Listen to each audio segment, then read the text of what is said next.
Good morning, everyone. The hearing session is now open. This is Matter 5, Vision, Objectives and Spatial Strategy. And this forms part of the examination of the South Oxfordshire and Vale of Whitehorse Joint Local Plan. My name is Dr. Rachel Bust, and along with my colleagues, GJ Fort and Caroline Malloy, we are the inspectors appointed by the Secretary of State to conduct the examination and report to the councils in due course.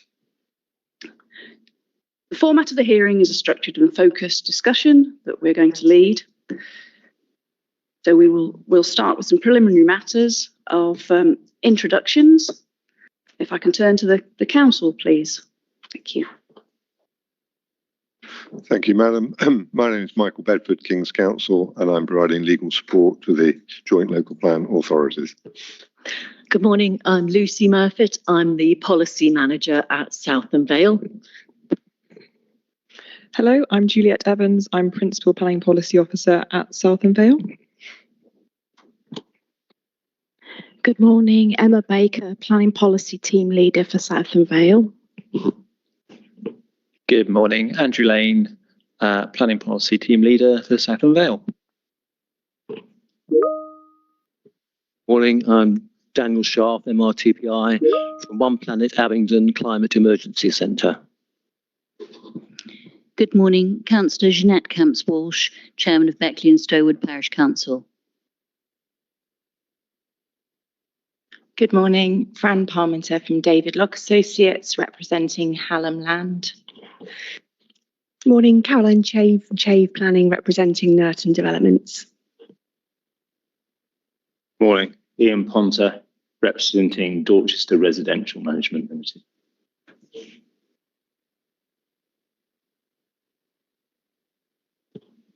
Good morning, Mitchell Barnes from Framptons, representing Richborough.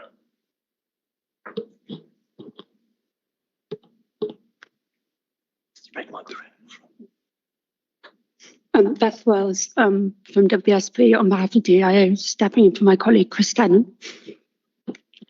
Good morning, Stephen Sensible from Carter Jonas, also acting for DIO in respect of Dalton Barracks in particular, because Mr. Tennant isn't here this morning, and also CEG and a number of other clients that you have our evidence on. Good morning, Peter Canavan of Carter Jonas, various clients, including Obsidian as the headline. Good morning, Julia Mountford from Savills on behalf of both Miller Homes and Bolney Court Incorporated. Thank you. Good morning, Howell James from Nexus Planning, representing Crest Nicholson. Morning, Jacqueline Mulliner from Tor & Co, representing Blenheim Strategic Partnerships. Good morning, Rob Stewart, Stewart Land. Good morning, Mark Owen, Stantec, representing University of Reading. Good morning, Mike Knott, Stantec for Catesby Estates.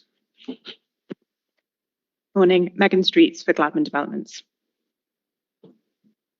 Good morning, I'm Shemma Sheikh, I'm Counsel acting for Gladman. Good morning, Annie Jingle for Bloor Homes. Good morning, David Murray Cox from Turley on behalf of numerous clients. Thank you.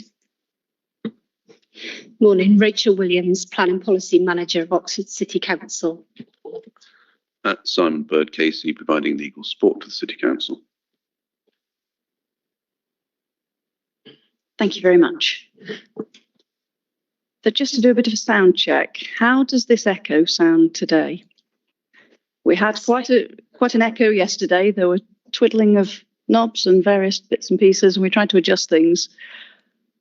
Do the participants who were here yesterday think it sounds any different? No. I'd say it's slightly better, but not perfect.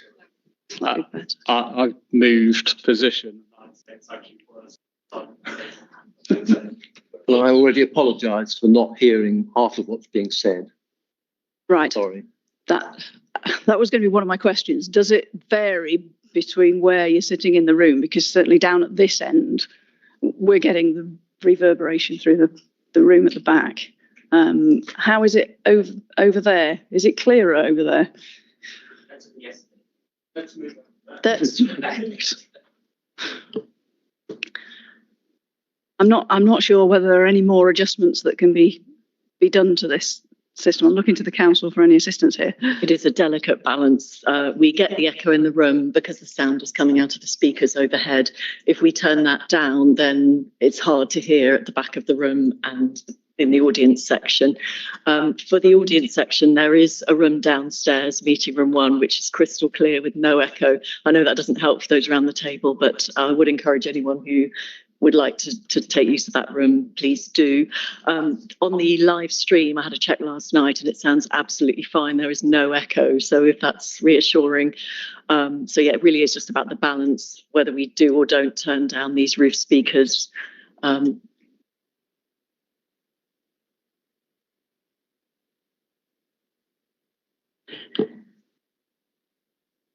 I suppose my intention is possibly to speak more slowly, if that helps. Does that help? I'm looking to Mr. Scharf. I can hear you now at the moment. At the moment. Okay. I will look across to you, and if you wave at me and say you can't hear me.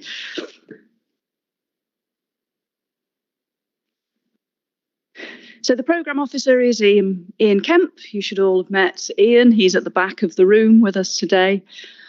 He's the main contact prior to and after the hearing sessions. So if there are any bits of correspondence, he needs to be copied into the correspondence. I'm going to turn to the council now for the housekeeping, because I think we do have a fire alarm test today. That's right. Yes. Good morning and welcome to South Oxfordshire and Vale of Whitehorse joint local plan hearings. This meeting is being held at the council offices in Abbey House, Abingdon, and is being streamed live on the council's YouTube channel for public viewing. We do have a fire alarm test this morning, and the fire alarm will sound at 11:30 today. So it will sound for a few moments and then stop. There's no need to evacuate at that time. In the event of a fire or an emergency or an alarm at a different time, please sound the alarm by operating the nearest break glass box, but you do not need to dial 999. There is a monitoring station who are responsible for contacting the fire brigade. Should the alarm sound, please evacuate the building via your nearest fire escape, which I'm pointing to now.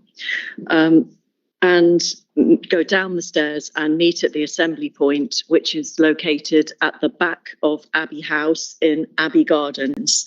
You can follow the security staff and council team members to leave the building. There is a yellow highlight on the map by the meeting room door for the specific location of the assembly point. Officers will assist you with any evacuation. Please remain at your assembly point until authorised to leave. Whilst evacuating, if the alarm ceases to sound, please continue to leave the building until you are told to return by a member of staff or security team. If you need assistance to get downstairs via an evacuation chair, please go to my colleagues Oliver Moore or indicate to them, and Tom Rice, who are sitting here in the audience section, and they are evac chair trained and will help you. On to other housekeeping matters. As you will have seen on your way in, I'll repeat that, sorry, the microphone switched off. As you will have seen on your way in, all visitors must sign in and out at the registration desk manned by my colleague. When you arrive and depart, there are toilets towards the back of the room, turn left, just around the corner. Drinking water in cups are available in the kitchenette, which is halfway down the room on the right. Please take all possessions with you upon leaving the building. Unattended items may be treated as a threat by the security team. The meeting is being live streamed and made available via YouTube. Please do not record the meeting on any personal devices, and please ensure that your devices are on silent. The microphones work by pressing the red button, which then turns green. The sound for the live stream comes entirely for the microphone. So if your microphone is on red, you will be silent on the live stream. So it is important to make sure you're on green there. The Wi-Fi password is available on the sheets which are on the table in front of you. I think that covers everything. If you have any questions or problems today, please ask me or a member of the team. Thank you. Thank you. So our role, we're tasked with considering the soundness of the plan in accordance with the criteria of the National Planning Policy Framework, and also whether it's legally compliant. So the hearings are intended to assist us in that regard. In submitting the plan, the councils consider that the plan is sound and legally compliant, so that is the starting point for the examination. So if you're challenging the soundness and or the legal compliance of the plan, then you have to explain why and what changes might be necessary to make it sound in your view. So it's important to note that due to transitional arrangements relating to the examination of this plan, that the version of the framework published in December 2023 is the relevant one for the purposes of this examination. The councils have specifically requested us to recommend any main modifications that may be necessary to ensure the soundness and legal compliance of the plan. And it's important to point out that our task in this regard is one of ensuring adequacy and not perfection. So if something is already sound and legally compliant as submitted, we have no power to recommend changes that would seek to improve the plan or make it more sound. So we have read and will take into account all the hearing statements and representations that have been made so far. So there isn't any need for these to be repeated in detail. Instead, our aim is that the discussion moves on from those documents and draws out specific points from them. So we have questions. There may be areas where further clarification or explanation are required.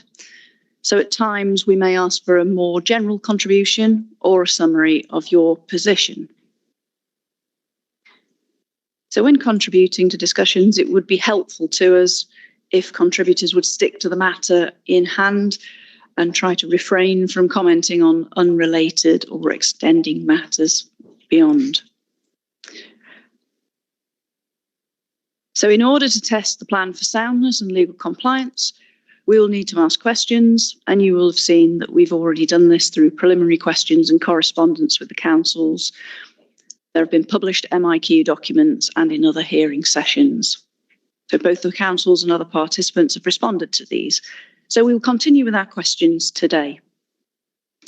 However, anything that we ask in questions shouldn't be taken as demonstrating a particular predisposition on our part. We'll normally start a particular topic by asking the councils for a response or context, and then move to the questions that we have, and then opening the floor to other participants. So if you wish to comment, please pop your nameplate on its side.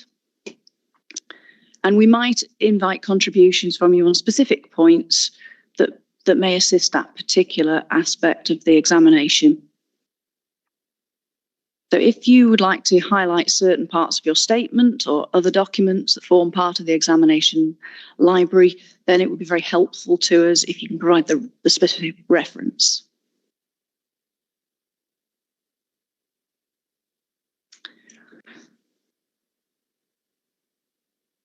So just to say, there will be a short session at the end of the sitting day to ensure that any suggested modifications, additional items suggested during the course of the discussions have been recorded.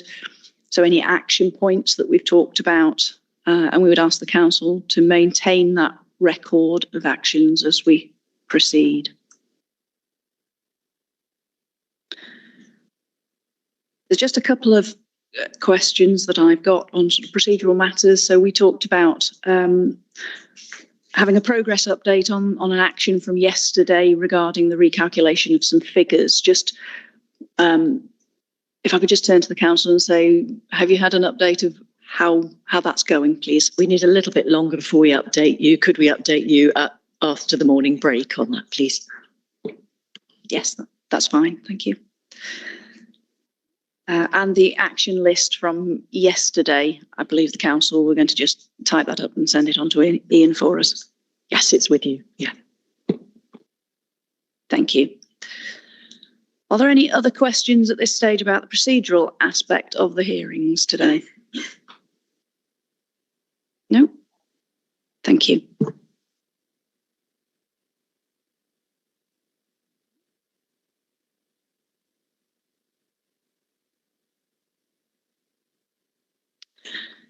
So this is matter 5.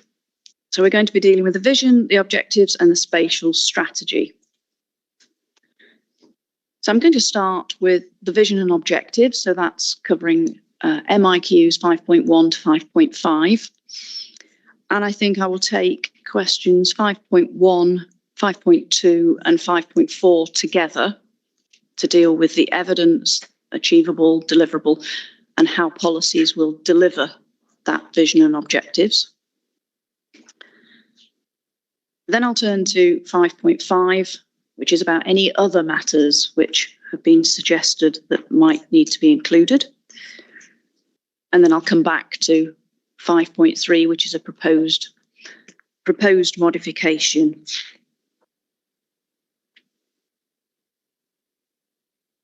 So I'll turn to the council to start, please.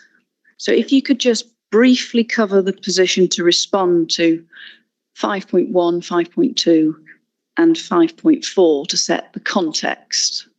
And then I shall come back to some questions for you. Yes, thank you very much. I'm going to set out here how the vision and objectives are justified by the evidence and reflect the issues and challenges that we have here in South and Vale. We approach the vision and objectives in a structured and evidence-led way. We started by identifying the key challenges and opportunities facing our districts: climate change, pressure on biodiversity, housing need, economic growth, and infrastructure constraints. And we used the evidence alongside extensive consultation to shape our clear and coherent vision. Our vision is rooted in the local needs and priorities of our area and has been developed through early stage engagement with our elected members through the Joint Local Plan Steering Group and all councillor round table, and shaped through the plan's consultation stages. We first introduced a draft of the vision at the JLP issues consultation stage, which is LPP08, if you want the interactive version, which I would recommend, or LPP08.1 for the PDF. And then we added a draft set of JLP objectives at the preferred options stage, which is LPP01 for the interactive version, or LPP01.1 for the PDF. When we developed our SA framework and chose the 11 sustainability objectives, that was a separate exercise which was informed by the findings of our screening and scoping work and our understanding of the key sustainability issues in the districts.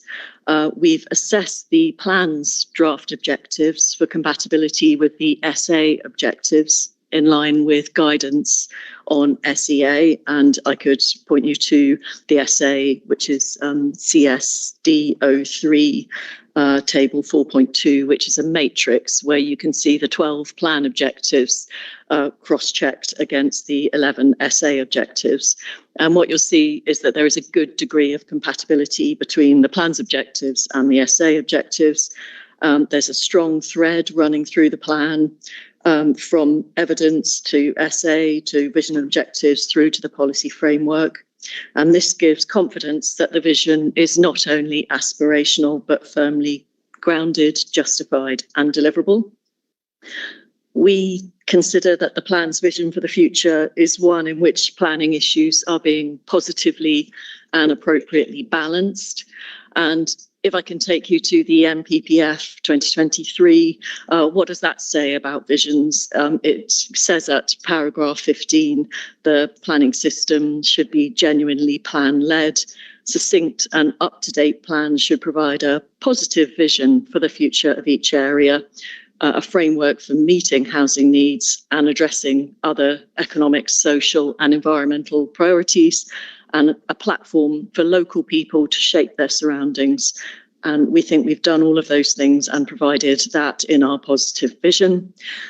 And next, if I take you to paragraph 16 of the NPPF, we hear that plans should be prepared with the objective of contributing to the achievement of sustainable development, be positively prepared in a way that is aspirational but deliverable. So I highlight those words, positive vision and aspirational. And we think we've achieved that. The elements are in no particular order. They cover all the matters listed in the NPBG, para 001, set out a vision and framework for the future development of the area, addressing needs and opportunities in relation to housing, the economy, community facilities and infrastructure, as well as a basis for conserving and enhancing the natural and historic environment, mitigating and adapting to climate change, and achieving well-designed places. So we've followed paras 15 and 16 of the NPPF. We've provided a positive vision as well as a framework for meeting development needs and addressing economic, social and environmental priorities. We've written the vision in a particular style. We wanted it to be concise, accessible and overarching. All the detail comes in later chapters. So we don't think you need to add a lot into the vision to make it more specific. We don't think you need to change their emphasis. We don't think that's necessary for understanding the plan or for its soundness. We've been careful to ensure that the vision and objectives focus on what the planning system can realistically influence, including the location of development, its form, and how it's supported by appropriate infrastructure. So taken together, we think it's comprehensive, there's a coherent set of and a deliverable framework, and we are satisfied that the vision and objectives are achievable over the plan period. To answer your questions on 5.4, how are the vision and objectives reflected in the plan policies? There's a clear line of sight from the vision to the objectives and then into the policies that deliver them. And that's very intentional and very clear because of the process that we use to develop the plan.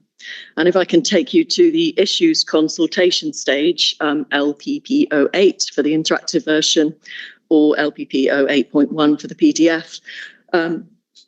For each phrase of the vision, because you'll notice it's lots of separate positively written phrases, we had a section or chapter in the consultation, and this had a header. Which part of the vision does this address? And then we identified for that part of the vision opportunities. What can the joint local plan do about this? And in that, we had a list of policy ideas, and we asked people to identify which of these ideas were the most important to them. Did they disagree with any of them? And did they have any other thoughts on how we could use the JLP to meet that part of the vision, for example, to reduce carbon emissions? And then going to our next stage, the Reg 18 Part 2 Preferred Options stage in January 2024, which is LPP 01. We reported on the results and we consulted on alternatives for each policy idea, as well as providing draft policy text for our preferred policy option. So because of this clear process, the intentional way we have developed the plan and designed it, the vision leads to the objectives. The objectives translate into action, into clear, ambitious themes, which directly reflected in the policy framework, including in the spatial strategy and the DM policies. We're proud of this work for the approach we took to shaping and consulting on the plan. And we think it provides a clear and logical framework for delivery of the vision and objectives. And I would point you to our Matter 1 statement from last summer, WS1/1 from May 2025. And in that, we have a table 1.7.2, which shows which parts of the vision deliver which plan objectives and which policies. That's my summary and introduction to the vision objectives. Thank you. Thank you for that context. It's helpful.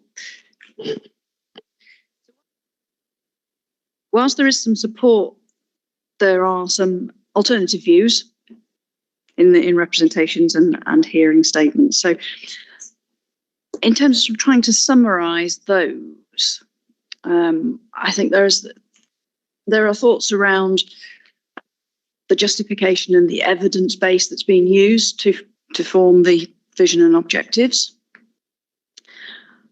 Housing need, scale and growth has cropped up, which is also linked into the sustainability appraisal and testing of alternatives. There are concerns about the influence of Oxford and the unmet need. Employment land provision also crops up. Greenbelt and countryside protection. And then internal consistency. So I'm just going to pick up some of those with the councils, and then I'm going to come to the participants. So for a plan, there is quite an extensive evidence base. So my first question to explore what the evidence base is for the vision and each of the objectives, and how would you be able to summarise that for me, please? Through the early work on scoping out the plan and seeing what the issues were, this helped to identify what we should be trying to tackle in the plan. And as I said, it was shaped by our members and the work we did with them. And I think that is right, to have a vision that is by nature aspirational, shaped by the priorities of the elected members and rooted in the issues and trends. Obviously, it's evolved over time and the evidence was being developed as we went along, so at its final stage at the submission point. But we were already getting very strong signals about what the things that the vision and objectives should tackle, and the essay framework and the check-in we've done have demonstrated how it all fits together.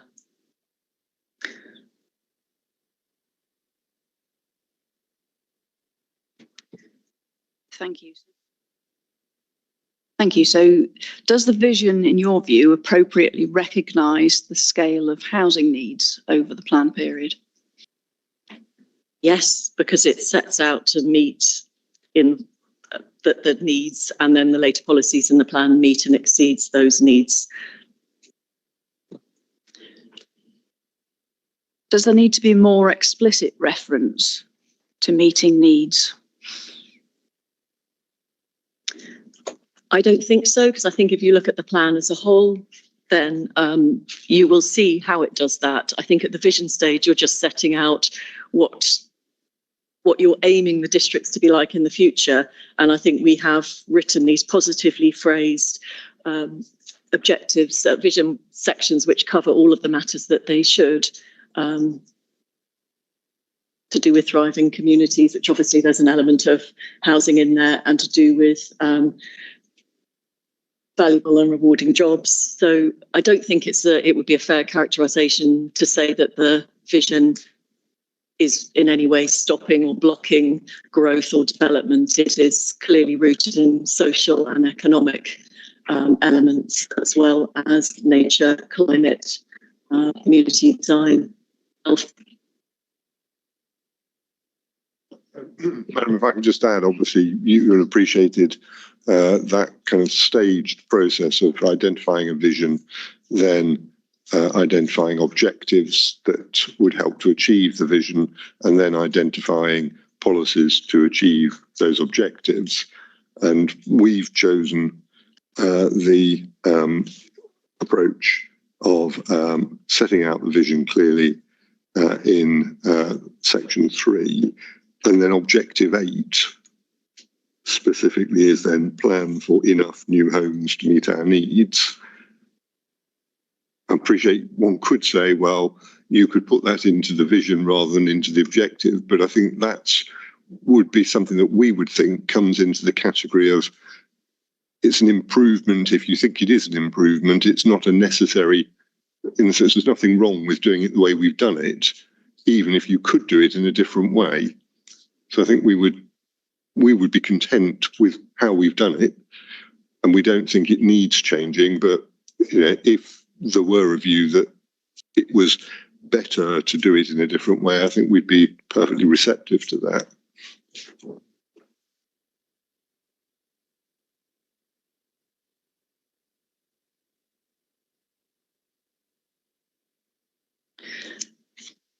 Thank you.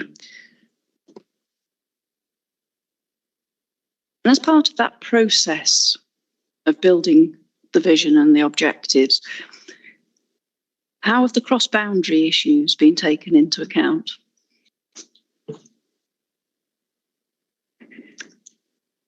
I think because of the way we deal with cross-boundary issues, as you know, we take Oxford needs into our own needs, and therefore when we're trying to design a place that is positive and aspirational and going to be achieving lovely places to live with character and beauty and distinctiveness, then that is all part of it. I don't think we should have a separate part of the vision which is about how we deal separately with the needs of our neighbours, because it's not necessary.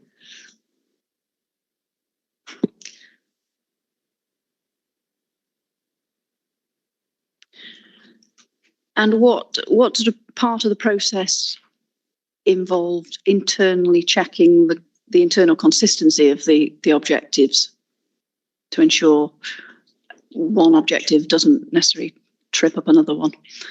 Well, I think the essay is probably quite a clear way to look at that, because then you can see how each element of the vision scores against all the other ones. Inevitably in planning, you're balancing things, and there will be elements where one element will have impacts on the other. So that's all set out in a very clear way. That's all entirely normal and part of planning.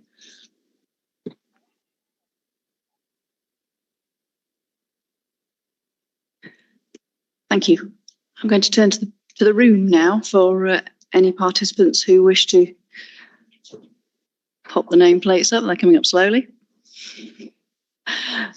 I'm going to turn to Miss Camps-Walsh first, because I think you got your nameplate up first, and then I'll do Mr. Scharf, and then I'm going to work around the room. And thank you. If the council are content, we'll take the comments, and then I'll come back to you. Ms. Camps-Walsh. Firstly, SODC have said that that the objectives were based on consultations. But what came out top priority from the public consultation was protection of the countryside. And we have no policies for that. And in fact, where the greenbelt is most needed, 2,000 acres have been taken out of the greenbelt, roughly 2,000 acres, around Oxford, where it's most needed to stop urban sprawl from Oxford. Also, I would say that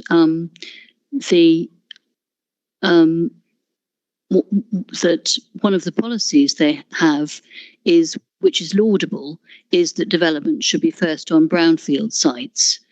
But in fact, all the strategic sites, the only non-greenbelt brownfield site, Charlegrove, has been taken out, and all the other strategic sites are or were greenbelt sites.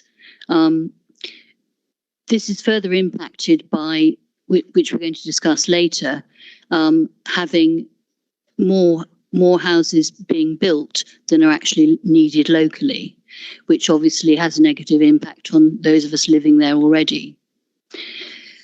And then furthermore, I'm concerned about some of the policies which are actually in the current plan and produced over to this one to protect various elements that have been discussed, but aren't actually implemented.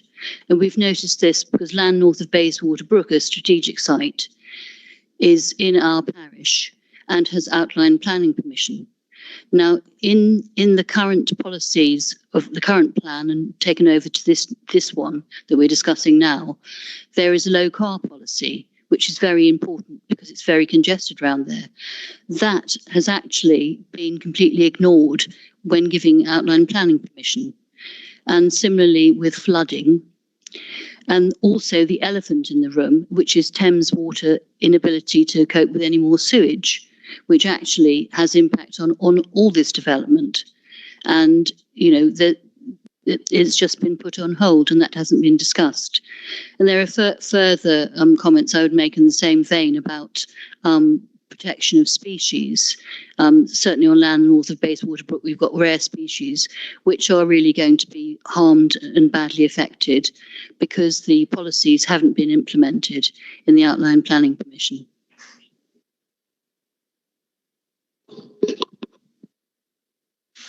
Thank you. So in terms of the vision and objectives, should in your view there be a specific reference to protection of the countryside and or the green belt? Yes, I think there should be. And in fact, that's what the public wanted.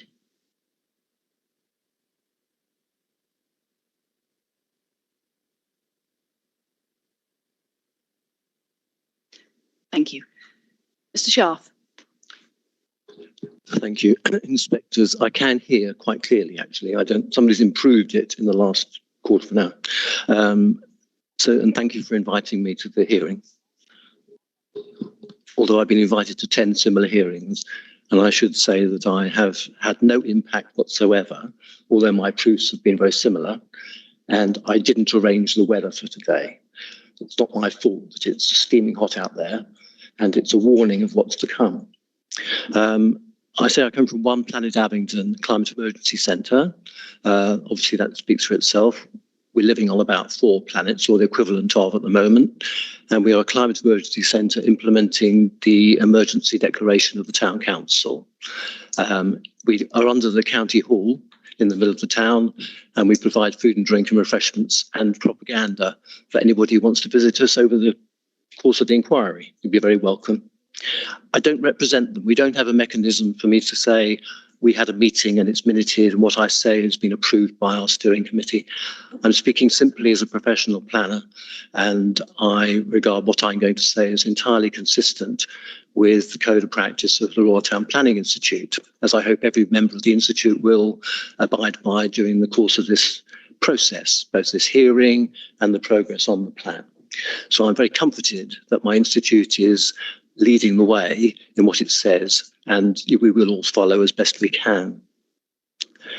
I'm slightly alarmed by the way that this question was phrased, because it looks as though some backtracking on climate from the original hearing. What I'm going to advocate for, and you'll have to do your own research on this, is an emergency brake, not slightly less reduced emissions, less reduced targets and budgets, but unfortunately greater attention to climate change. And this is said on behalf of, and you can see my age, my grandchildren, your grandchildren to come, and the global south. They are my priorities. It's not us. We're going to survive the next few years. But I do worry about grandchildren and the global south. Every molecule we emit is not available for emission by the global south in their development or our grandchildren. We have to stop emitting, basically. The other thing that's happened since the first hearing is that the Environmental Audit Committee have examined the planning process and housing supply. And surprise, surprise, they've identified a contradiction between new house building in meeting housing needs. They say that is completely incompatible with housing, with carbon emission budgets. We have to look for alternatives. As anybody who's read my hearing statements will see, there is an alternative. 40% of the housing stock in both South and Vale has 2 spare bedrooms. There are many more with 1 spare bedroom, but let's concentrate on the 2 spare bedrooms. That's equivalent to another house. That house doesn't have to be built. If we had policies, we rewrite the plan to have policies to convert buildings and to subdivide properties. We've got 40% of 60,000 houses in the Vale and the same in South. There's plenty of housing stock. We've never had more housing per capita in this country, and we've got to sweat that asset. If we don't, then I'm afraid that we are either stealing carbon emissions from the South or from grandchildren, or we just fry. So I think the plan has to not retreat on carbon targets. It has to advance towards an emergency stop. I've got other things to say which hope will crop up in conversation, but that's without giving you all a lecture on climate change. I'll just go back to the RTPI guidance on this, and I expect everybody who is a member to prioritise climate change over their supposed obligations to their councils and their developer clients. Climate change, and you can't prioritise two things that are incompatible. You have to bear that in mind. You can't say we're prioritising housing needs by building houses and reducing climate emissions. They're incompatible. You have to prioritise one or the other. Thank you.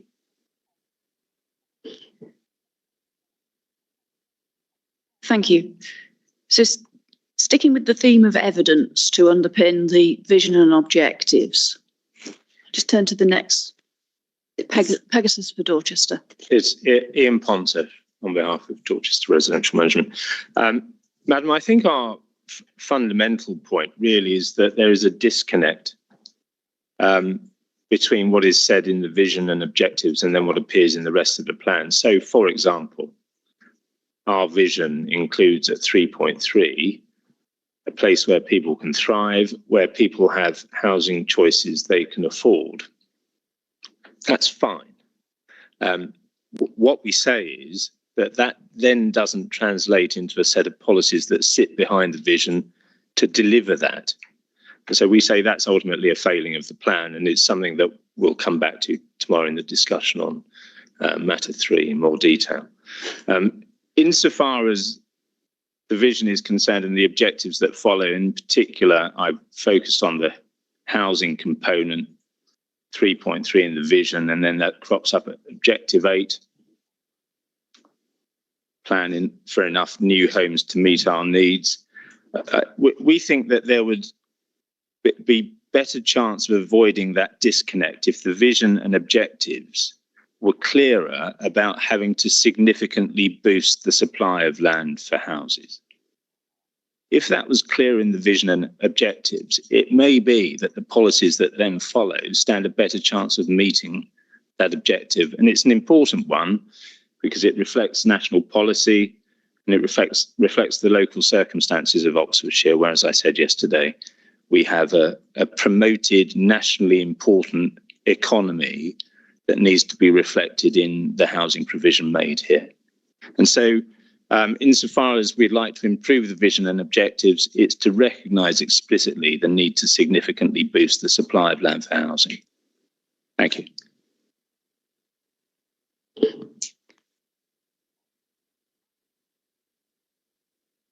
Thank you. I think that's Carter Jonas. Mr. Sensible. Thank you, Ma'am. Mr. Point has stolen my thunder in terms of the vision not being explicit enough about the need for more housing. I think it's also lacking in ambition as regards the importance of Oxfordshire, of South and Vale within Oxfordshire, and Science Vale in particular, which have a regional and in some cases national importance. We act for the Harwell campus, we act for Culham campus, both of which are nationally or even internationally important. And I think that the plan could be more ambitious in that regard. I think also that in terms of the vision, and it goes to the point you made about the cross-boundary issue, I think it is incumbent upon the councils to reference Oxford's unmet need. I think that is an important component of the plan and should be referenced explicitly in the vision. To Mr. Pointer's point about the disconnect between the vision and the objectives and what follows through to policy, in particular, under the objectives, I'm concerned about the reference to transport.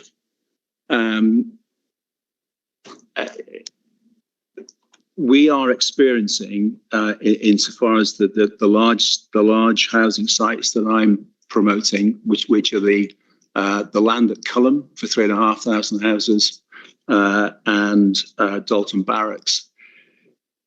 We've got good support from the local authorities from a planning perspective. What we don't have is the same sort of support, commitment and endeavour from the County Council's Transport Authority. Now, they're not here today to hear this or to participate in these sessions. And we are where we are in terms of the two-tier system we have currently. It might well change going forward. We all know that. But at the moment, there are great aspirations in terms of housing delivery, but it's not following through in terms of on-the-ground work and actually delivering what's required, the County Council properly understanding viability and what can be provided and by when. It's the County Council not grasping the nettle as to what is a strategic piece of infrastructure and what is infrastructure required specifically for a development. Yesterday, my colleague Mr. Tennant made the point about Marcham Interchange being designated as an improvement required just to serve Dalton Barracks. That's just not right. It's got a much wider role to play, and one that should be recognised by the County Council and provision made for contributions from various sites, not just the one site that is referenced in the plan. Also, in similar vein as regards infrastructure, we have been pressing the District Council to safeguard the land necessary to provide access to our site. And you'll have seen that in the Reg 19 submissions for Dalton Barracks, we've said that there needs to be land safeguarded to the south by the A415 to ensure the access that's required to that site. For some reason, they don't want to do that. Now, that, to my mind, undermines the deliverability of the site, potentially. And it's a matter for later sessions, but I flag it now and we'll come back to it. We'll come back to it later. Thank you, Mark.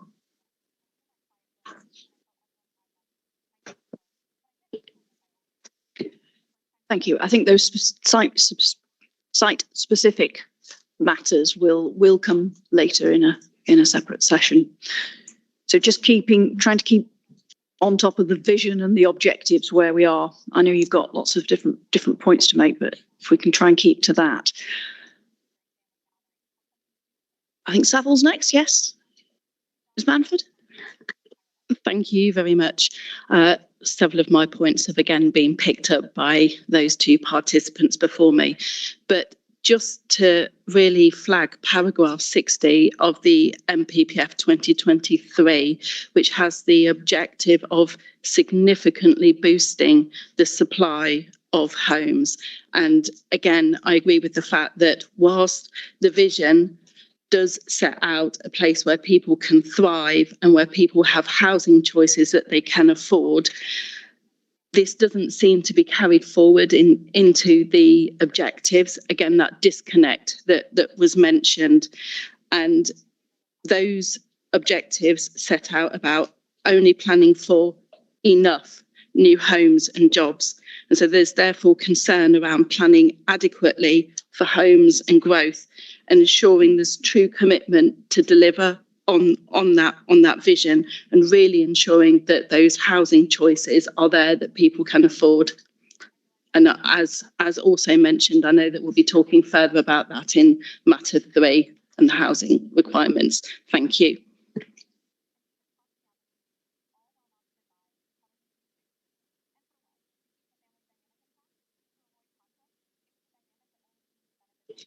Thank you. Mr. Knott. Thank you, Ma'am. I'm taking note of your comments about not straying outside of this point, so I'll make a very brief point purely related to the vision and possibly save Ms. Murphy a point responding to an earlier one, which is in the vision 3.3, which talks to housing provision and addressing affordability. And simply put, Ma'am, as we're going to discuss in more detail tomorrow, this plan does not do that. It will not achieve that element of the vision. If I can also, while we're at the front end of the plan, that this is possibly straying into, it is kind of settlement hierarchy points. If you could turn just back a couple of pages to page 25 of the plan. And this is setting some overarching points about the district. And under the subheader, our towns and villages, just a point here, and possibly this is kind of sensitized by cross-examination experience, but where the plan refers to manage any change in these locations being historic villages and market towns, Wallingford being one of those, it states any change in these locations needs to be managed extremely carefully. Now, extremely carefully is a high bar in our view, and not an approach that is endorsed by national policy. Now, there could be a discussion about, well, what's the status of this statement? It's not a policy, but we say it's not appropriate to express it in those terms in a plan. Thank you, Mum.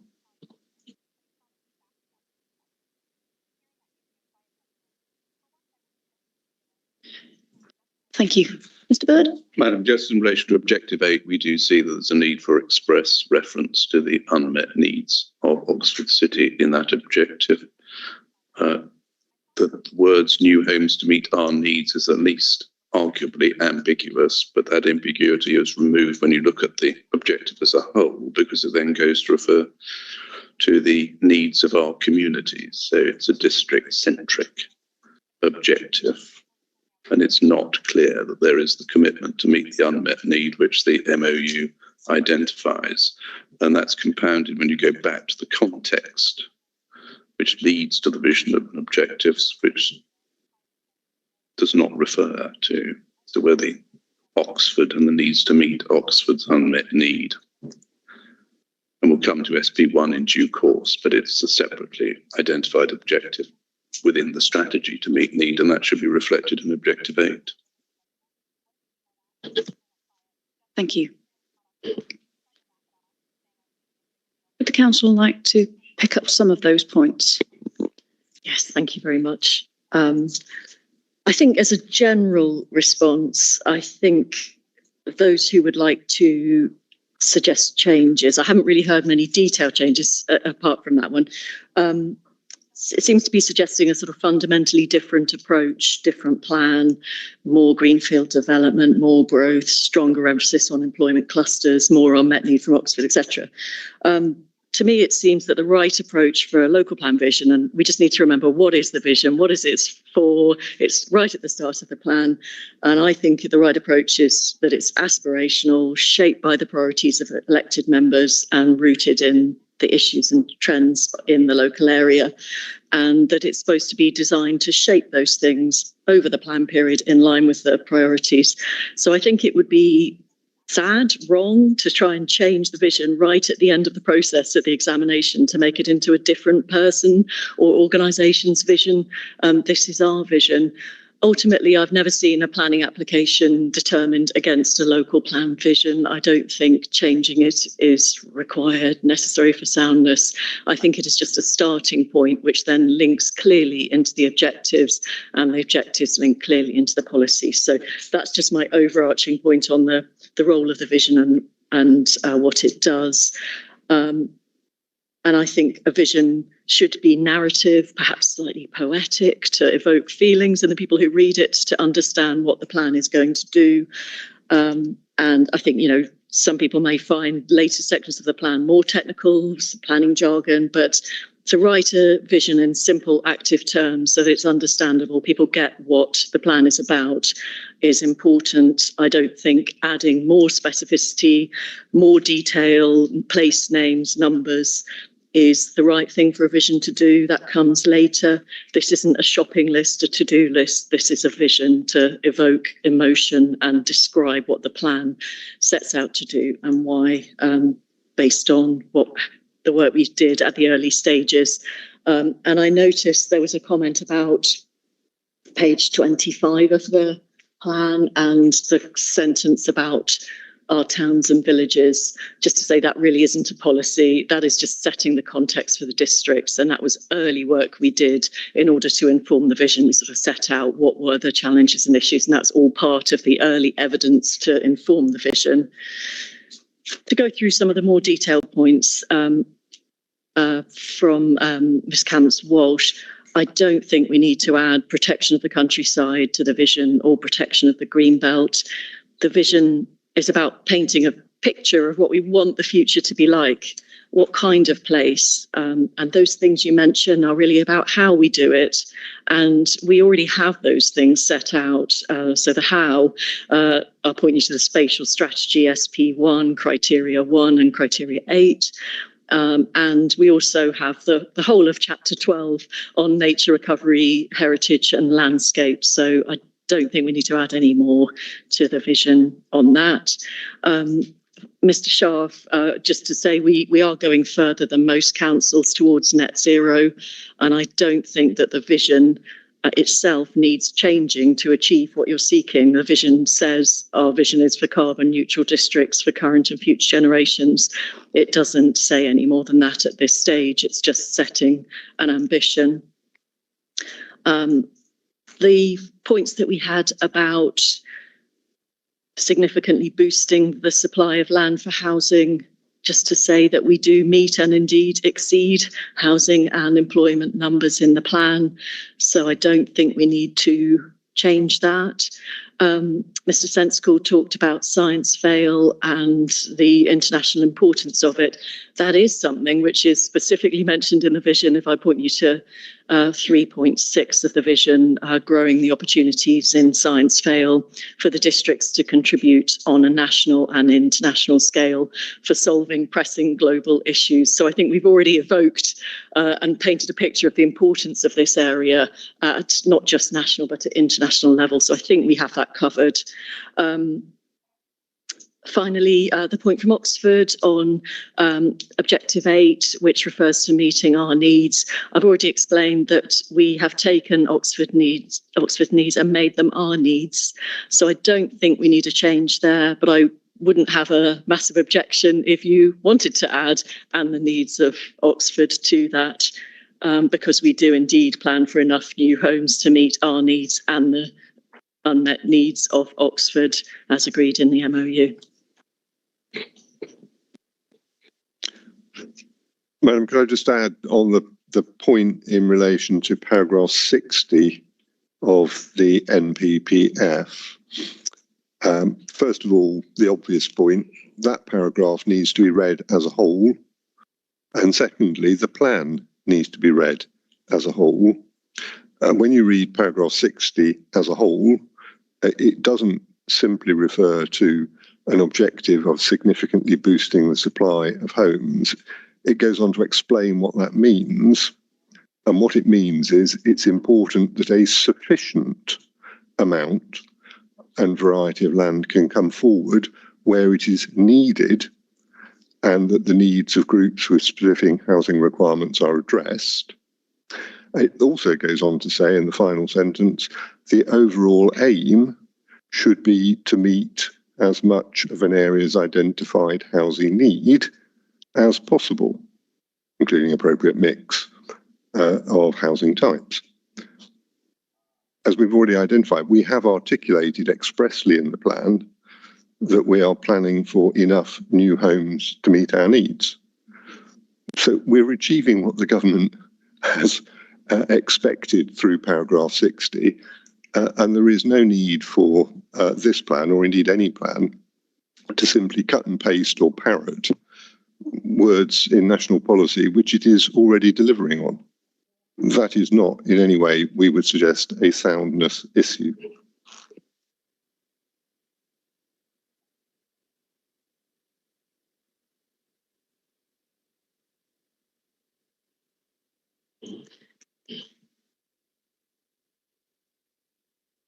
Thank you.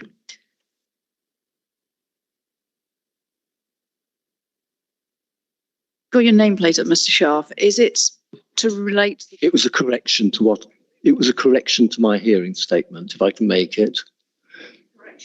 Yes. Correction to your hearing I'm irritated because I think I cited the wrong NPPF. So I should have cited paras 157 and 158 of the 2023 NPPF. And I should have actually quoted it. And it's very similar to the one I did quote: radical reductions in greenhouse gas emissions. That's not little additions, that's reductions.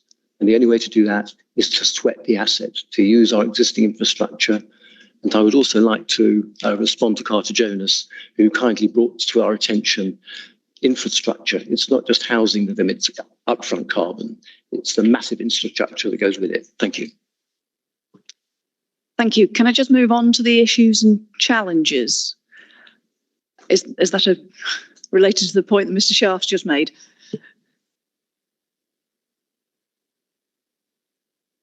Ms. Chase. Thank you. Hi. Just an additional point on the vision and objectives. It seems to me that there's a lack of recognition of the relationship of co-locating homes with jobs and providing homes in the areas where they're needed to support jobs growth.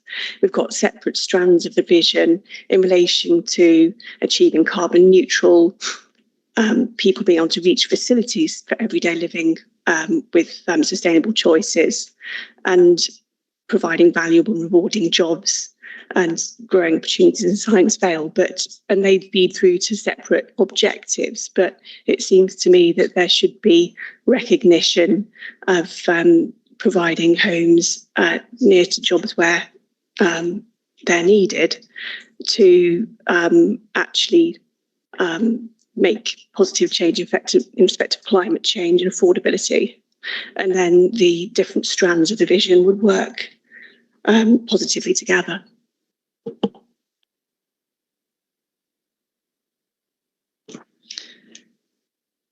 Thank you. Just moving on to the issues and challenges facing the plan area. We've heard some of them in what has been said so far. But there is a concern that's cropped up on various different parts of the hearings that the JLP is largely a consolidation exercise. So concerned about that mismatch between what the plan wants to do and what it's actually going to deliver. So this is the link between here's the vision through to the objectives, through to the policies and the sites that have been included. I think some participants are also concerned about the generic nature of the vision and doesn't explain where growth and change will occur.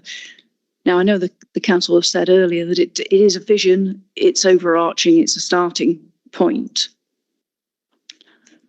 But could it be said that this would be a vision for anywhere? What makes it South and Vale vision?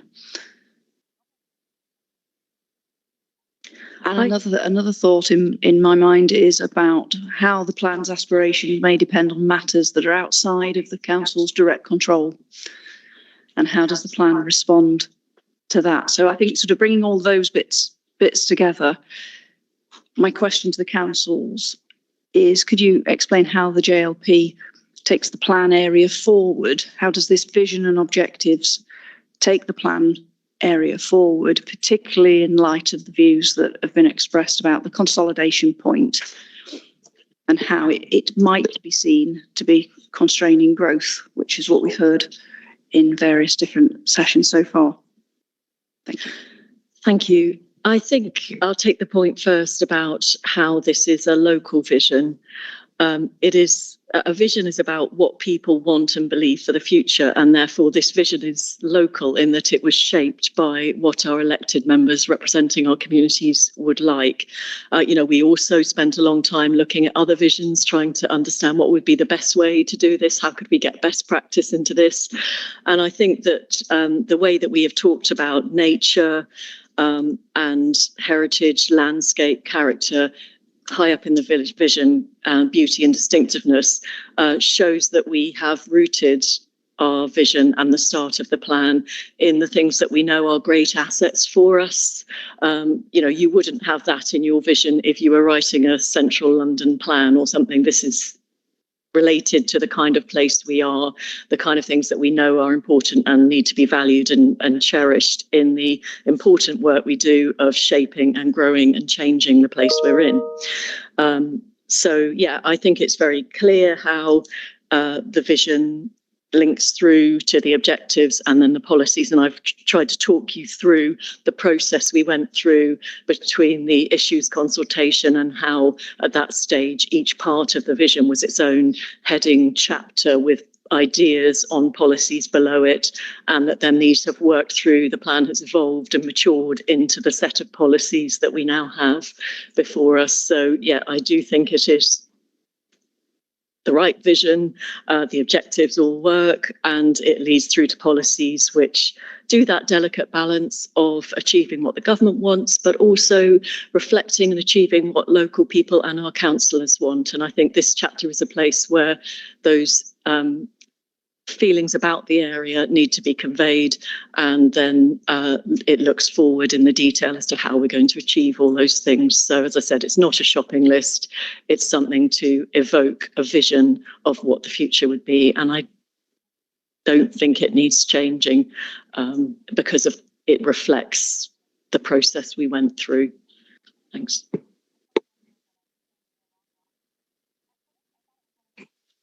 Just add on the point about a concern about consolidation and or constraining growth. What the plan does is it starts by looking at the quantum of needs which are required to be met. And that is particularly driven by housing, but it's also impacted by employment.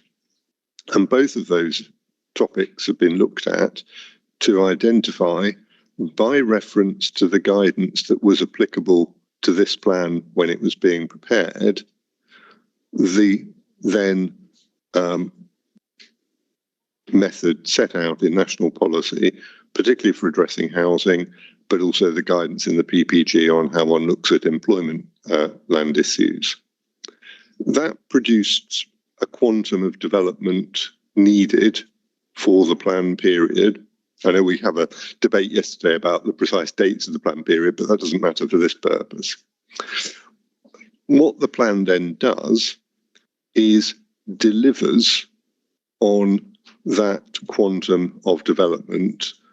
And again, I know we're going to have a debate about the mechanics of that, but in terms of our approach, it is to deliver and indeed to exceed the requirements that we've identified. Now, the mere fact that that scale of growth, which the evidence shows is the amount that's needed, is somewhat less than the growth that had been identified in previous periods. Consequently, therefore, for the most part, the plan could achieve its objectives without identifying additional allocations, even though that's not actually quite right, because as you know, at Dalton Barracks, there is a significant increase in the area of proposed development, which leads to a significant increase in the capacity expected to be delivered by that site.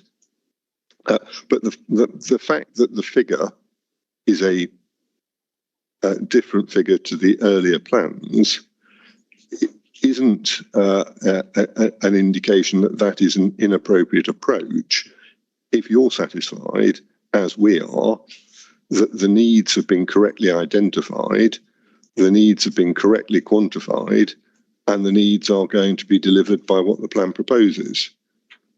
And it would therefore be, we suggest, inappropriate to suggest that in some way the plan is failing simply because it proposes a scale of development which in some respects is reduced compared to a previous plan prepared against a previous evidence base and against previous guidance. And again, when one comes on to the question of, well, does it constrain growth? Well, in a sense, every plan, certainly in England, constrains growth in terms of unbridled growth, because that's not the purpose of the planning system. The purpose of the planning system is to deliver sustainable development, and that is identified by reference to identifying your needs and then meeting them in a sustainable way. And that's what, again, we say this plan does. So we don't accept this criticism that somehow the plan is deficient by providing for the needs of the area, including Oxford's unmet needs, and then delivering on that in what we think is a sustainable way.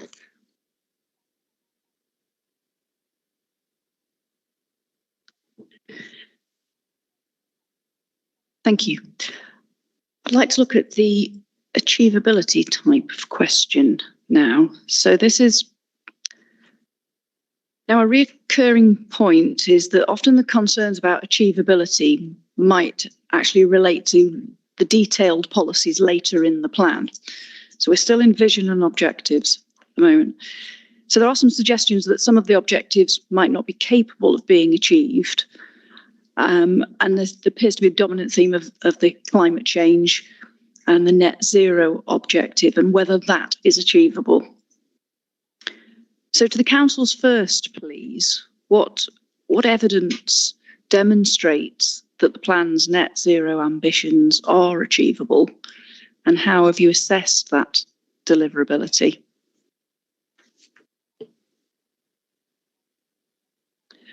Yes, so I'll take this one. So I think we'd just like to highlight that I guess no one knows for definite if net zero will be achieved. However, we do know we are in a climate emergency, and the contribution it has on climate emissions is significant. So therefore, this plan is doing all it can to tackle climate change, and its evidence-based is very robust. It's comprehensive. It looks at how feasible it is to deliver net zero. It also checks if it's viable to implement them. So I would point you towards CEQ 14 to CEQ 14.5. We have particularly policy CE2, which will deliver net zero carbon homes. So this is within the scope of the joint local plan. So by implementing that policy, we will achieve net zero carbon buildings. So in their operational emissions, they will be net zero. Without implementing that policy, we will not achieve net zero for the joint local plan. So I think that's a very clear and direct link through from objective 2 to the policies, how we will achieve net zero. We do acknowledge that there are wider considerations and wider influences that the plan does not have. And I understand that's in some of the representations. But what we do know is that the built environment has a direct role. It's within the significant control of the councils. So it's important in order to deliver net zero that the policies are implemented, particularly policy CE2, as well as the other ones within chapter 4.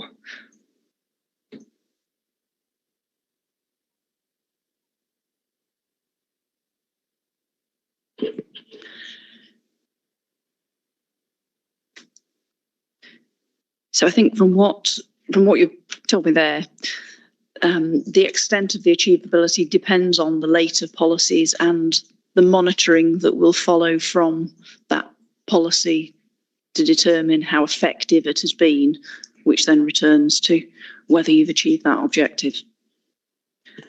I guess because the objective is focused on helping to deliver the corporate commitments of the council to deliver net zero, we understand there are wider as I said, implications and influences on net zero.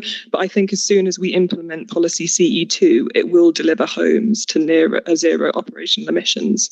So I think it's quite clear that will happen quite quickly as soon as that policy is implemented. It's also just to recognise it is a legal duty to reach 2050.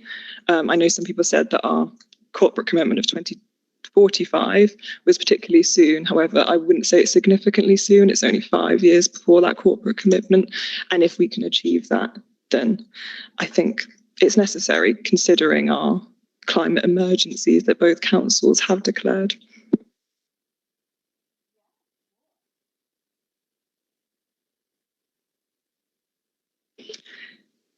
Thank you. Mr. Sharf.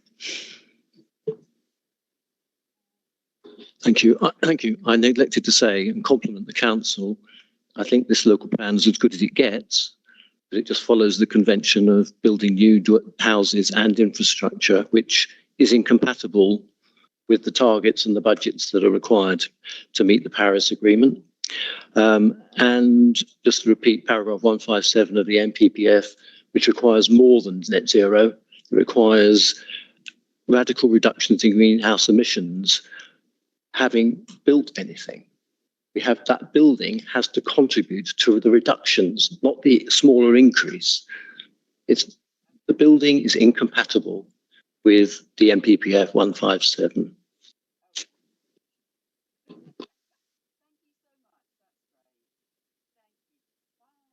Thank you.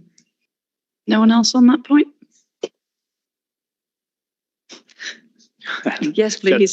Just briefly, Madam. The council's explanation, I think, makes it clear that insofar as the net zero ambition expressed in its plan is concerned, it's really directed at controlling how built form is delivered. And all we'd say is that that's ultimately a matter for building regulations. It doesn't need to be in the local plan.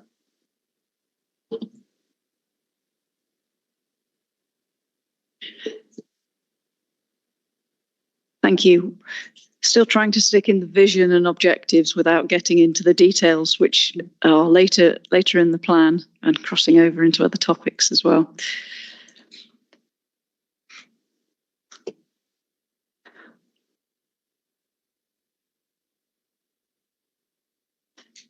So are there any other comments on the vision and objectives that participants want to raise that we've not covered so far?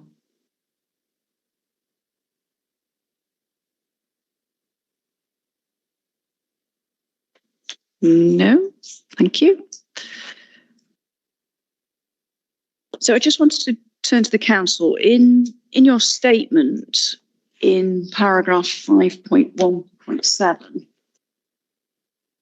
you've talked about renaming the objectives as strategic priorities.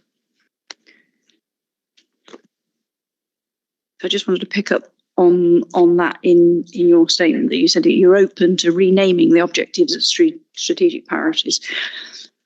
I suppose the objectives, as they should be linking to the monitoring framework, and they need to be the usual things of specific, measurable, time-bound, etc. Strategic priorities are typically a little bit broader in focus or direction, so potentially there could be a risk of confusion to introduce strategic priorities as a phrase. I think if they're used interchangeably, it might be harder to measure success in a monitoring framework. So were you thinking that it was more than just a bit of a rebrand with that suggestion, Ms. Murphy? This came out of last summer's sessions. We don't have any strong feelings about it. We're happy to rename them, stick with what we've got, or we could even add a sentence into the lowercase text to explain that the objectives somehow incorporate or encompass the priorities for the plan, if that would help. Okay, thank you. It's helpful to understand the background to that, so we'll keep that in mind. So just to finish off the vision and objectives, question 5.5, are there any other matters? Now, there are participants that may want to raise some other points of what other matters they think should be included, clarified, or given greater emphasis that we might not have mentioned so far. So I'll just give participants an opportunity to say anything at that point, and I'll come back to the councils.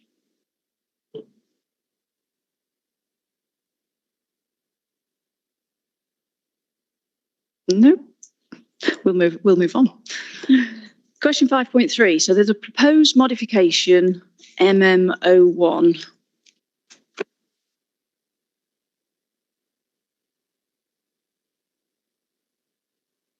So the proposed modification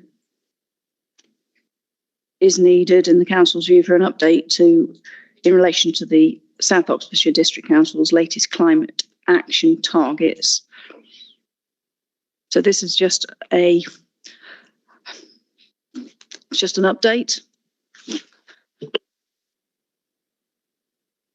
Yes, this is to make sure that the joint local plan is consistent with the most up-to-date target, which was reviewed in 2024 and has now been updated in South Oxfordshire to 2045. So both South and Vale have the same commitment. Okay, I think MM1 is agreed. Therefore, it's justified. It's necessary for effectiveness and therefore soundness. I notice you do have a consequential additional modification, AM05, about an infographic for paragraph 4.7. Now, it's not necessarily a soundness matter, but this would seem common sense. Yeah. Sorry, just thinking that. Oh, yes, it's just an infographic, that one. So that's why it's in the minor modification. So, yes. Yes, thank you. Right, has everyone with relevant representations on the vision and objectives made their points today? Does everyone feel content that they've expressed their points? Mr. Scharf.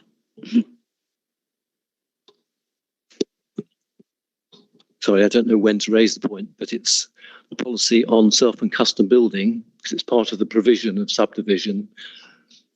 The estimate that I've got is that both plans basically provide for about 1/10 of what should be provided for self and custom building. And part of my theory of how we can meet our housing needs without building new houses is using the energy and the potential of the custom builders to become custom splitters. And that would meet our housing needs adequately without building one new house, despite the need for affordable housing and housing for the aged, which should be provided, but not as a percentage of general market housing, which is going to blow the planetary boundaries. So that policy for self-building needs to be reviewed, and the provision for self and custom building has to be increased. Thank you. Well, I think details such as that may be picked up later in policies later in the plan. So in terms of the vision and objectives, if no one's got any more points on the vision and objectives, the council make any final points? No, thank you. Okay, thank you. I think it's time for a break. So we'll adjourn for 20 minutes until 11:10. So we'll adjourn until then. Thank you.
So we're going to move on now to spatial strategy, and that's policy SP1.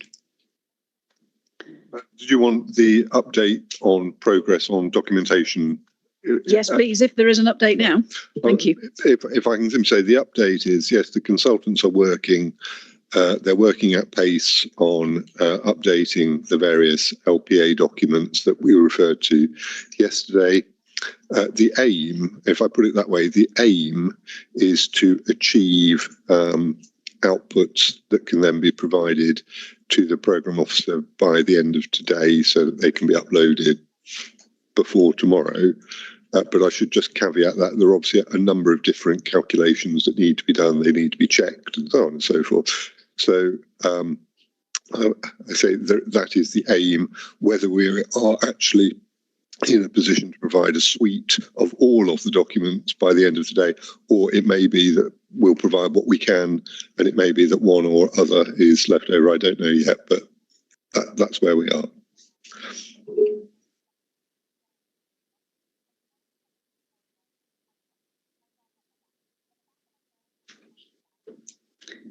Thank you, that's helpful.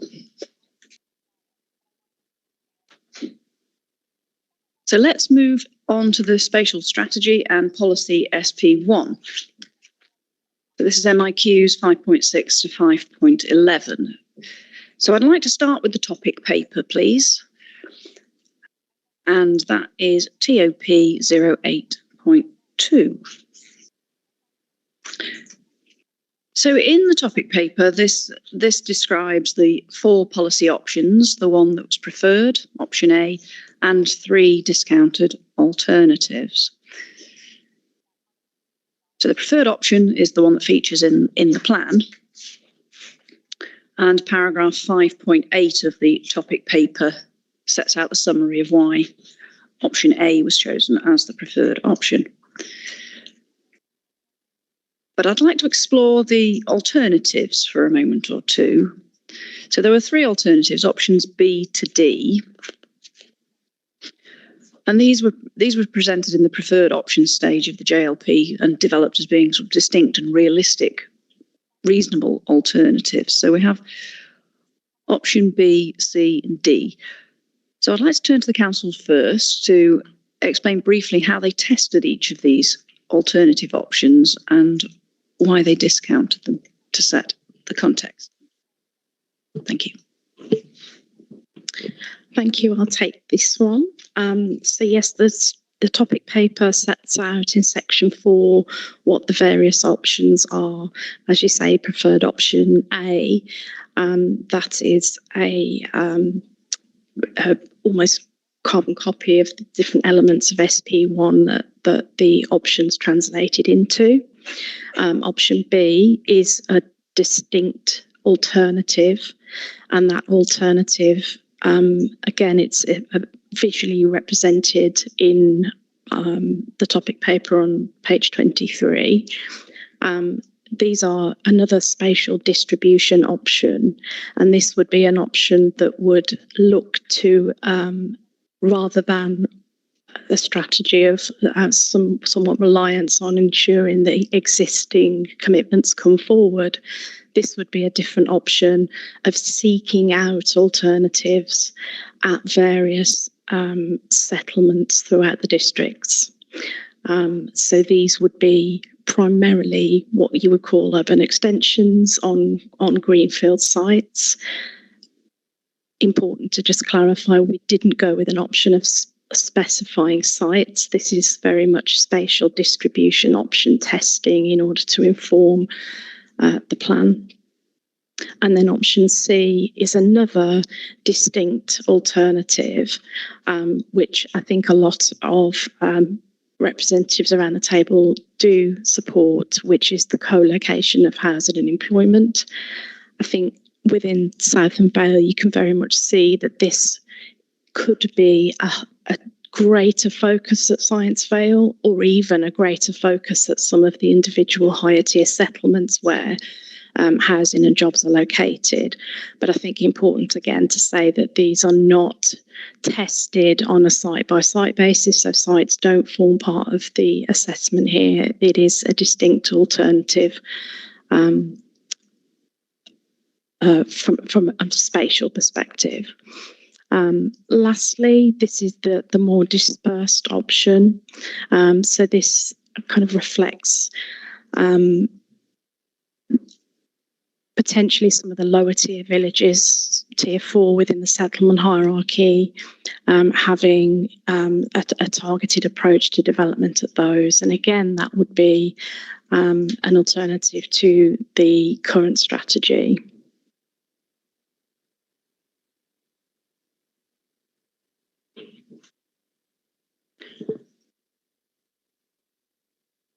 Thank you. So how did you decide which one to discount? What was the process that you went through to actually arrive at your preferred one? So it wasn't until the preferred options that we began testing the spatial options. As we set out in the topic paper, we could be influenced by some of the feedback from the initial options consultation, but because we didn't put out options for testing, it wasn't as clear. So obviously we developed these options and tested them through the sustainability appraisal in CSD 03. So within that, there is a separate appendix, Appendix F, which does the detailed site testing. And within section 5, there is an assessment of reasonable alternatives. The spatial strategy alternatives assessment includes all 3 of those options and then provides a score based on each of the SA objectives in the framework. There is an analysis following that table between 512 and 513, and that, as explained in the topic paper, TOP 008.2, is a guiding influence into why we selected option A. Obviously, it's fair to say that each of the options have distinct positives and negatives, so that it's difficult to have a clear outcome. But I think when you look at justifying option A, there are elements in the topic paper that we explain why this makes sense. So if I just point to paragraphs 4.3 to 4.13, that goes through the rationale as to why option A performs in a different way to the other options. It explains some of the potential negatives of other options. So if you just focus on 4.3 to begin with, it says option A is the best option to support sustainable communities. Reflects the MPPF at paragraph 74, where it asks plans to consider opportunities presented by existing or planned investment in infrastructure. And we have planned infrastructure schemes to deliver long-term growth around DICOT in the pipeline. And by comparison, option B, which is the greenfield extensions option, that would achieve that to some extent, but not to the same extent as option A, because greenfield sites typically come forward on the edges of settlements where access to services and facilities is not as easy. Option C, which is the co-location of homes and jobs option, it says that may risk there being too much focus on housing delivery where business parks exist, but these could be locations where not many other facilities and services that large numbers of people need are close by. And then it compares option D, which is the dispersed, and that just doesn't focus on the most sustainable communities as the MPPF describes. It probably would help to just explain a few more of these paragraphs as well. In 4.4, again, we say science veil growth remains a key part of our preferred strategy in line with the MPPF at paragraph 74, which asks plans to meet needs so that the area's economic potential is considered. And again, that formed a key part of our current spatial strategies for both South and Vale. It was a consistent focus in the last plans. And because we had a number of sites within Science Vale that haven't completed, again, that was a well-justified element to retain that as part of the combined strategy in the JLP. On paragraph 5.4, this explains option A has that focus that has translated to SP1 about reuse of brownfield land. And again, we say that's consistent with the NPPF. We prefer that as opposed to growing settlements outwards to greenfield sites, which option B proposes. And option B would obviously not promote that brownfield land development. And because of where we're located near Oxford, that option could risk impact on greenbelt and national landscapes. We talked then about option C, risks not focusing on brownfield opportunities either.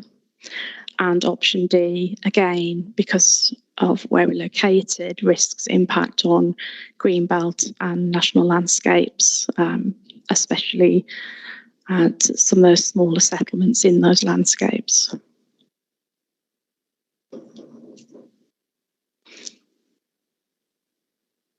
I think it's fair to say 4.6 points out the link here between the need to promote a sustainable pattern of development that meets needs.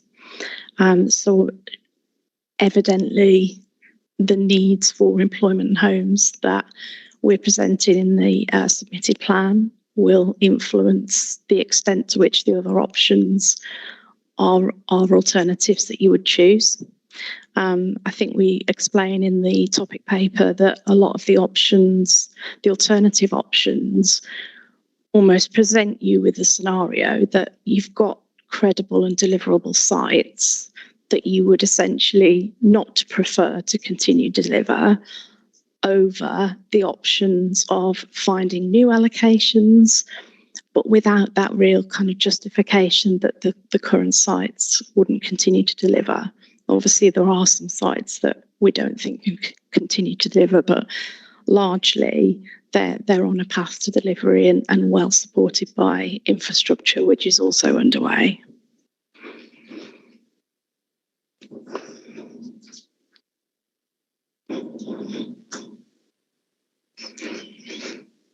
I think I'll leave it there.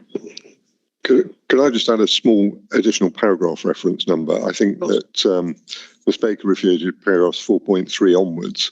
I'd also just draw your attention to the boxes that follow paragraph 4.2, because those boxes, there are several different boxes, but not only do they have the icons and then narrative, they also provide some summary of the reasons why options B, C and D were less well performing in the council's assessment to option A. So obviously you need to read it as a whole. I'm sure you have, but I just draw your attention to those boxes.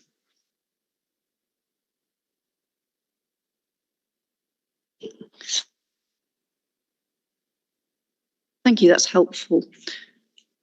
So just looking at the alternative options, so option B, I'm thinking about which option would provide the greater flexibility and choice in housing delivery, particularly delivery of affordable housing and specialist housing. Would that not lean it more towards option B?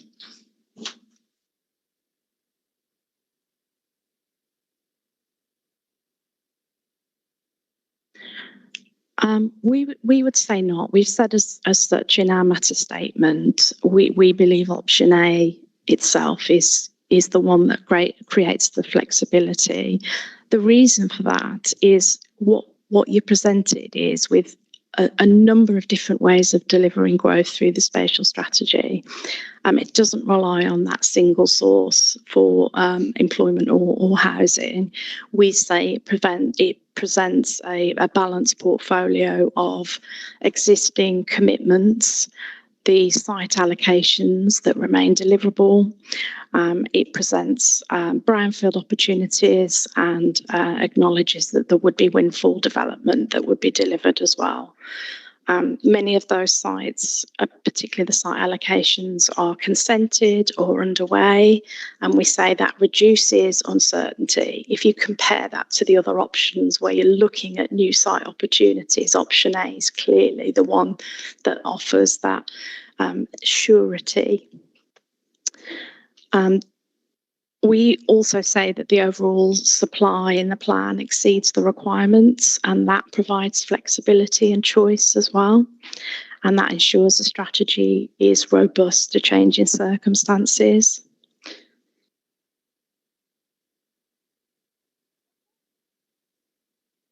And we say as well, it allows for variation within the settlements and over time. So it supports development in Science Vale and communities, but also across the tier 1 to 3 settlements, as well as opportunities through our neighbourhood plans and through brownfield development and windfalls. And of course, neighbourhood plans do have a large presence in Southern Vale. They do regularly allocate homes, and they do provide a significant amount of homes that perhaps the spatial strategy and its associated key diagram doesn't express. I mean, the key diagram does focus very clearly on those strategic elements of what the policy SP1 is referring to, but it doesn't get across that mix of supply, including from neighbourhood plans. If I can point you to where it's clearer than the key diagram, we have something in the examination library called the Interactive Policies Map. The reference for that is CSD02. And within that, we have the joint local plan layers and the neighbourhood plan layers. So if you overlay the JLP allocations with the neighbourhood plan allocations, you'll see all those various sources of supply that perhaps doesn't come across as well in the key diagram.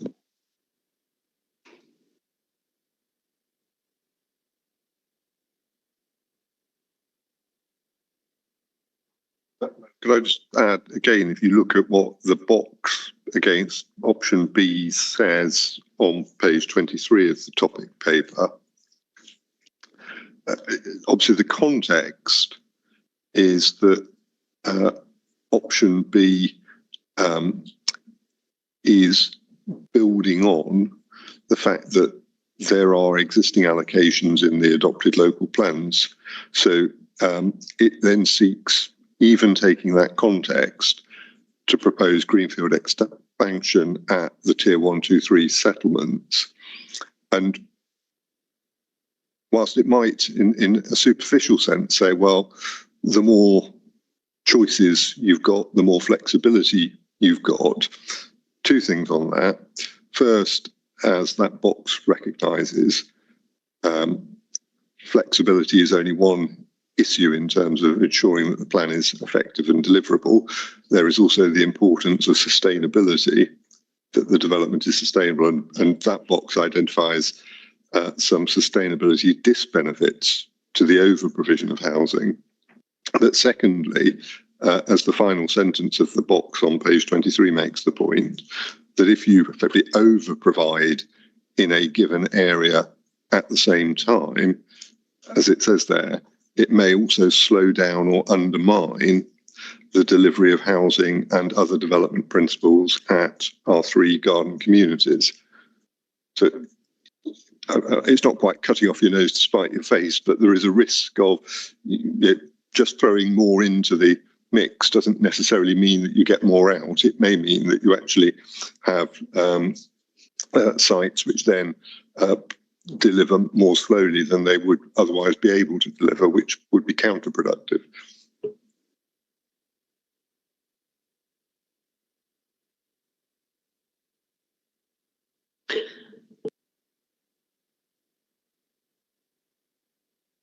Option C This is an alternative of co-location of housing and employment, including development on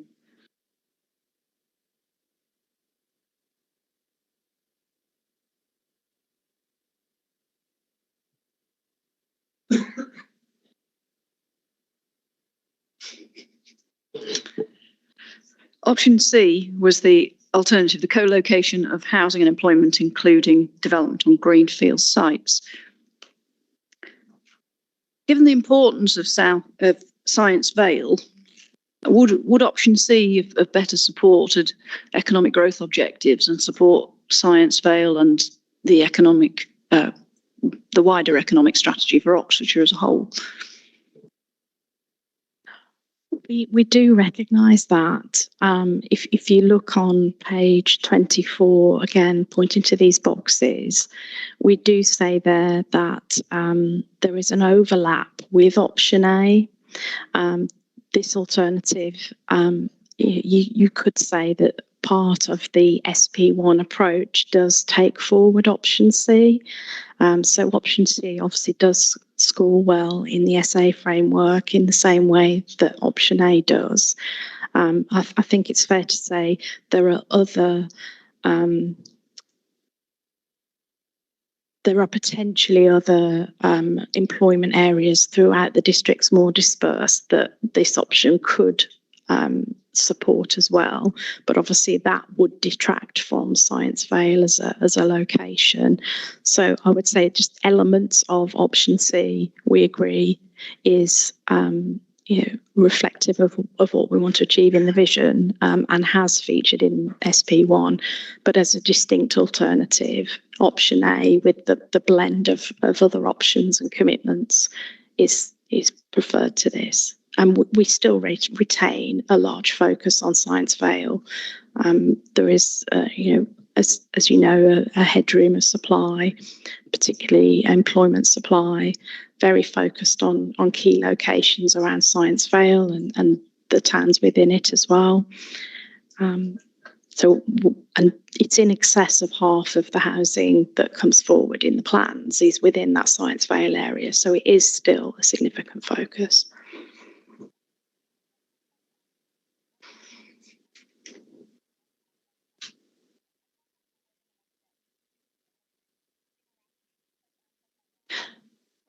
And just to finish off with option D, a couple of questions there. What role should smaller villages play in meeting development needs of a district?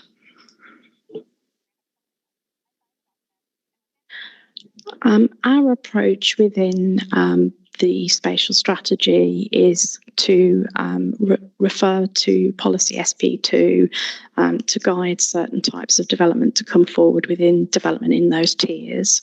We also have strong support retained for neighbourhood plans to come forward, a dedicated team in the council, and we continue to see neighbourhood plans being, neighbourhood areas being designated and coming forward. But generally, we don't prefer a dispersed option that relies on new growth opportunities. We don't believe that aligns with the vision. We don't believe it would be justified. It would lead to, we believe, a dilution of the focus at Science Vale. You're potentially looking at not supporting jobs, services and facilities. And key to achieving elements of the vision, we think that the approach in the spatial strategy would best enable sustainable modes of transport and active travel being implemented.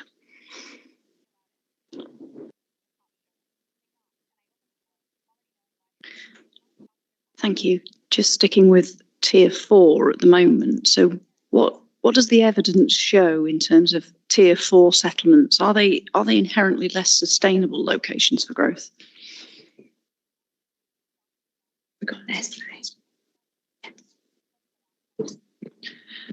So our assessment, as set out in TOP 05.2 of the, so that's the settlement assessment and hierarchy, which was used to produce the hierarchy, found that tier 4 settlements, those are categorised as less sustainable.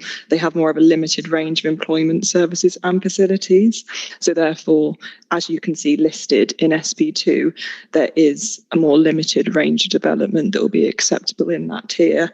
And that is considered appropriate for that settlement, helping to preserve the intrinsic character of that settlement, and that's reflective of the NPPF paragraph 116C. So we're taking that active decision to direct growth to the most sustainable settlements, and those are the higher tiers.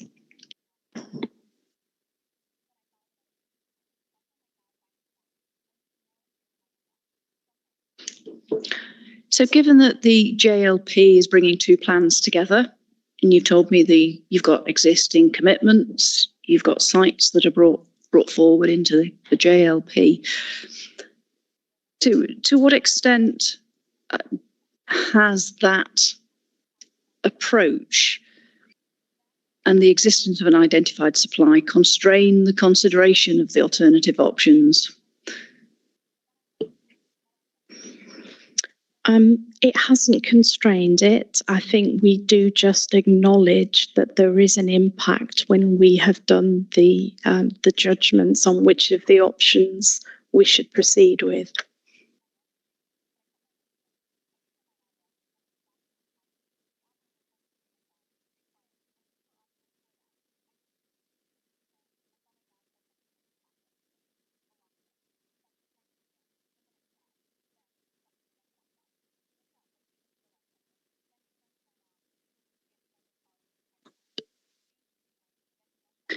Thank you. I think that question is quite important, because there are a lot of participants that are keen on saying to us that there are already sites allocated, so what's the most appropriate strategy?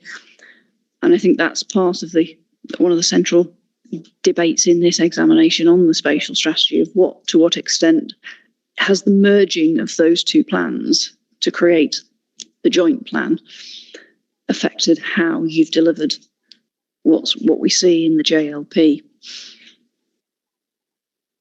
Can I just start on that just by saying, obviously the test in terms of the soundness test, as set out in paragraph 35B, is the plan justified? That is to say, is it an appropriate strategy, taking into account the reasonable alternatives and based on proportionate evidence?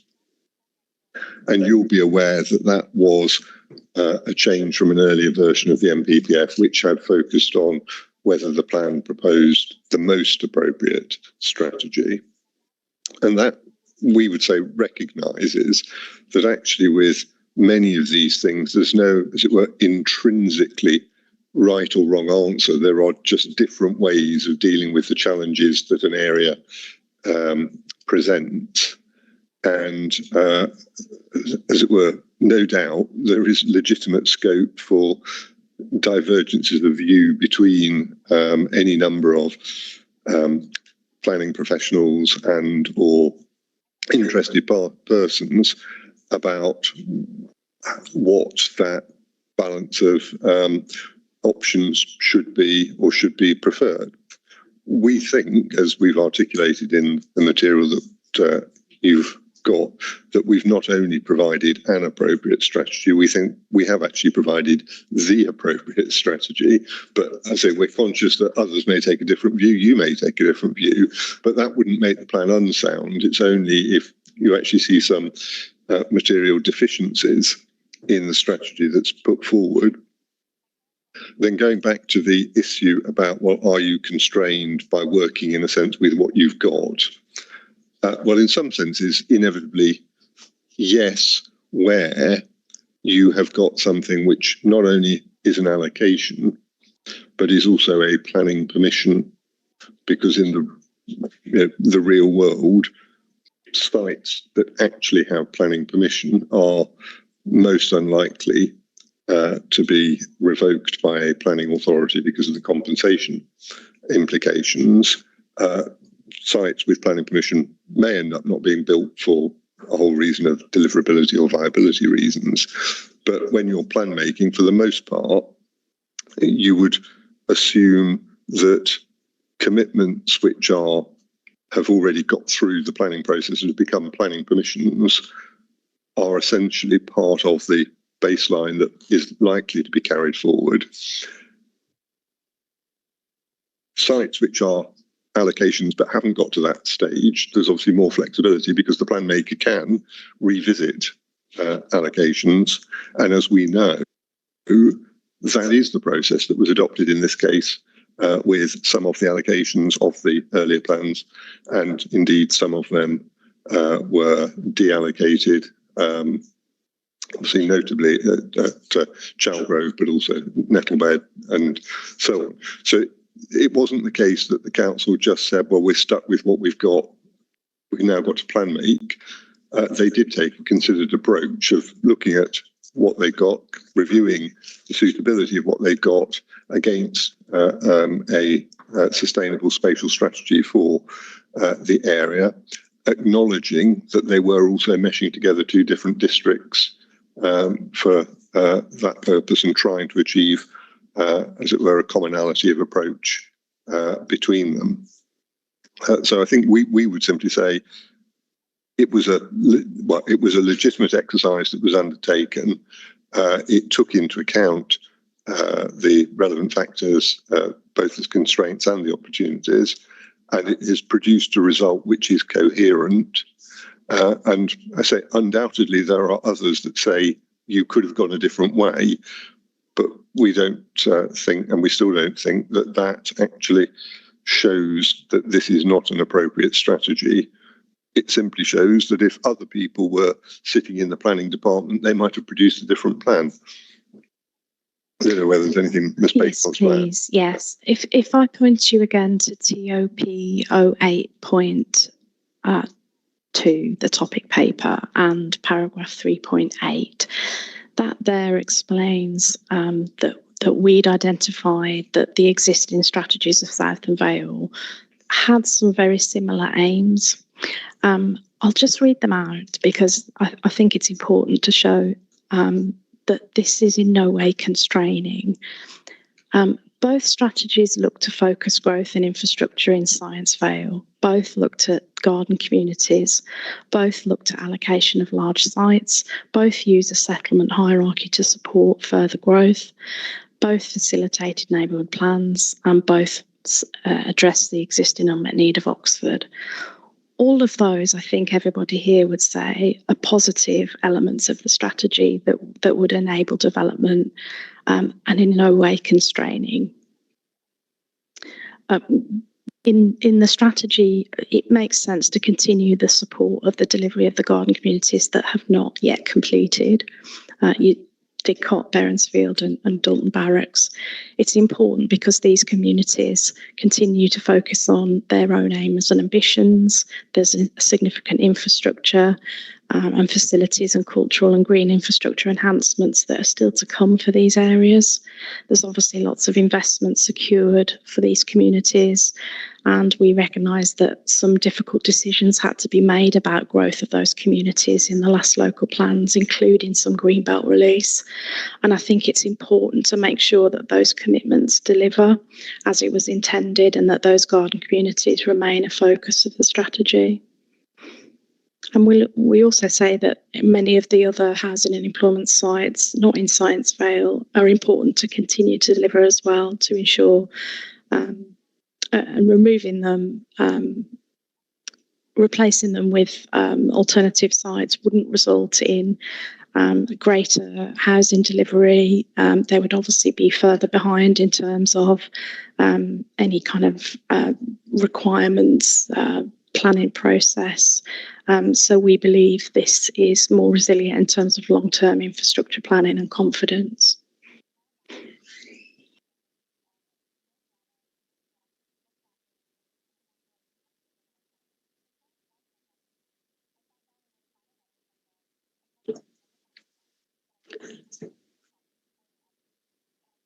Thank you for that.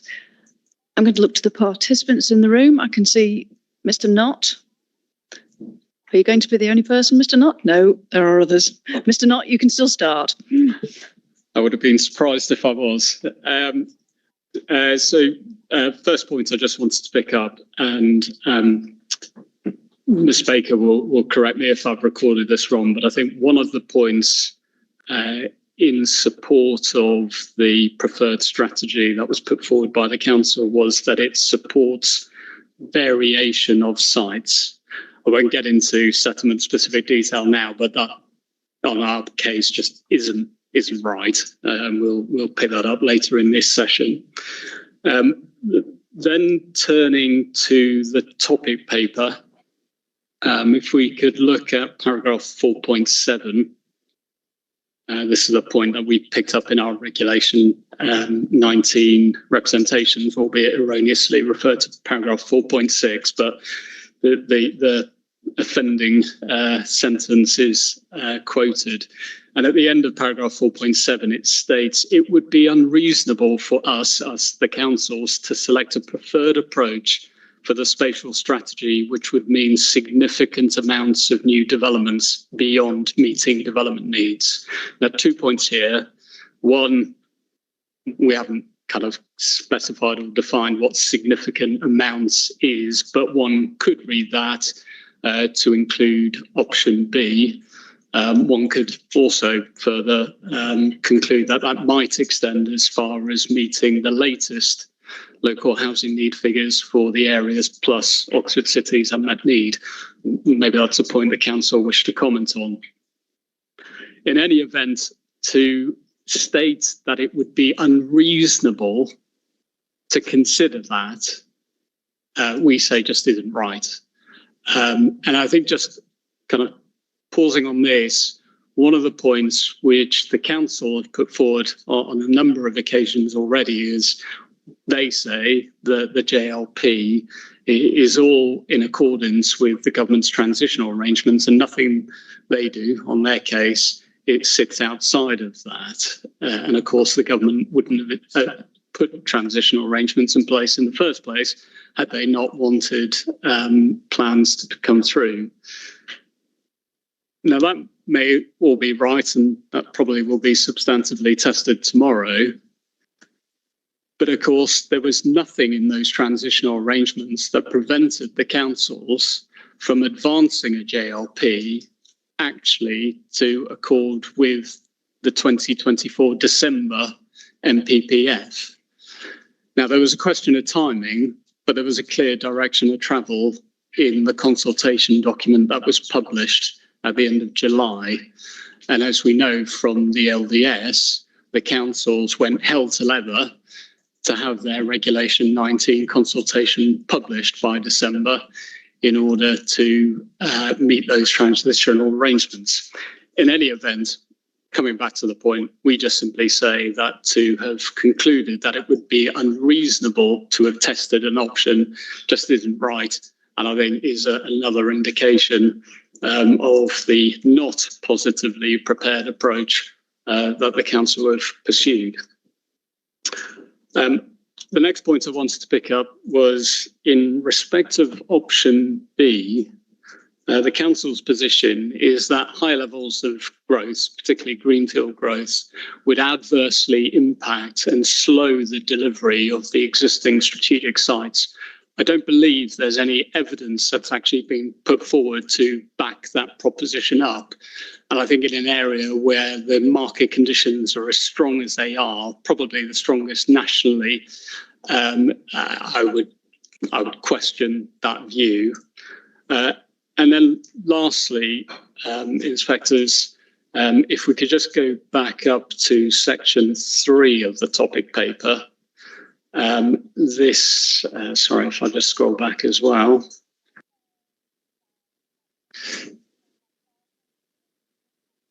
So it's section 3, the title is evidence, and then the next subheader is previous spatial strategies. If you've got that on page 8. It's not actually previous spatial strategies, it's the current spatial strategies. And I think a kind of point of clarification, if we can, this section, which then goes on and looking specifically at paragraphs 3.7, 3.8. 3.8 actually states there are some similar aims between the existing separate spatial strategies of the two districts, and then lists out a number of points. I acknowledge that then in 3.9, 3.10, it comes on to a couple of points in relation to the Science Vale, Didcot Berensfield and Dalton Barracks. I read this part of the topic paper as essentially saying the JLP doesn't go outside of the existing spatial strategies. And I would characterise it, Council clearly wouldn't adopt this, but I would characterise this, the JLP adds nothing to the existing spatial strategies in the development plan. And therefore, our case is, again, a recurring theme. The JLP has nothing in terms of additionality and positive planning for the area. Thank you.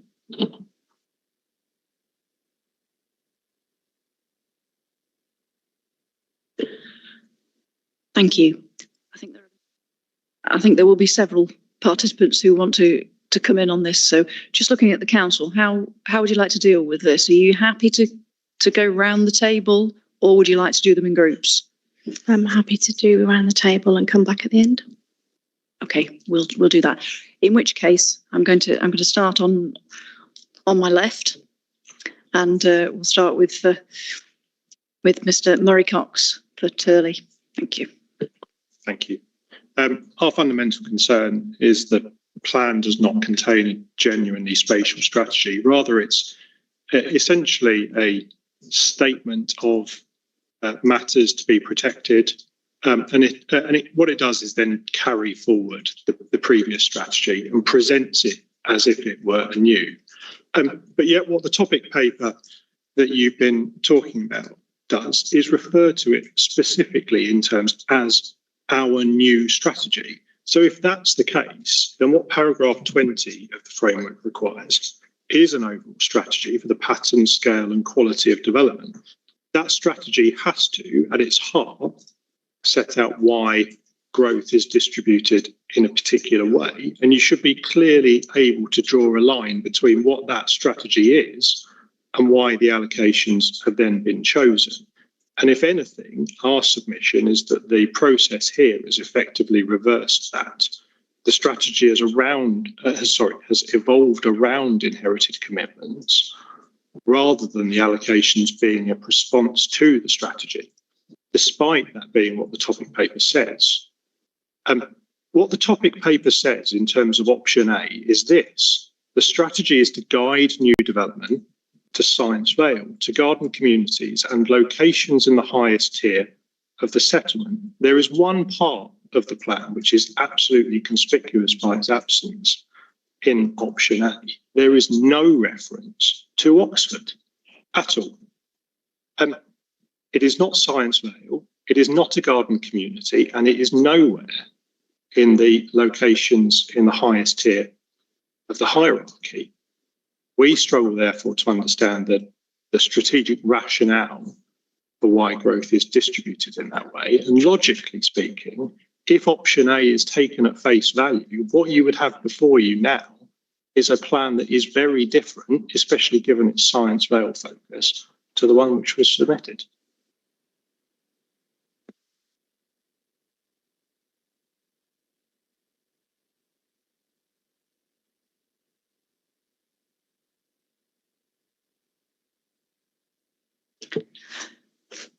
Thank you.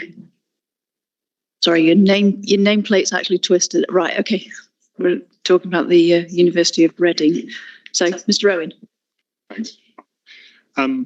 There was reference made, Council speaking, to the employment needs topic paper. I just want to take you there on, in particular, paragraph 4.16, so it's reference TOP 02.2.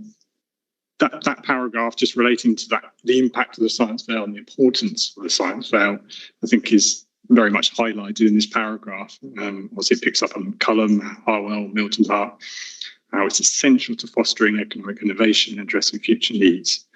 And it goes on to saying these employments are the critical drivers of the region's knowledge-based economy, contributing to advancements in science, technology, and research.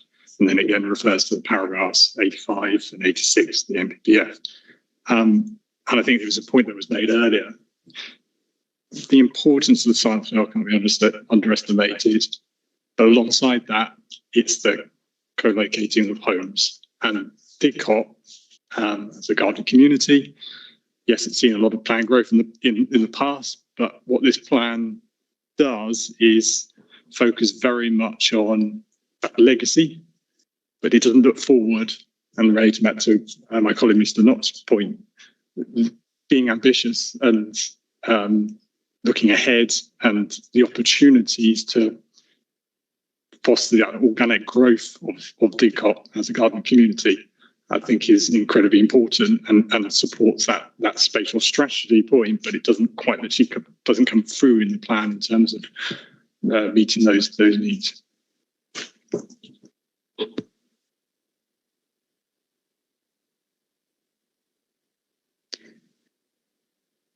Thank you, Mr. Chief. I think your nameplate went up after I introduced the next one. So I'll just come back to you, and then I'll come back down the line. Mom, it's a point I'll expand on in respect to the settlement hierarchy policy SP2, which I know comes later in this hearing. But it's relevant in respect of some of the representations that we've made in relation to the options which have been assessed within the SA. Specifically in respect of the lack of consideration of Reading or edge of districts, edge of district settlements close to Reading. The point at this stage is that in respect of the options A, B, C, and D, none of those, in our view, adequately consider edge of district settlements or those close to Reading. Perhaps I'll expand on what we say in respect of the methodology and the omission of Reading under SP2 in more detail.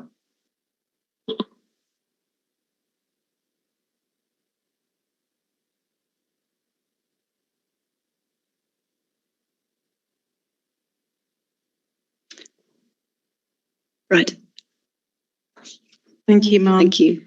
I think one of the issues here is that the selection of strategy A, the spatial strategy, just highlights the inherent problems with the plan and the further disconnect between the vision and what the policies then actually do.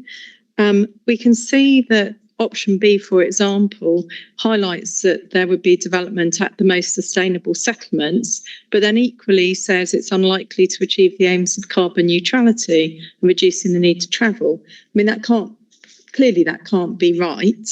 The vision itself talks about choices, about inclusive villages, about diversity, about travel choices. Option B would do that in a way that option A doesn't. And the problem with what you've got again with I'm not quite sure what the settlement hierarchy is doing, because actually we'll come on to it, but the hierarchy policy only talks about development within the settlements. It doesn't talk about how that hierarchy has actually influenced the actual strategy for some of the allocations, which obviously it hasn't, because they've just been brought forward from before.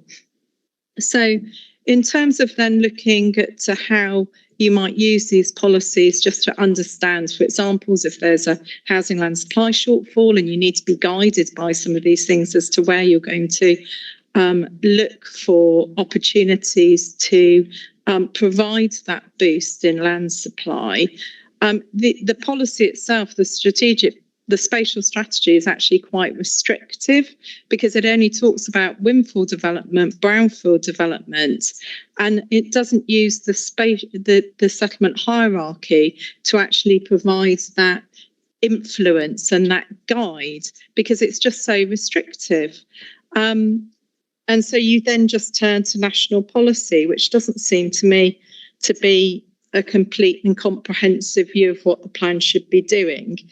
And then obviously in parallel, and it goes back to some of what we were talking about yesterday, because in parallel to this process will be another plan process where the councils will need to be looking for more land for housing. And yet we have option here B telling us that the option is unlikely to help achieve the aims of carbon neutrality, reduce need to travel, brownfield redevelopment opportunities. Well, one, there's absolutely no reason why option B, which focuses at tier 1, 2 and 3 settlements, wouldn't achieve brownfield land opportunities. They're not incompatible. In fact, the settlement strategy tells you that the tier 1s, 2 and 3 should be achieving brownfield development. So that makes no sense. And then what we're being told here is that it's unlikely. So if, you know, for members of the public, for us around the table, we say, well, okay, they've got to find more, and that process is going on in parallel. But here we're being told that these options are not appropriate and unjustified. So again, it's just a problem with these two processes going. This twin tracking process is a real problem for how we can understand what actually should be coming forward in the district in a sustainable way, in a sustainable pattern at those tier 1, 2 and 3 settlements, which haven't actually guided the strategy at all. Thank you.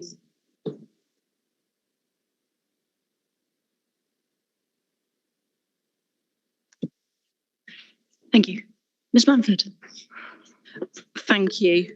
So just picking up on a couple of points, the preferred spatial strategy, option A, as others have alluded to, is entirely restrictive towards development at new sustainably located greenfield sites, including those at tier 3 and tier 4.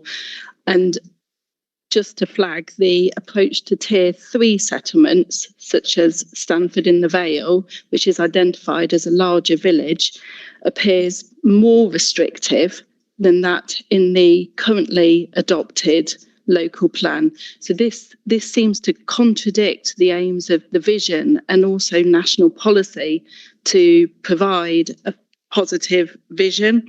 And as others have said, it also highlights the inherent problems of the plan and this disconnect that we're seeing between what the vision says and how that's carried forward into the plan itself. And national policy does say about having some growth at all villages to kind of help them thrive, help them move forward. And that role just doesn't seem to be recognised within the policies themselves to allow some growth, sustainable growth within those villages and other settlements. Thank you.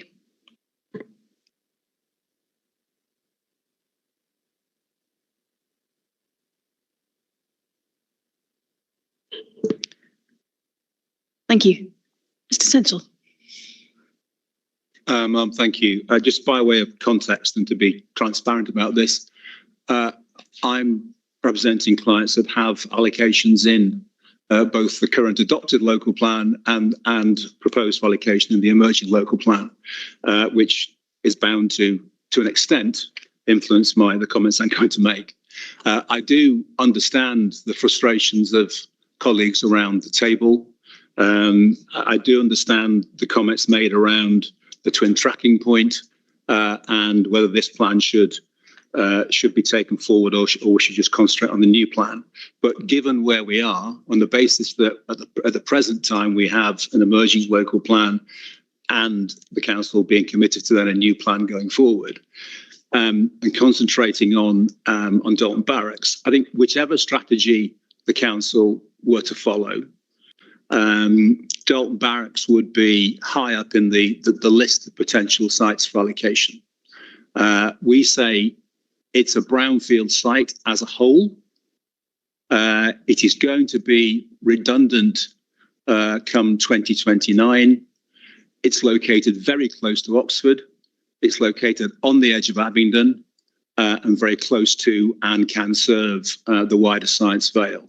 So it ticks every box you can imagine, in my view, in terms of being a suitable location for housing. Our point, DAO's point, is that the policy doesn't go far enough.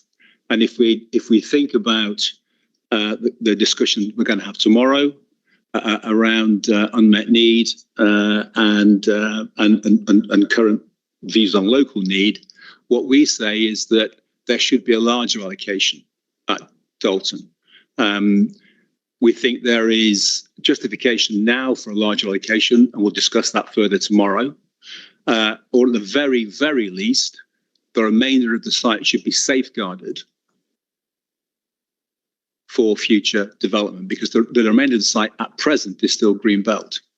And we've said in our submissions, you will have seen them, that at the very, very least it should be safeguarded, consistent with the site's designation as a garden community and consistent with policy AS14, which redlines the whole site, but doesn't go that one step further and say, and of course, we're safeguarding it for future development. Once we start the development of Dalton, it makes no sense not to use that site to its full potential. And that nettle should be grasped now, and we'll come back to it tomorrow, and no doubt we'll be at the examination into the new plan when it proceeds. Thank you.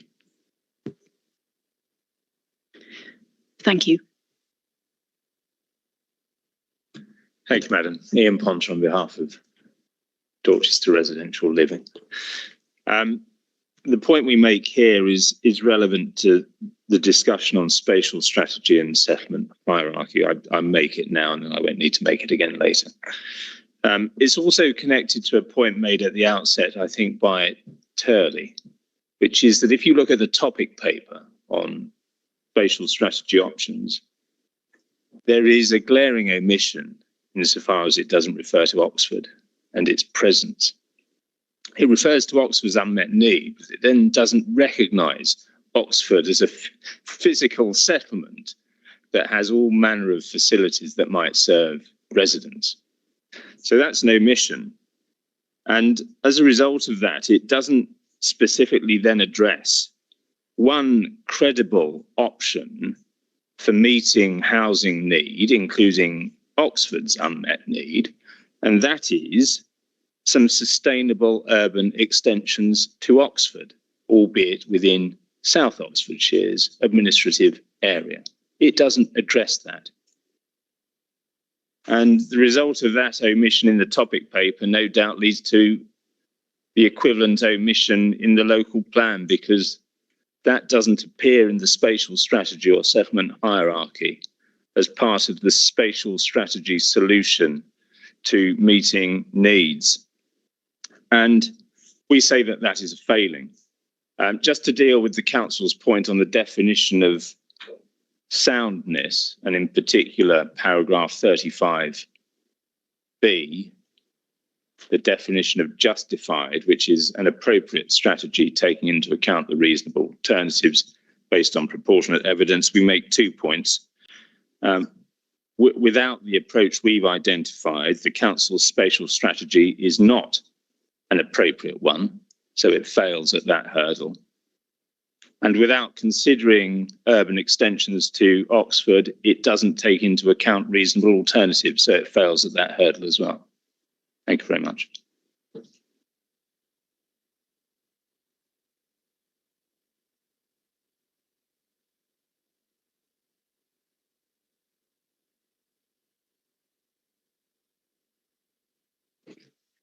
Next, please. Thank you, Caroline Chave on behalf of Nerton Developments. We've had some trouble responding to the spatial strategy options, as there isn't one that considers additional growth to Didcot, which we submit would place sufficient emphasis on Science Vale and meet need for homes to meet job growth, to balance job growth and in the right location. We've looked through the alternative options and to understand this, and find there's a number of ingrained assumptions about the options that we would question. Looking first at the sustainability appraisal, CSDO3, table 5.1, that considers the alternative spatial strategy options. We question why spatial strategy option C has a lower sustainability score in terms of reducing the need to travel by car, when that option would locate homes and jobs together. In terms of objective 9, to plan enough housing to meet needs of residents, option C again scores, and option B scores inferior to option A. No explanation given for that.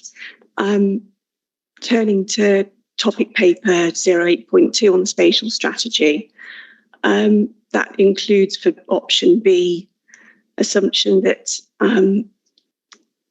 it would slow down or undermine delivery of housing and other development principles of the 3 garden communities. But there is no, I've looked the 3 evidence base to see if there's paper on market saturation or other assessment of capacity, and I can't find any. We then take this through to site selection process, Topo's 7.1 paper, and find those spatial strategy assumptions are embedded in the site selection process at 2.44 to 2.49. It said that Didcot already has enough housing.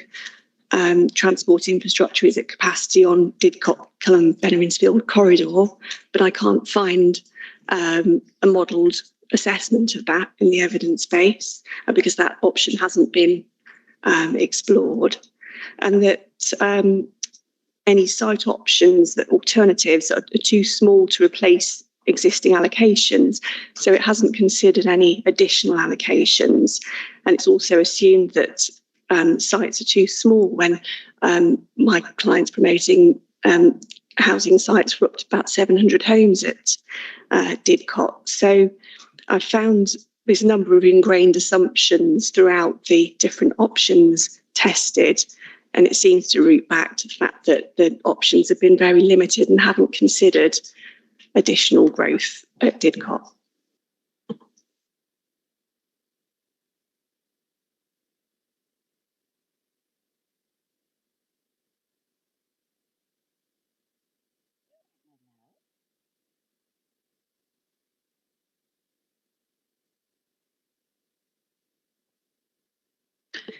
Thank you.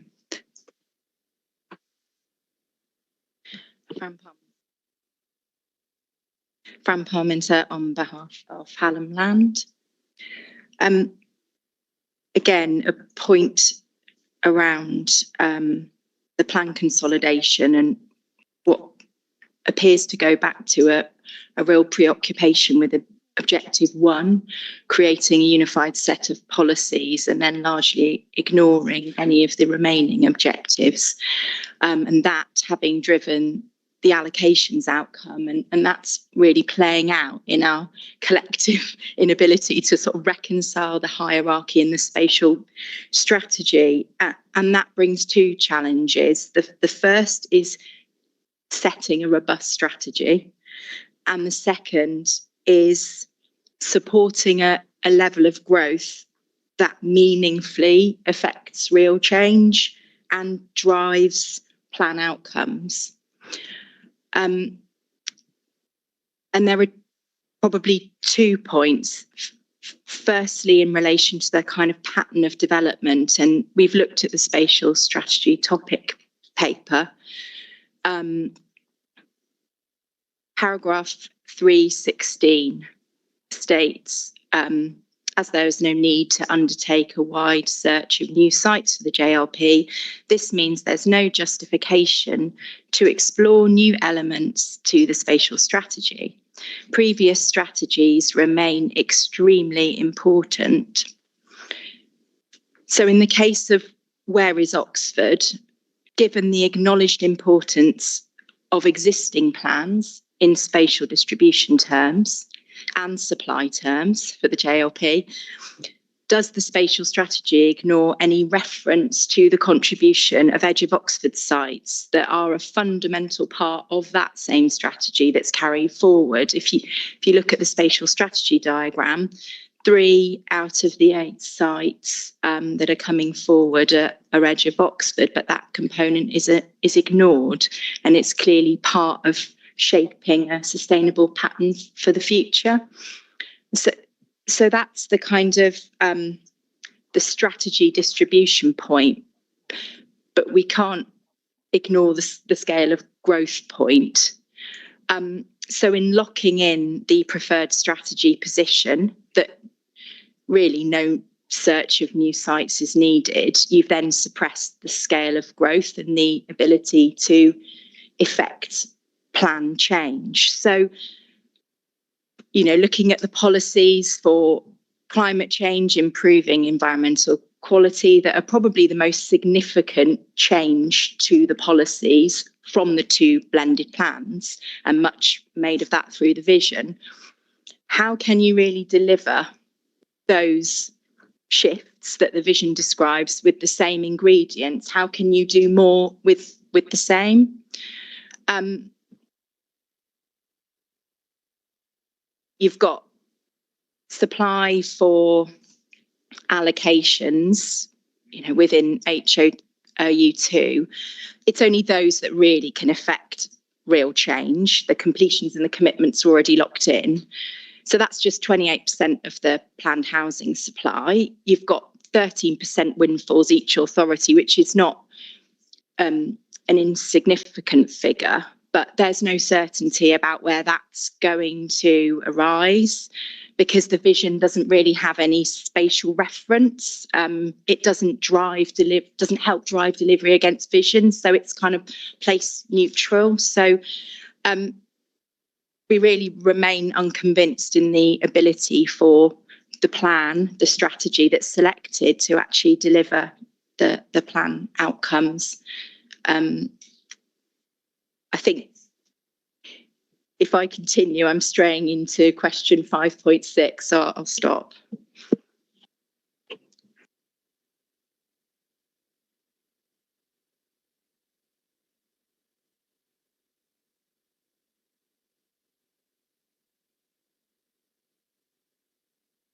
Mr. Shah. Thank you. I'm afraid I'm going to go back to the NPPF because that's really a matter of soundness, compliance with the NPPF. And it says, meeting the challenge of climate change. The planning system should support the transition to a low carbon future in a changing climate, ... It should help to shape places, that's why I'm raising it now, in ways that contributes to radical reductions in greenhouse emissions. And I have to repeat again, it's not lesser increases. The way we shape the future is to contribute to radical reductions in greenhouse gases. And the reason we have to do that in this forum is because of military increases, airport increases, other transport increases, agriculture stable, production of electricity going down. It's housing that we have to concentrate on if we're going to reduce emissions. That's why this is so important. So it's not all any of the above, because some of it is brownfield development and use of existing resources. But anything new will have to have really strong justification.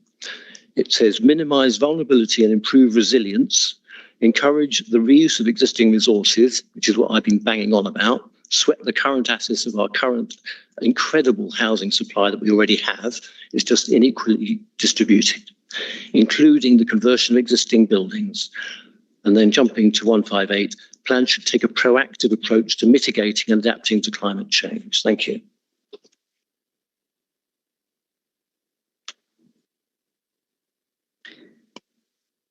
Thank you. I'm assuming the council have taken some notes as we've gone round. If you just bear with me, I need to get a new notebook out of my box, so I'll come back to you in a moment.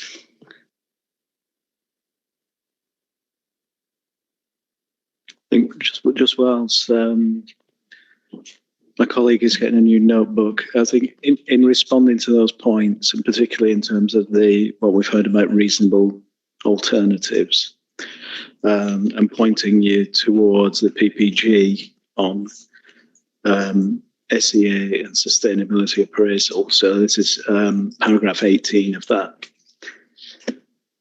So that says reasonable alternatives are the different realistic options considered by the plan maker in developing the policies in the plan. They need to be sufficiently distinct to highlight the different sustainability implications of each so that meaningful comparisons can be made. So in your sort of overall response to those points, but particularly on this matter, I'd like you to sort of reflect on that sort of realistic options considered. And we've heard, haven't we, about the Oxford, the sort of adjacency to Oxford as an issue, the adjacency to Reading. And then we heard Ms. Chilliff's point on Didcot and the likely or potential scale of housing sites that might come forward around there. So, and I suppose thinking about what we heard at the start of this session about, the spatial options weren't based on site analysis of sites, whether it was like a spatial consideration. So just a few sort of general points in your response to that. I'll start on that. Okay, we do have a series of options that I think are extremely distinct. So option B is a genuine alternative, distinct in its nature because it is a greenfield allocation. It would be a new allocation to a range of different higher tier settlements. I think that's fair to say it could include settlements like Oxford or Reading.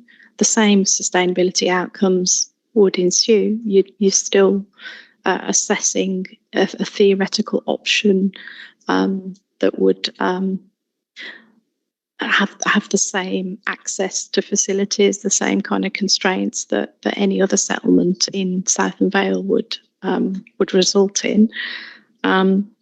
But yes, option C again is another very distinct option of alignment between jobs and housing locations, and the dispersal option again is very different from the others. So in that respect, we believe we've met that requirement. All are achievable. And I think we would just reiterate the point that this, as a spatial strategy option, we're not testing sites here. We're testing a distribution of growth. So we think it's, again, meeting that requirement from the BPG.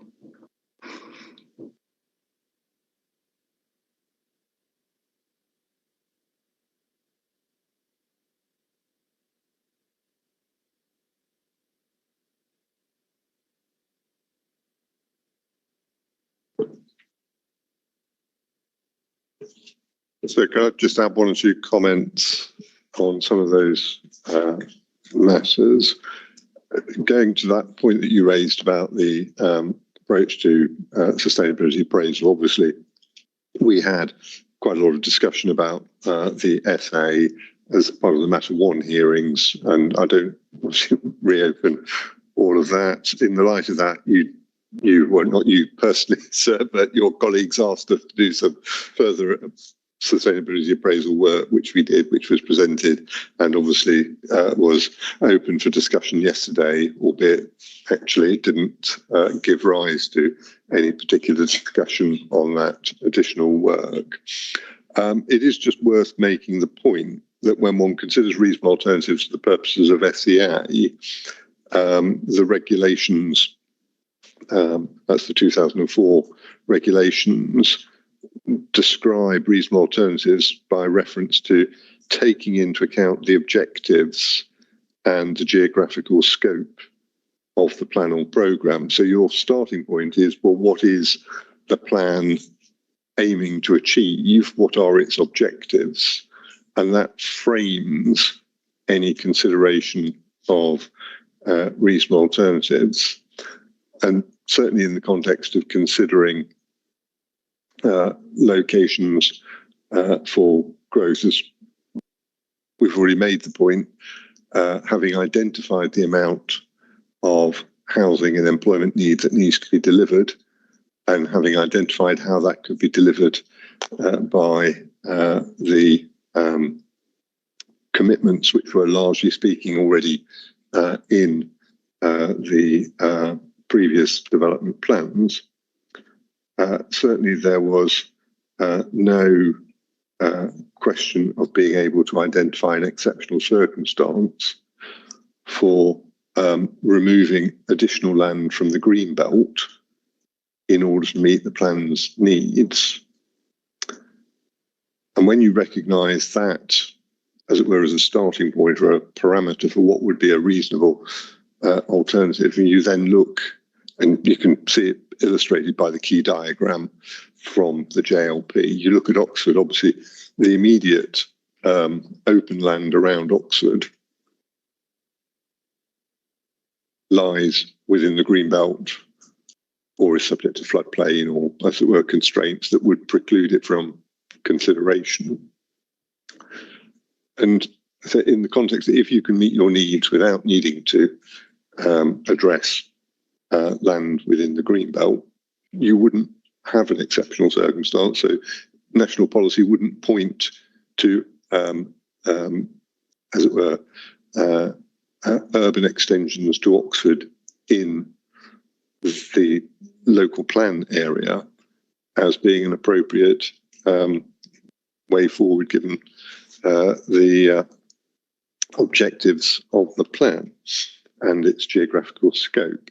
But that's sort of part of it. Is in terms of the position about Reading, as again Ms Baker has said, well, whether Reading is named or not named, in terms of the settlements which lie within the plan area, they're for the most part the smaller rural settlements, so one wouldn't be really building, as it were, capitalising on them. One would be contemplating urban extensions to Reading, but which would be unlikely to have materially different implications to expanding any of the larger urban settlements in the plan area. So one wouldn't expect that to produce anything materially different to what has been assessed through the options A, B, C, and D.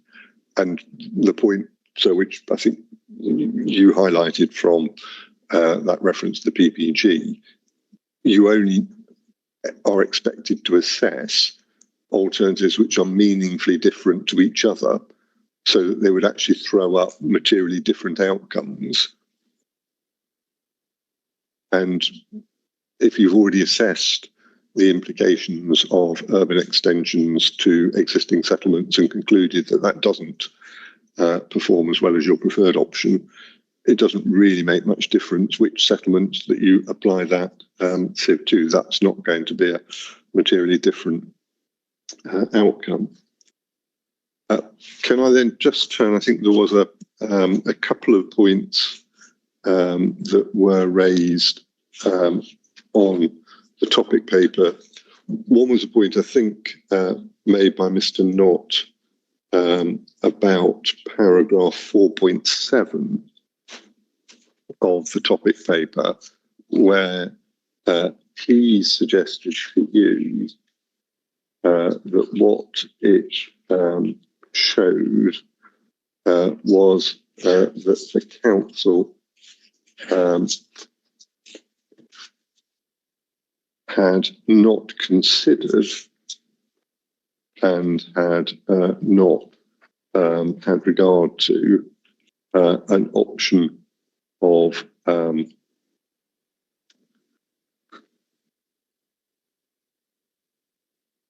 sorry, I'm just looking at paragraph 4.7.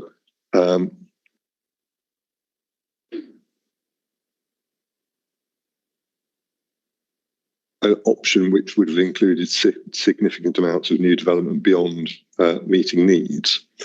That's not quite right with respect, because what paragraph 4.7 says is we do have and have considered that as part of the options appraisal, but it wouldn't be reasonable. It says it would be unreasonable for us to select a preferred option for the spatial strategy, which would mean significant amounts of new development beyond meeting development needs. In other words, it wasn't something that was given no consideration. It was considered as part of options B and C, which could have led to significant levels of growth above the levels of growth that were needed to meet the housing requirement. But those options were not selected. That's a rather different thing to saying they weren't considered. So that's the first point. The second point, which was just a point about the transitional provisions of the MPPF, which is obviously the current MPPF 2024 sets out those transitional provisions. It makes it clear that there are plans which should continue to be examined and tested against the 2023 MPPF. If you are testing a plan against the 2023 MPPF, you would be expected to use its standard method, because that would be the effect of paragraph. This is in front of me. I've lost it now. Paragraph 61, I think.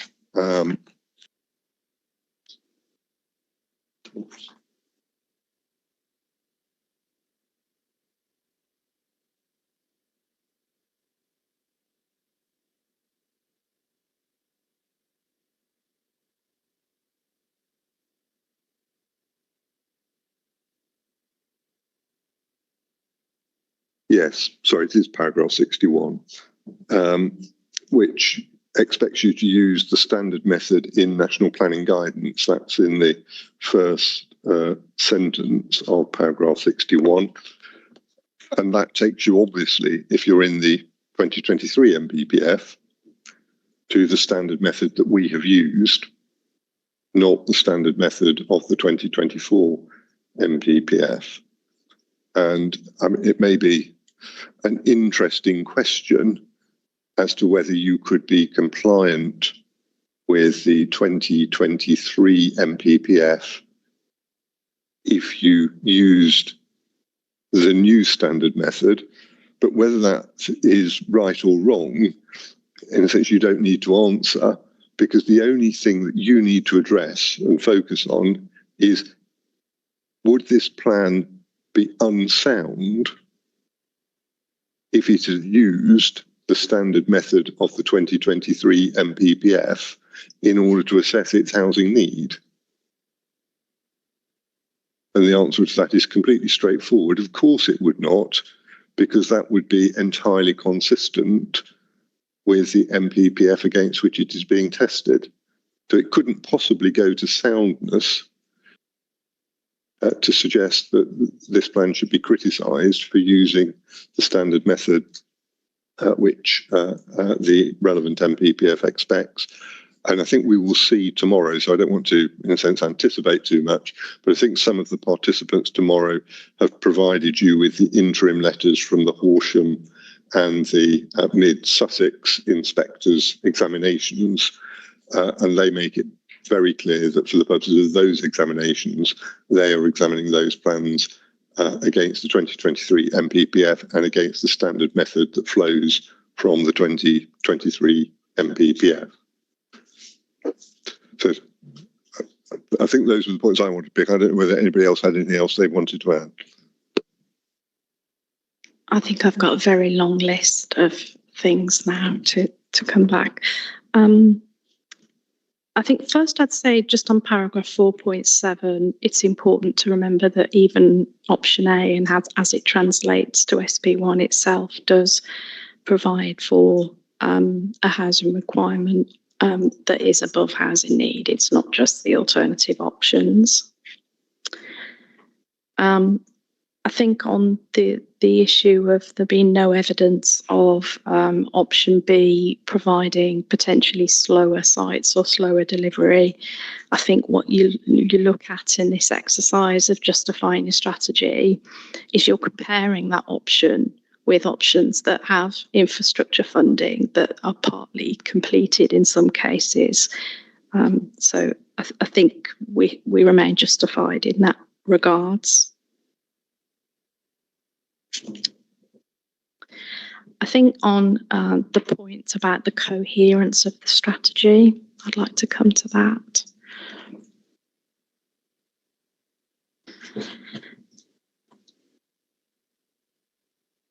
I think there is a critique here about the roll forward in effect of a lot of the allocations from strategy, previous strategies to now.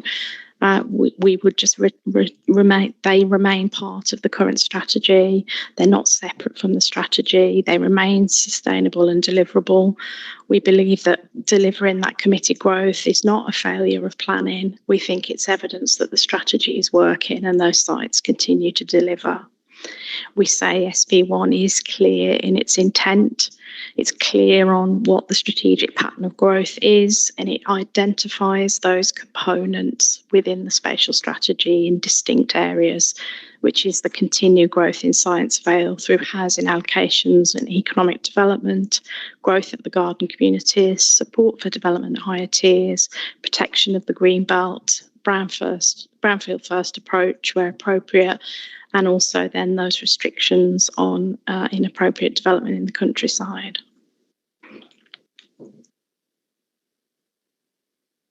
On there being a claim, there is nothing on Oxford.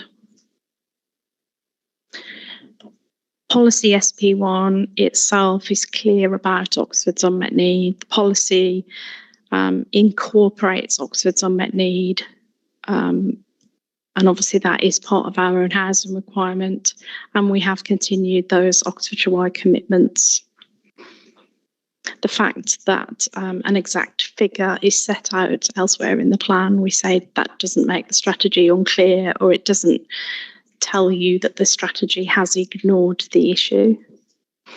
I think it explicitly incorporates it within our housing requirement, and it remains a distinct criterion in SP1. We'd also make the point, again, there was some claim the topic paper doesn't cover Oxford, edge of Oxford. Paragraph 4.9 deals with the edge of Oxford sites. We do allocate sites which are extensions to Oxford.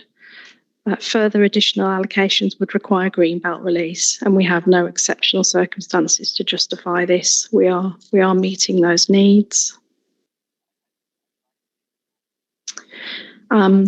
There was some mention of Reading.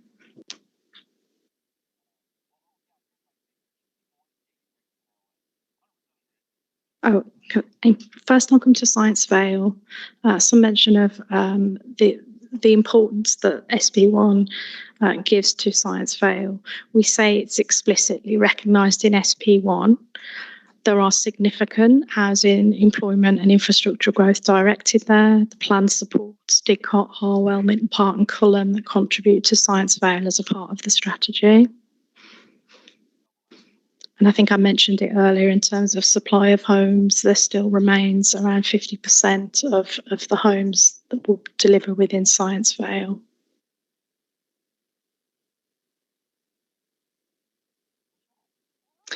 Just on Reading, again, the issue here is that the approach isn't a site-specific approach to test an alternative to the strategy.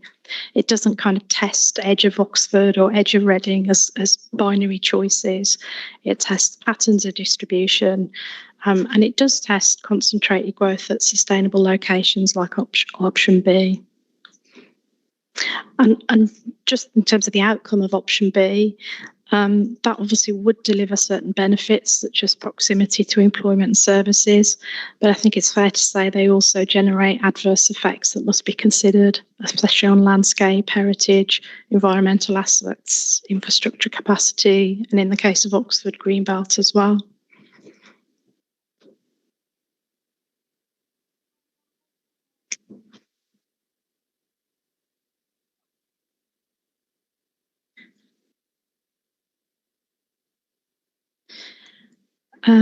I think there was a point about tier 3 settlements in SP1. In response to that, I would just say that we have a settlement hierarchy supporting policies and specific provisions which, read together with SP1, provide that framework for decision making. The fact that planning judgment might be required in some cases doesn't necessarily mean the policy framework lacks clarity in respect of tier 3. It's common practice for local plans to distinguish between built areas and the surrounding countryside to direct growth and provide certainty about where development is expected.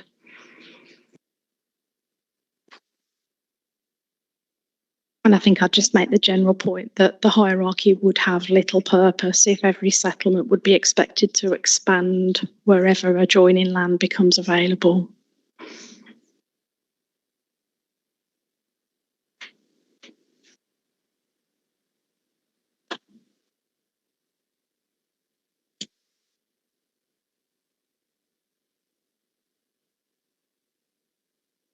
I think potentially on Didcot, I'd like to come back on that.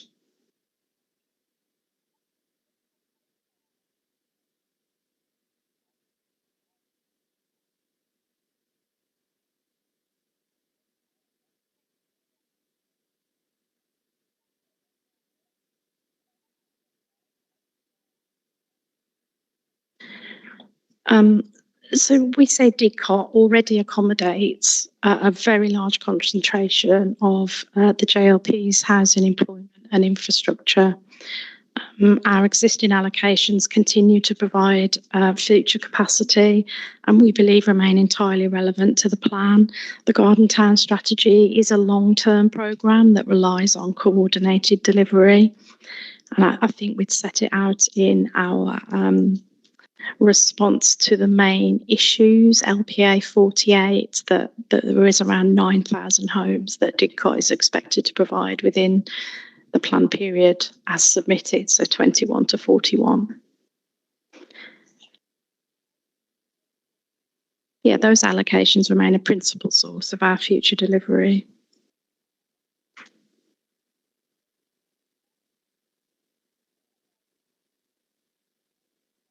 And I think in response to Mr. Scharf, we would just say we believe we have a strategy in SP1 that aligns with what paragraph 157 aims for and relates well to the vision and the further policies in the plan.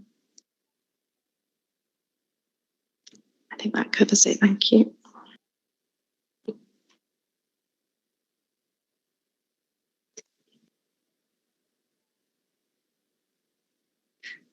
Ms. Baker, was that all of your post-it notes there? I think so, yes, thank you. Okay, thank you. Now I can see there are one or two people that want to come back on those points. I just want to try and move this on a little bit. So if participants can have in mind question 5.7 and 5.8 together. So this is about clarity to decision makers to be effective and whether policy SP1 should set out the quantum or level and distribution of housing and employment requirements. So if participants who've got the nameplates up want to come back to some of those points that the council have just responded to, and then we'll move on to question 7, 8. I will start on the right-hand side this time. Thank you. Ms. Parmenter. That was a legacy one, okay. Very briefly, Madam, because this can often become an exercise in trying to have the last word, and I don't want to do that, other than on this occasion. I think in answer to my concern that the topic paper hadn't considered within its options urban extensions at Oxford, the point was made that, well, option B would pick that up. I think that was the point that was made. And option B is the greenfield expansion at tier 1, 2 and 3 settlements. I think I just want to make 2 points in response to that. Firstly, the list of tier 1, 2 and 3 settlements within the local plan, page 84, doesn't include Oxford, obviously. So there's no reason to believe that it would have been included in that consideration of option B. And the second point, that even if it was considered in that way, and I don't think it was, it puts Oxford into the same boat as tier 1, 2 and 3 settlements, which is obviously flawed because Oxford's obviously different. Thank you very much.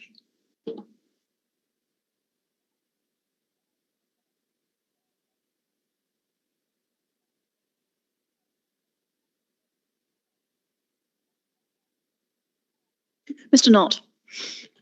Just very briefly, as you might anticipate, just in relation to paragraph 4.7 of the topic paper, point Mr. Bedford made, if I've got it in front of me, I've highlighted it. If I misread the text, then unreservedly apologise to you and the council's team.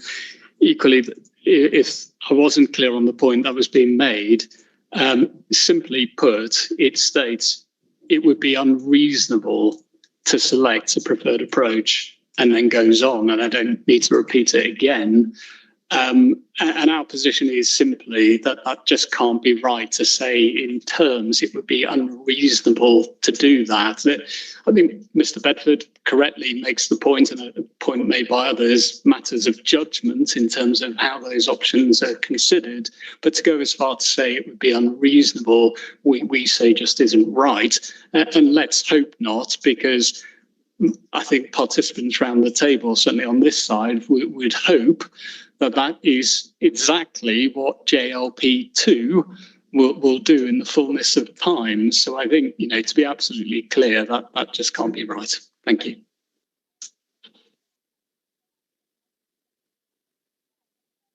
Thank you. Mr. Sheath. Thank you, Mom. It's just coming back again. Mr. Ponter's already made the point in respect of Oxford. The same point applies in respect of Reading. Mr. Bedford referred to the SEA regulations, which expressly reference the objectives of the plan and the geographical scope being considerations when one looks at reasonable alternatives. Taking those matters into account, it's firmly our position that Oxford and Reading clearly are relevant, should be assessed as reasonable alternatives. And importantly, settlements close to those cities, but within the boundaries of the councils, should be properly assessed as reasonable alternatives. And indeed, we've given at paragraph 1.1.21 of our Matter 5 hearing statement a list of settlements which we consider abut Reading, which ought to be considered. And that document references 2WS5/10. The point is that when the councils seemingly respond in reference to options A and B, when one looks at those options in practice, option A doesn't appear to have properly taken into account Oxford or Reading. The alternative, by saying, well, option B, which looks at greenfield expansion, tier 1, 2 and 3 settlements, has potentially taken into account, it is not correct either, because that plainly hasn't taken into account Reading, for example. And the alternative point, and in any event, as we set out in detail in our Matter 5 hearing statement, is that settlements that abut and are close to Reading have been underscored because they haven't properly, within the SA, taken into account the facilities and services that Reading offers and their proximity and location, as well as the train station, for example, that's offered by Reading. And we say that that's fundamentally important, because it means there's an inherent omission in the SA and the extent to which those settlements have properly been considered. And if the methodology had properly looked at Reading as a sustainable settlement, that would necessarily have altered the options that have been considered.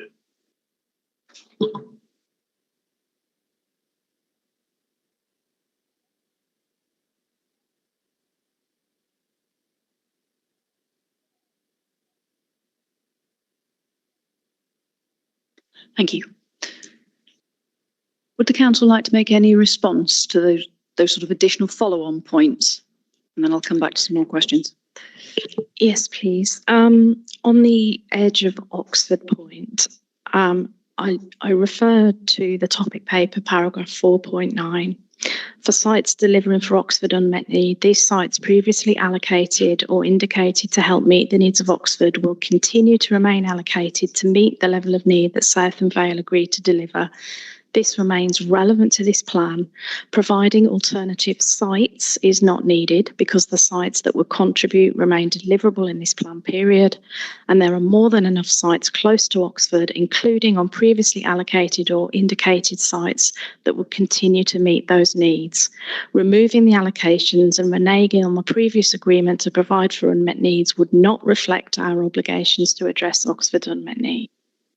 I'll leave that there. That obviously is perfectly right, but I would repeat the point that when you actually look at the plan area and you look at the green belt, and you know that those allocations on the edge of Oxford were themselves, for the most part, removed from the green belt, you don't actually have a meaningful way of promoting a plan with urban extensions to Oxford, which could be achieved without having to revisit the extent of the green belt. Now, obviously, one makes no comment about what may happen in future, but for the purposes of this plan, if this plan has already identified the scale of need that it has to meet and can do so in a way that does not require greenbelt releases, then it is not tenable, we would suggest, to contend that a reasonable alternative to achieve the objectives of the plan would be to consider a strategy which would entail, if it was to be a meaningful strategy delivering meaningful amounts of growth, that would require you to exclude land from the green belt for which there are no exceptional circumstances.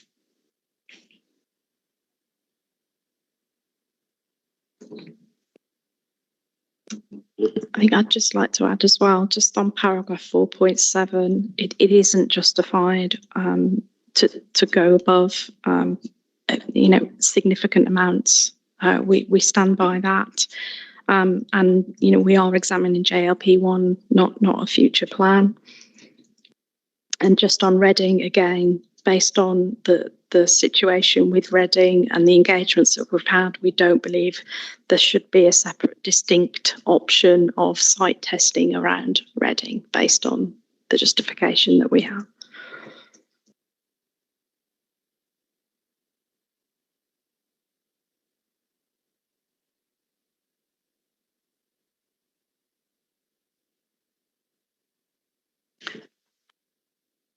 Right, thank you. So looking at question 7 and 8, 5.7 and 8. So this is about sufficiently clear. So is SP1 sufficiently clear? And should it set out the quantum and level and distribution? I'm going to turn to the participants first on this because I think there are various views, and then I'll come back to the council, if that's okay.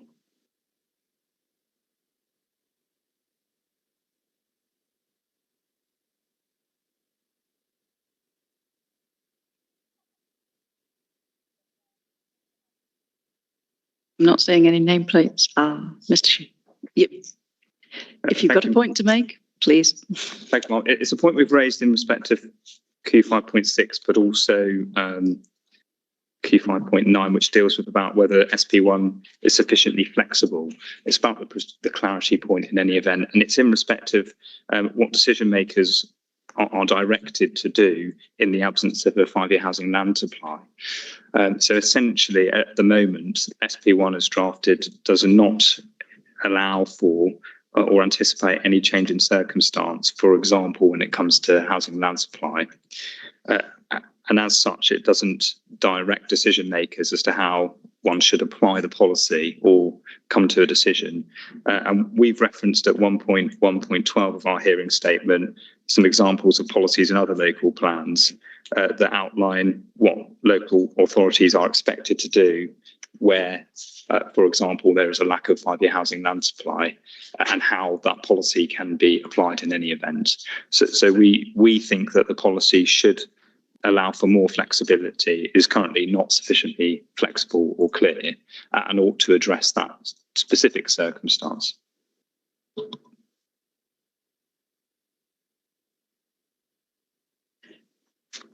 you say your hearing statement is referring to other examples. So how would you consider SP1 in this plan would need to be altered? It's paragraph 1.1.12 of our hearing statement, and it's essentially allowing for some sort of policy test that applies where there's a lack of 5-year housing land supply. For example, if material considerations mean that a scheme should be granted notwithstanding conflict with other aspects of the local plan. And we've given a few examples in reference to Aylesbury Vale Borough Council's local plan and the Scarborough local plan, specific policy references, which we say the wording of which should be included in SP1 here.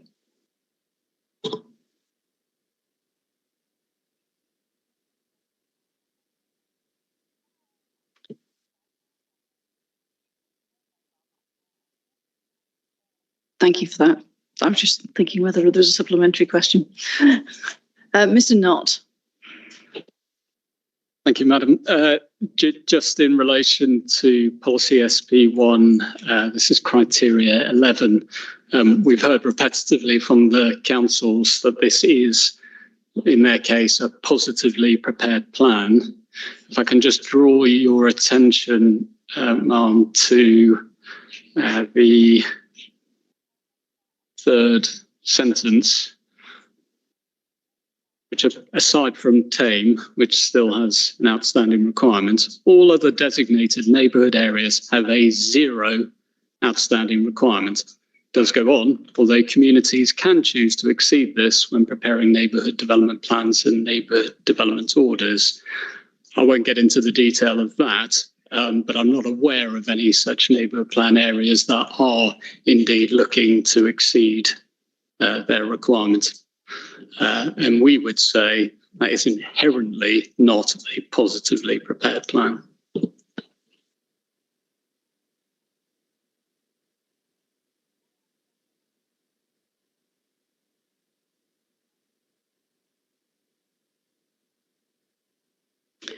Thank you. Mr. Stewart? Yeah, following on really from the two gentlemen before me, my focus is mainly on villages, which I'll make out more later on later points. But concerning this, as the gentleman before me just said, the idea that a neighbourhood or a village might be told or might be able to claim that they have a 0 housing requirement, I think is going to make planning applications very difficult. I think the general public, parish councillors will probably read that as meaning they don't need to build any houses in their village, and that is effectively policy. I think that's quite misleading. Similarly, following on from the gentleman twice before, this, similar to what he said, also applies to self-build housing. They'll currently have a massive shortage of sites, a massive under-delivery. And there's nothing in here that talks about how under-delivery of different forms of housing might be dealt with. And he's quite right, other districts do have policies. West Oxfordshire's current plan uses words something to the effect of that if there is an identified housing need, then sites on the edges of settlements may become supportable. And then finally, I'm quite concerned about some of the wording in paragraph 5 and 6 about brownfield sites. Whilst they are positive in the sense that they talk about supporting brownfield sites, I think that will very often be interpreted again by the public, parish councils and possibly case officers as meaning anything that's not a brownfield site is not supported. I have proposed a change of wording for that particular point. I think that's all.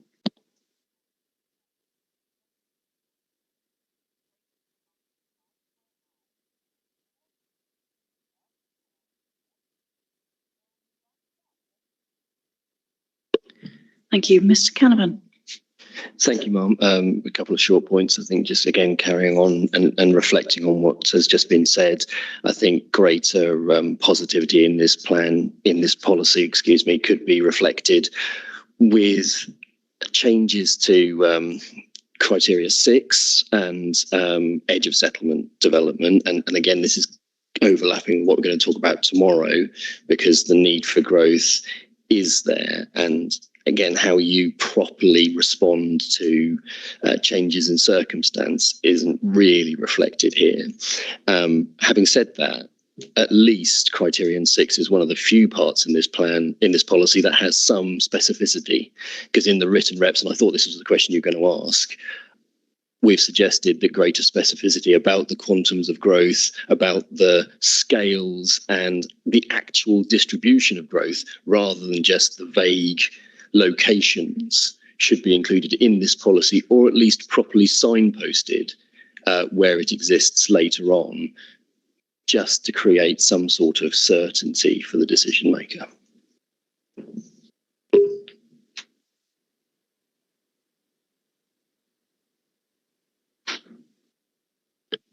Thank you. Mr. Sensel.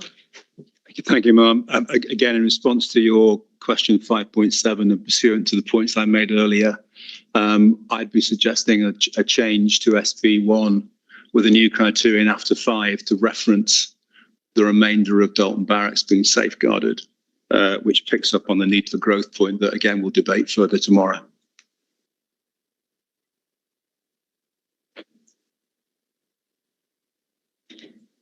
Thank you.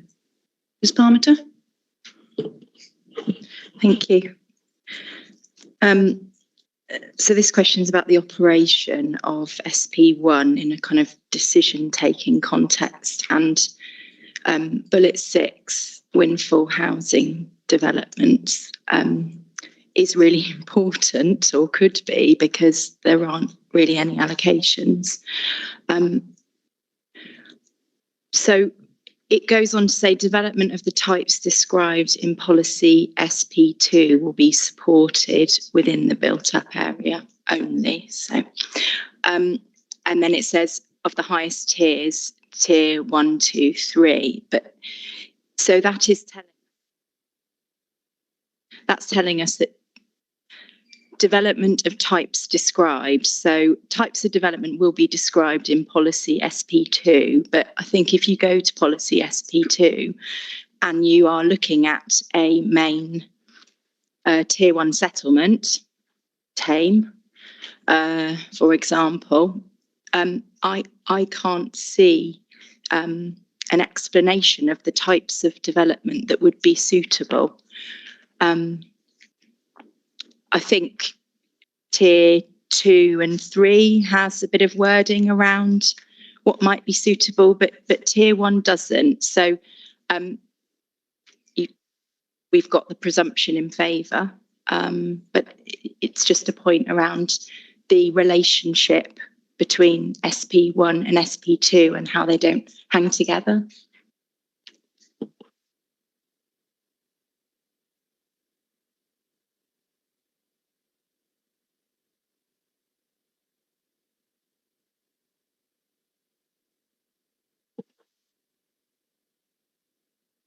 Thank you. I'll just come back to the council for some responses on those points. I think firstly, I would say the most important policies for an application are considered out of date if you cannot demonstrate a 5-year land supply, and that wouldn't be a local plan matter to address. Housing delivery is assessed through annual monitoring reports, 5-year land supply, housing trajectories and the housing delivery test, and those provide clear and transparent measures of whether planned housing is being delivered. On quantums, I'd like to just say the spatial strategy is intended to explain the distribution and direction of growth. The quantum of housing and employment development is provided through the housing requirement policies, the site allocations, the monitoring framework and the supporting tables within the development plan. So it's our position that SP1 should be read as part of the plan as a whole. I think it's not fair to say that neighbourhood plans are not making a contribution towards the housing supply. Yes, there's no target for them, but we do have many neighbourhood plans that are delivering even above their original requirement. And if the inspectors would like us to provide the instances where the neighbourhood plans are providing above their original requirement, we're very happy to provide that.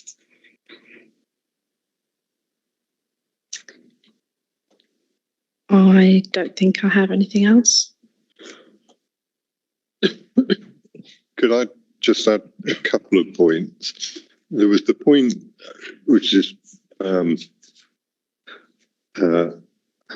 always hesitate because lawyers get excited about the meaning of words. There was a point on SP1 in terms of that cross-reference to SP2 and whether that needs some finessing to articulate it. I think we would think it doesn't, but it's one of those cases where you need to read SP2 as a whole. And understanding the context, the part of SP1 which we're focusing on is the second part of criterion 6, where it says development of the types described in SP2 will be supported within the built-up areas of the highest tiered settlements, tiers 1, 2 and 3. And then the question is, well, what are those development types? So what you have to do is you have to read the text in SP2 as a whole.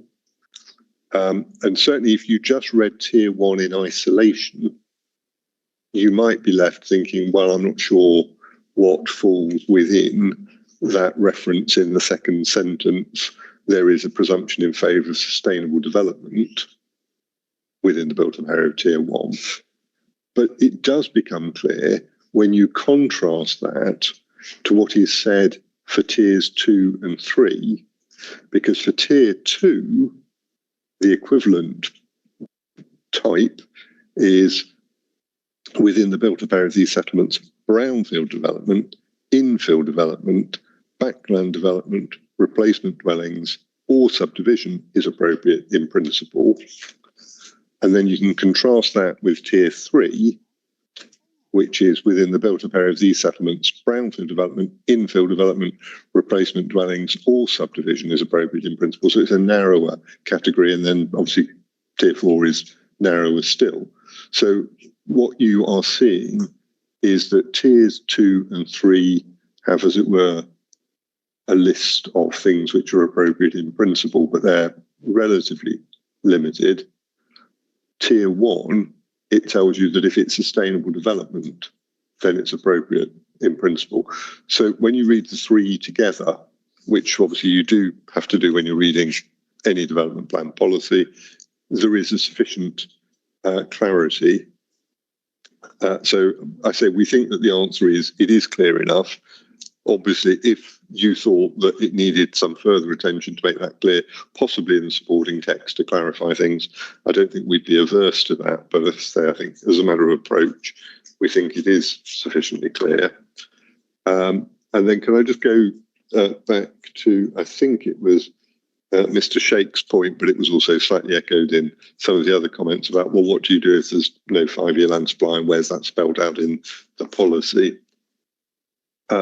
And the answer, which in part has already been given by Ms. Baker, is we don't think we need to do that because that's a matter for monitoring, etc. But the point is a point that had essentially been addressed in earlier versions of the MPPF. And you remember there was a time when the MPPF expected its presumption in favour of sustainable development, which used to be in paragraph 14 of the old MPPF. But there was a time when the MPPF expected that presumption to be reflected in development plan policies. And so what you tended to see was lots of development plan policies that trotted out either a word-for-word lift of para 14 or their own little finessing of para 14. And then people began to realise that actually that just created a circularity. And were you applying the development plan in section 38.6, or were you applying the MPPF as another material consideration? And it didn't help anybody. So the MPPF removed that expectation that the development plan should itself spell out the presumption in favour of sustainable development. And Mr. Shake's point is actually just a subset of that, because Mr. Shake's point about, well, what do you do if you haven't got a 5-year land supply? We all know what you do. You look at paragraph 11 of the MPPF and you look at paragraph 73 and 74 and so on. And that's how you deal with the issue, because it's all set out in national policy about what happens when you haven't got a 5-year land supply, and there is absolutely no need, certainly not on soundness grounds, for a local plan policy to regurgitate the same exercise, and it would be arguably problematic if it did it in a different way. So we see there as being no justification for that. And if there is no 5-year land supply, which obviously we at the moment confidently expect is a scenario that won't arise, but if that scenario did arise, it would be dealt with as the MPPF expects in paragraph 11 and related paragraphs. And you would apply the MPPF as another material consideration in the case.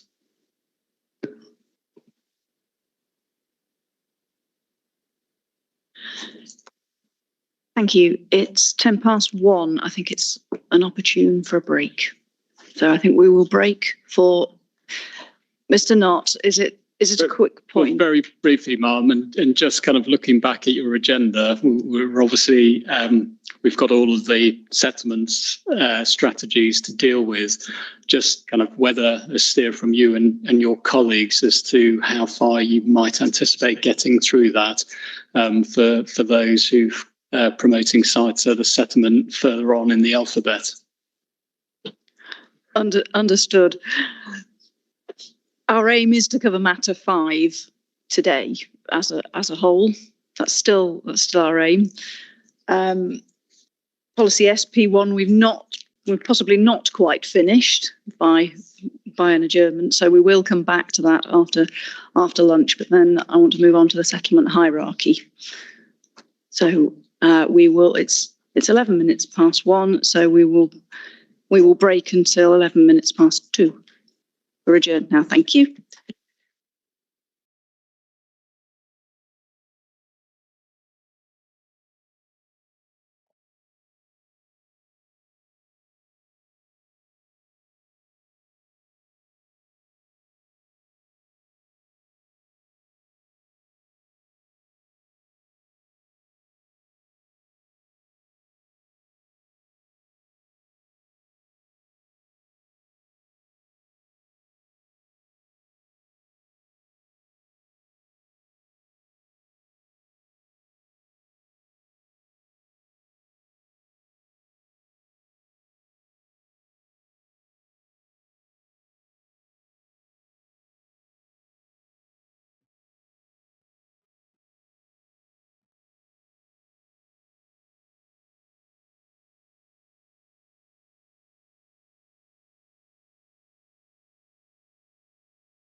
meeting all day. They've just gone on lunch. So,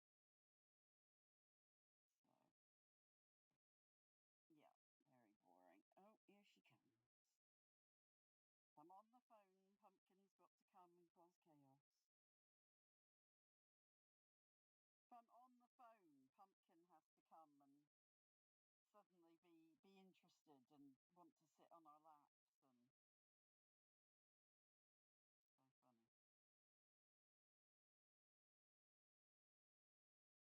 Yeah, so going to meet Julia tomorrow, and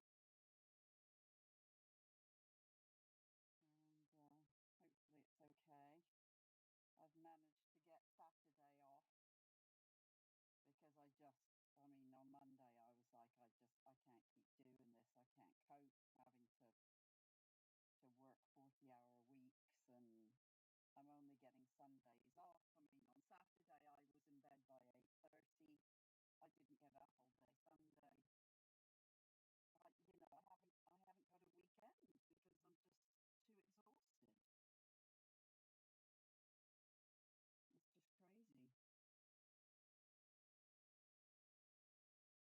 It's just crazy. I'm helping out at the community centre because the manager has gone off. She had to have a big operation. And so Libby has stepped up to be manager, and so she's like a duty manager down. So I'm doing some shifts there because they need people. You can't work alone in that place. So I haven't done a lot of cornerstone stuff. They want to change that anyway and make box office also work in the cafe, which I don't agree with. So I doubt I'm going to be working there much anyway.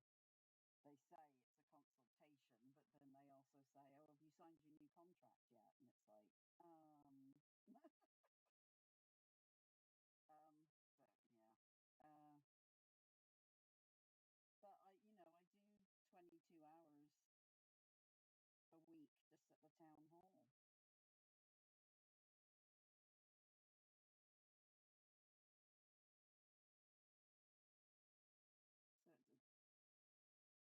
So yeah, well, it will certainly calm down over August because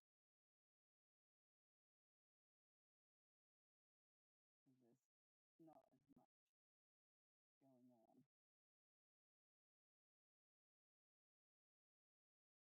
But yeah.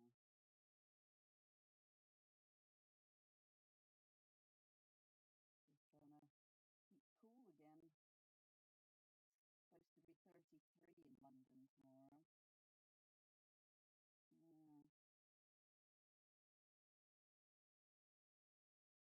Well, this is the thing, we'll have to take sort of cardigans and things with us because it'll probably be freezing.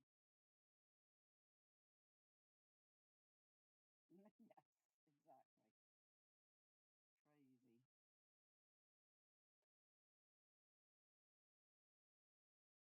So, yeah. No.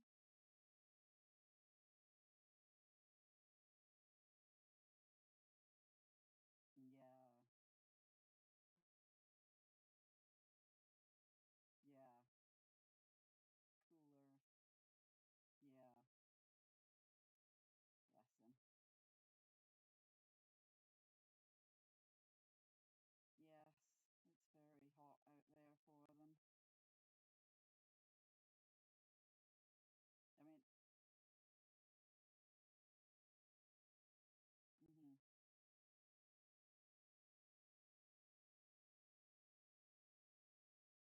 Yeah.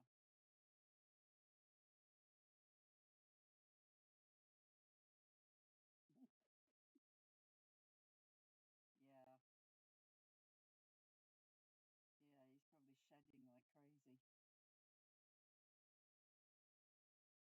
Well, it's funny. I mean, I don't see anything out at this time of day. There's no pigeons. There's nothing. I think everything is just trying to find shade.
published that couldn't have come anywhere except from.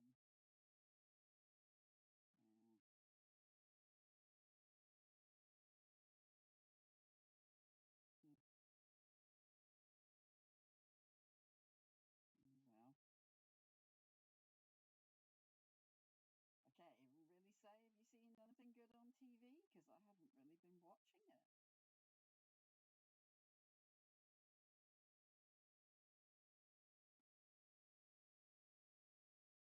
Yeah. Just so bad at it. Well, of course, it's all football and Wimbledon. I'm sure Wimbledon used to be the last couple of weeks of June. I don't know what's happened. Because I said that to someone and they went, oh, what else? Oh, it's not just me then.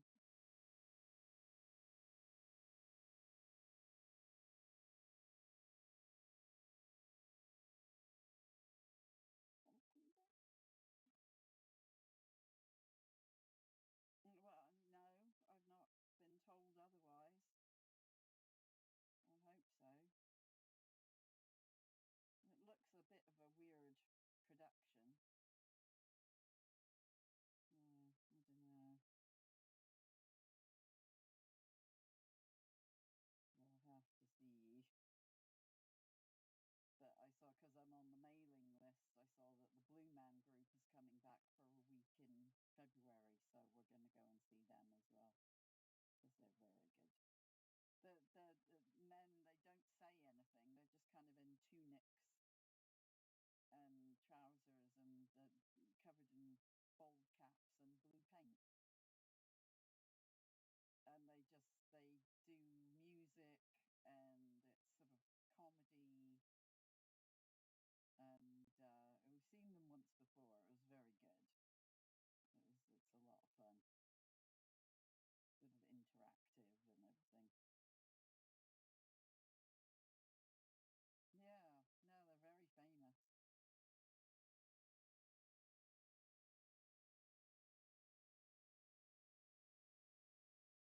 So yeah, we're gonna go and see them in February. But everybody at work is going on holiday at the moment. So, how do you like? I said, oh yeah, I've just got back in another couple of weeks, going off again. It's like, oh, fine.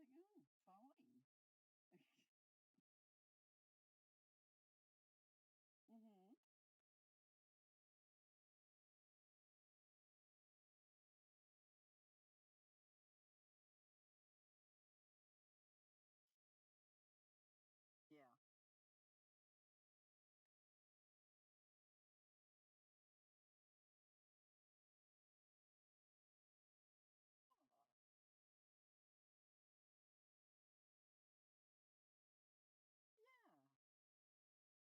And he definitely wasn't getting him confused with Marlon. Okay, good.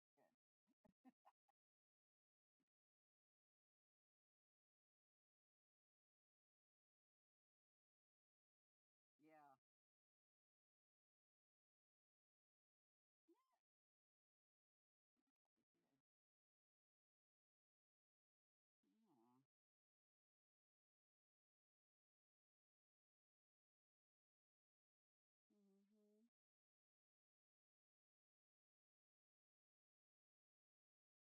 Yeah. I was talking to Lee. Well, we talk every day, but we were talking about illnesses and everything, and I suddenly thought of Jamie. So I was saying about his thing and everything being stimulated in the body at once and the autoimmune and everything. And so I showed him a picture. I sent a picture of me and Jamie at the chapel. Just a bit of a quiet pause. And then I got a reply back going, he's not exactly a short ass, is he? I was like, no, he's a big guy. But I think his son is doing very well in the football. I think he's out in Vancouver or something now.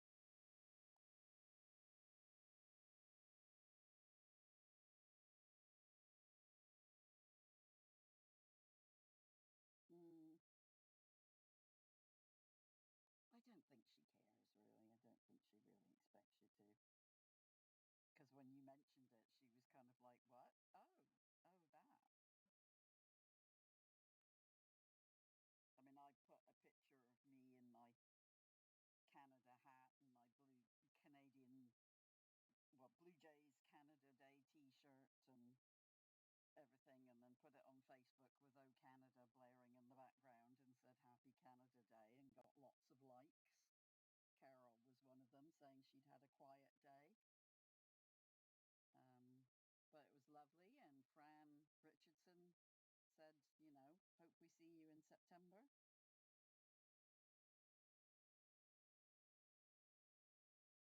So yeah, that was quite fun. I just need to get the dates so I can take it off. No. Yeah.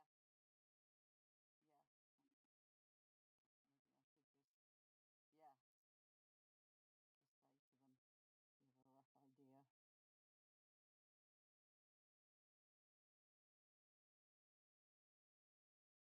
Maybe I should just say to them, give a rough idea. But no, it was funny the last 2 weeks. Stefan's team in bowls actually won. I was like, what? It's kind of they never win. And they won 2 games, so then he played last night. I knew he was playing, but he didn't tell me it was an away match, so I was waiting for him to come home, and at like 9:45, I was like, I take it it's an away game? I'm sort of been waiting for you to come home so we can eat. So at about 10:45, I had a cheese toastie. Yeah. And he's going out tonight because it's somebody's last week or something, and then he's doing something on Friday as well, I think. Yes, tomorrow and the weekend. So we will, because I'd be really pissed if he turned around and said, "Oh, well, I've agreed to go and see Nat," or something. I'd be like, "No, we are doing something."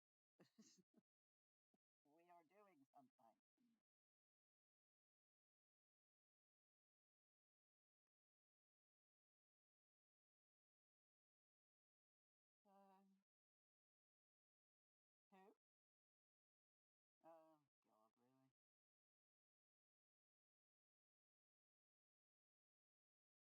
really?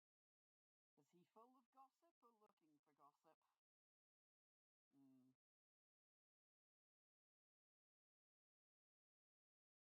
Mm. Janet doesn't like him, does she?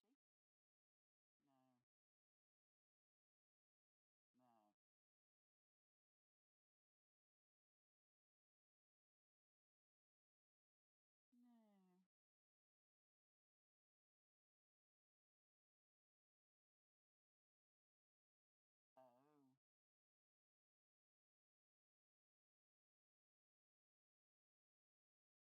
No. No. Oh. No. No. Mm. Is Marlon taking you to the hairdressers then? Mm. Oh, really? Well, that'll suit him. He likes driving and he's always chatting to people, so it can be quite good money. And then you choose which shift you want to do, so.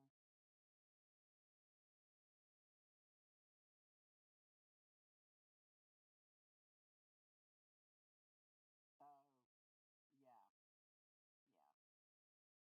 Yeah. Yeah.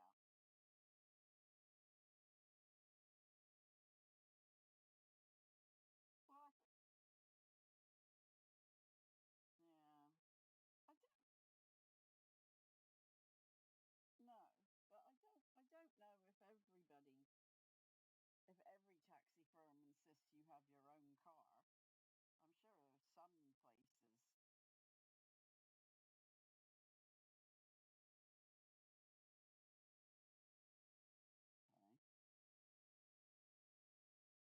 Okay. Okay. They're providing him with one, you mean? Yes. Yeah. Yeah.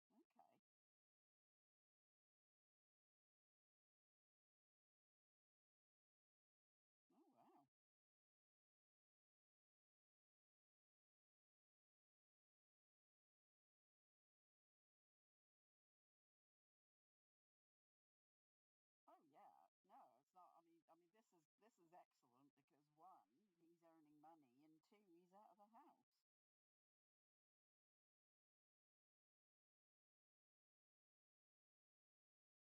Mm. Definitely understand that. I actually had it was so hot over the weekend and everything, and on Monday I actually had my hair up in ponytails, 2 pigtails. Exactly. And wore a blouse as well instead of the kind of fabric polo shirt that we normally have to wear. I mean, it doesn't say city council on it, but I'm sorry, I don't care. If it reaches 30 degrees, they can't tell me what to wear.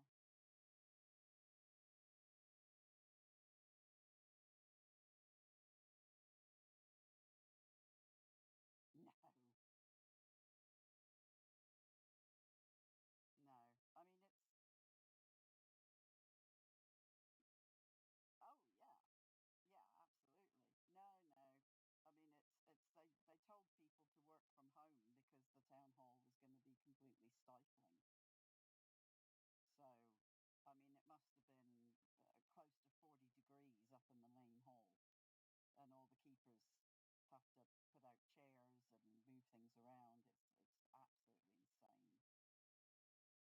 And there are some fans, but if it gets to 37 degrees, no amount of fans are going to help. But it is cooler inside at the moment than it is outside, so in there. But yeah, the bus is just the worst thing. An hour and a half on a bus where you just I mean, I come home, I have the fan blowing on me the whole time, but I'm falling asleep.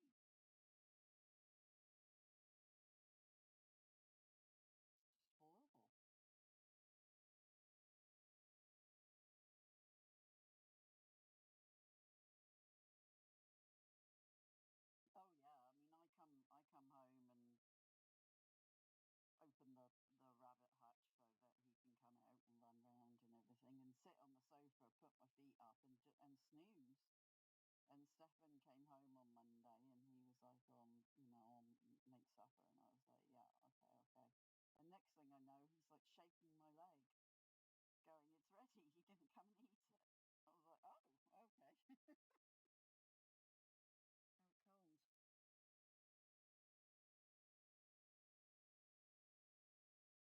And it's very difficult to sleep as well when you just feel whatever bit is in contact with the bed is hot and sticky.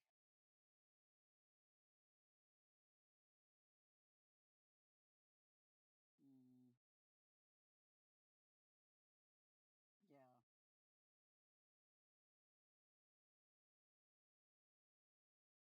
I know. It's, yeah. Yeah. Not nice.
my sleep.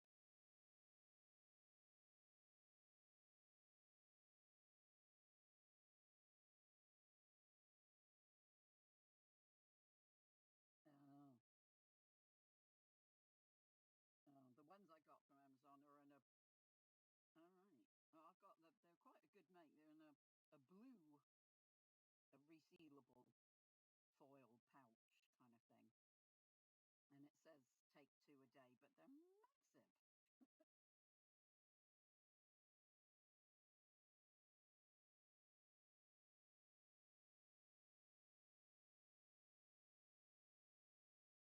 Yeah. Right. Okay.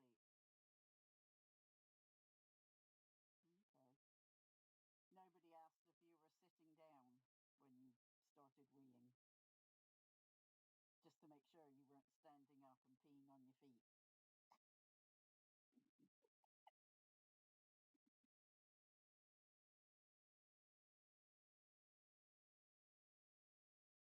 Hmm.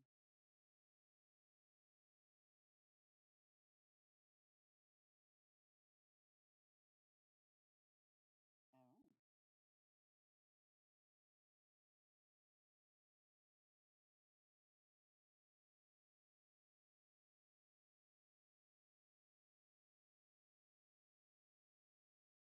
Yeah. Yeah. But you've been referred to whatever appointment. Oh no, they just told you to increase your. Oh. Hmm. So you don't know if you have been referred or not.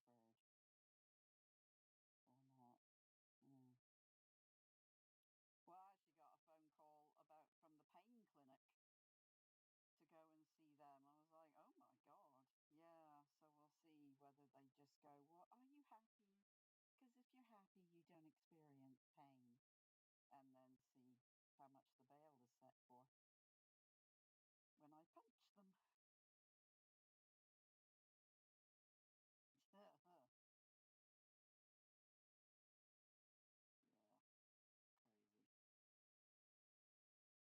Yeah, just be interesting.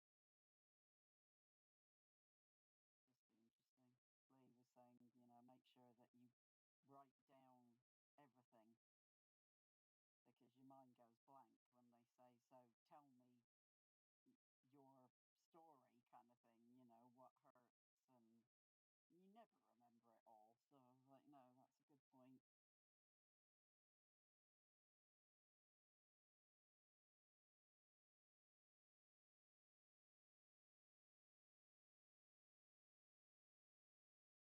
Mm.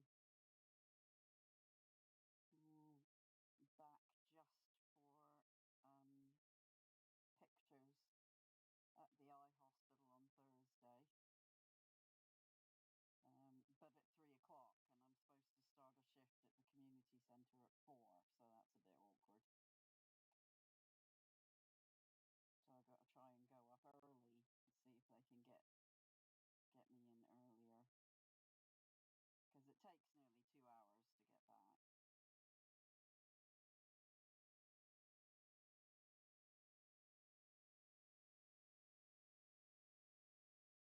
Yes.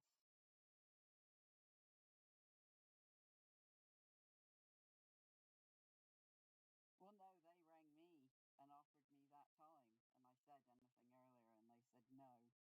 We've got that or Saturday. And I said, well, I can't do Saturday because I was given an appointment on Sunday after going, look, I can't make these appointments.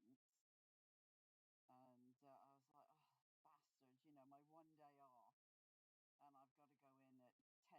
But I had Saturday off. So I thought, okay, well, that's not going to be too bad. And then they rang me and said, we don't actually have a clinic on that day. So there's nobody to see you. So it's not going to be them. She said, you're really happy about this, aren't you? And I said, you have no idea how happy I am of not having to get up really early on Sunday.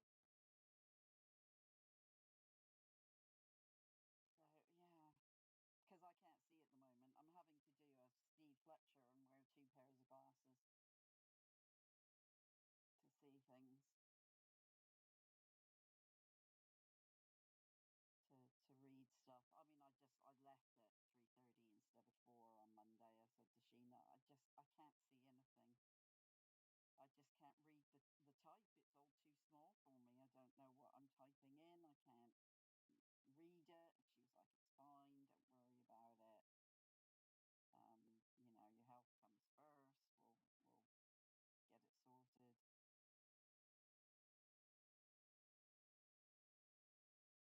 Next Thursday, they'll take, yeah, yeah.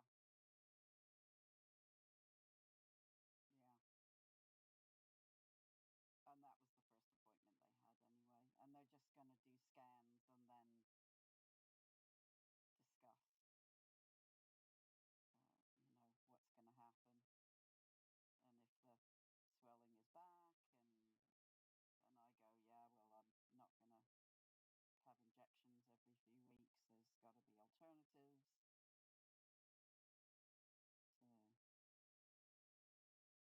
So I just can't do it.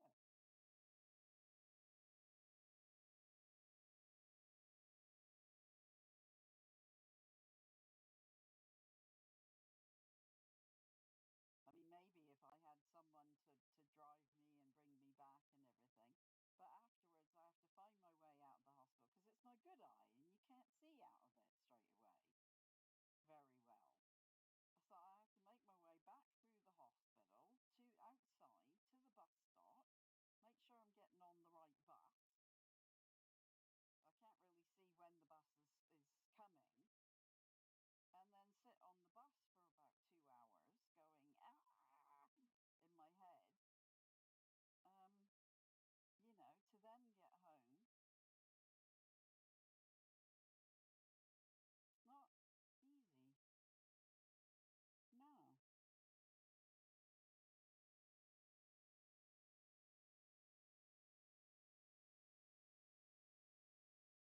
Yeah. Well, of course, I don't follow the plan. Oh, they give you a course of injections and then, that should be it. No, of course not. I'll have a course of different injections and then try and wean it off. Oh, no, that hasn't worked, so we'll have to do the injections again. Oh, look, that has worked, but it probably come back.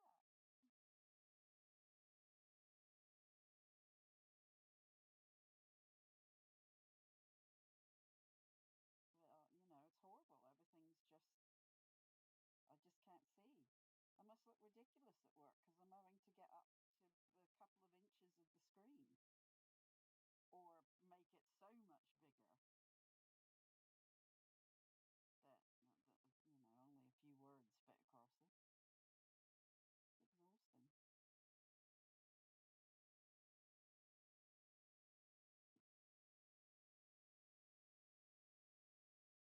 Mm.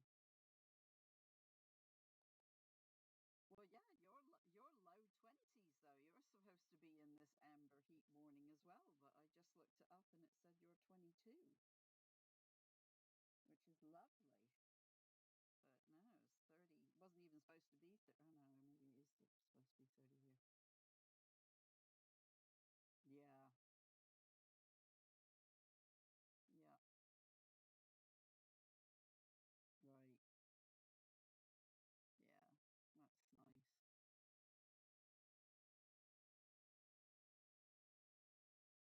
Yeah. I mean, we don't like it this temperature when we go to somewhere like Egypt, so let alone at home.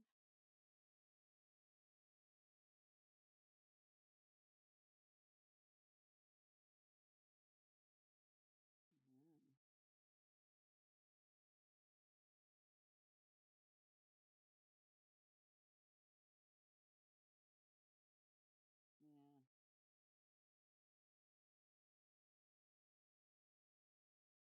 Yeah.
now.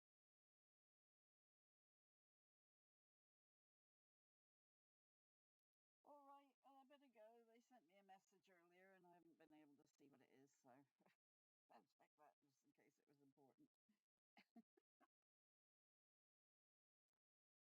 All right. Okay. Well, I'm glad you're okay. Yes, me too. It'll be awful if it's disappointing. But we're meeting. It starts at 2:30 and we're going to meet at 1:45. Get in by 2. And I said, so we have time to get drinks if we want and get a program and things like that. So.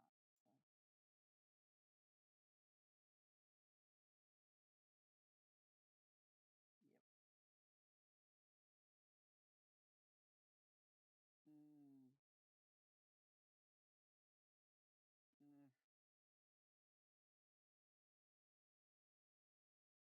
Oh God. Yeah, you can't just sort of skim. That's horrible.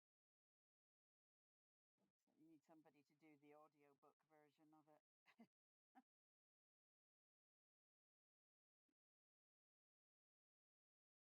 All right, Mum. Okay, I'll talk to you soon. Love you. Bye.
Hi. Thought I'd do some little videos that might make it easier. So for full screen, let me find my mouse. We go to view. Make sure that is ticked for speaker. More options. Here you will see, well, unhide me because I've hidden, obviously, and full screen. So you tick the full screen down there and that completely fills it. So that you don't have to worry about anything. The other thing to do is more settings. Oh, where have they gone?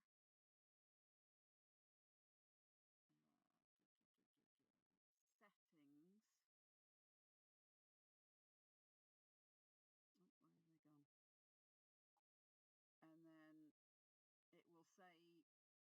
hide chat bubbles. So you want to click that. I've clicked that, so that's why it's saying show chat bubbles. So you want hide chat bubbles. That means that when people are teamsing you and you're getting messages on Teams, they will show up on your screen, but they don't show up on the YouTube channel. Okay, I'll do another quick video for the OBS.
get this red screen, and this will actually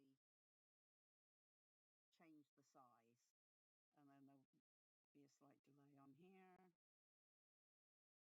because it's always a bit late. In a second, and that should, there you go. Yep. So anything, you just want to pull that so it completely fills the screen, and that's the same for any of your cards. Now, have you got a scene and a source for each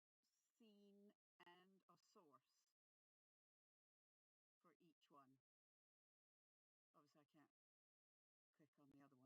I can't click on the other ones, but whatever you want there needs both.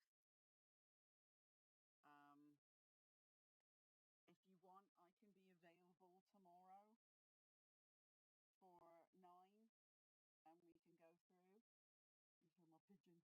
Say hi, Brad. And my bunny's crashed out as well. Yeah. Let me know if you want me to be available for 9 o'clock tomorrow morning, just to run through things quickly, or if you would rather do it tonight when they finish. They finished at 4:45 tomorrow. Yesterday. Let me know. They're just about to come back from lunch.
not going to pop up on the stream. Okay.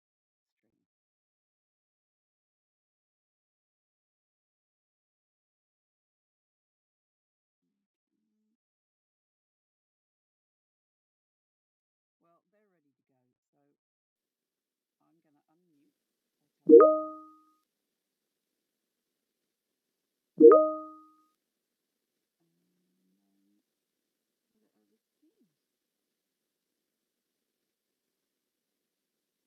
And that's it, they're back live. Remembering to keep you on mute and your camera off.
Right, welcome back, everyone. We'll resume the hearing session.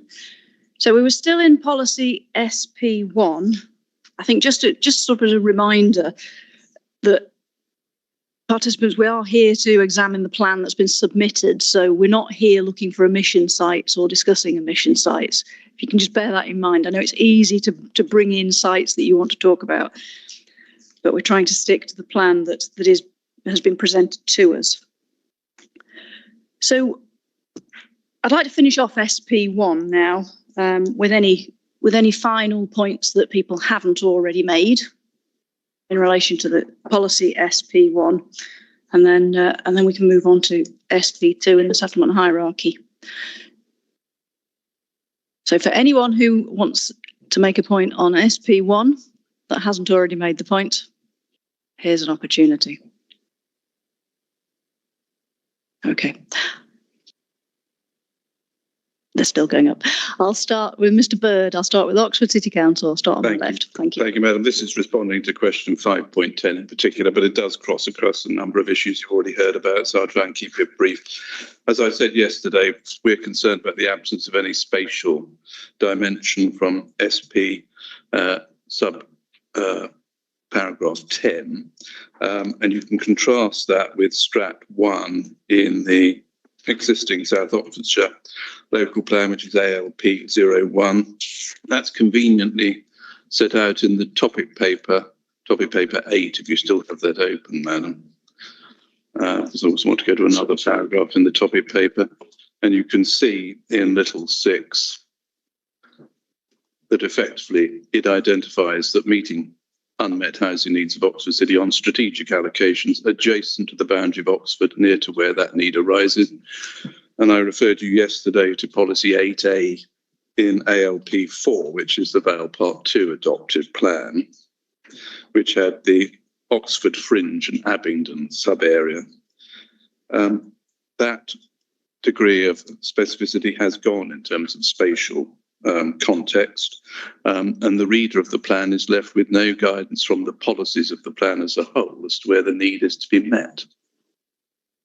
This is in SP 110 is the only policy reference to meeting unmet need in this plan. And as far as we can ascertain, the only justification for removing the previous spatial element is to be found in paragraph 3.20 of the topic paper. I could just refer you to that.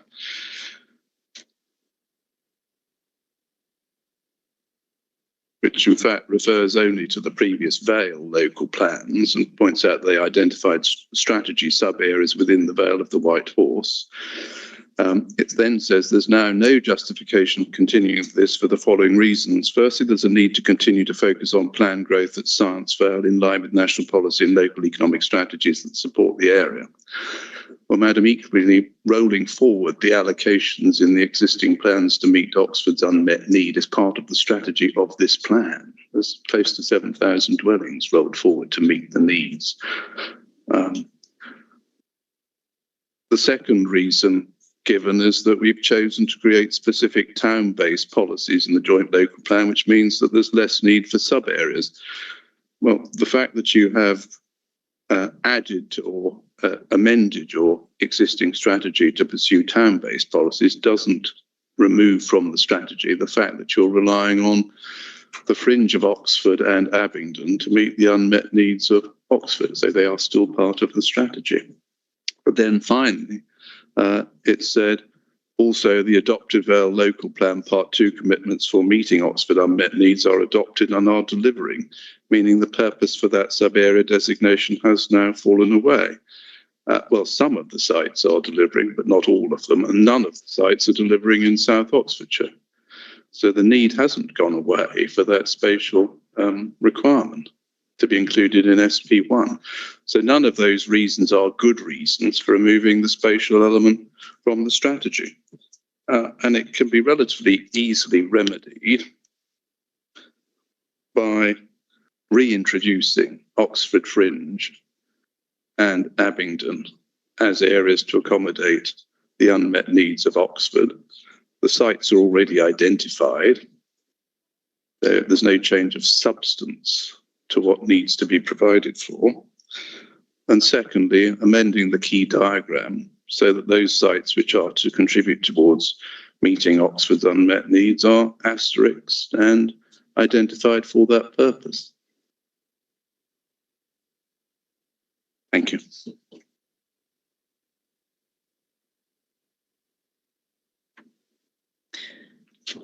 Thank you. Mr. Stewart. Yeah, just quickly in response to Mr. Burford's comments that if there is, for instance, 5-year housing land supply, we just refer to paragraph 11D. We've found officers are, in reality, quite disinclined to do this. So as I mentioned, there is a massive self-build plot shortfall, and officers are not keen to let go of the primacy of the development plan and refer to the MPPS. Therefore, a policy, as this gentleman here has also suggested, that tells us all what to do when there are shortfalls, I think is needed.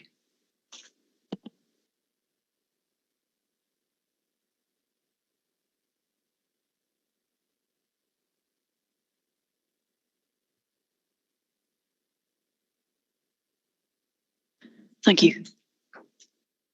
Mr. Sensual. Thank you, Ma'am. Just to support what Mr. Bird said, and pursuant to what I was saying earlier about safeguarding land at Dalton, without sounding like a broken record, Council's letter to you and your colleagues, LPA 40, dated 20th October 2025,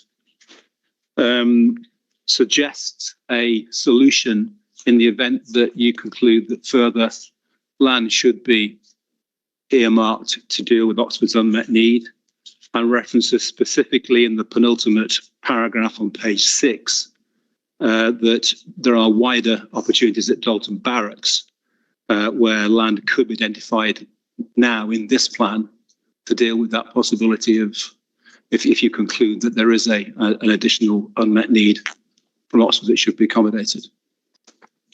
Thank you. Hi, just to add on in relation to DIA's land interest in Shrivenham, in addition to the scope for the strategy to more clearly recognise how a range of sites can contribute to meeting cross boundaries and needs, as set out in sections 4, 5 and 6 of DIA's regulation 19 representations in relation to Shrivenham, which is a sustainable site adjacent to the settlement boundary. An allocation of a greater range of size of sites capable of supporting overall housing supply within the JLP area. This could in turn assist in enabling greater strategic sites such as Dalton Barracks to focus more directly on accommodating Oxford City's unmet housing need, providing some additional flexibility in relation to settlement boundaries, particularly within Tier 3 settlements such as Shrivenham, would help support this approach and strengthen the overall effectiveness of the spatial strategy. Thank you.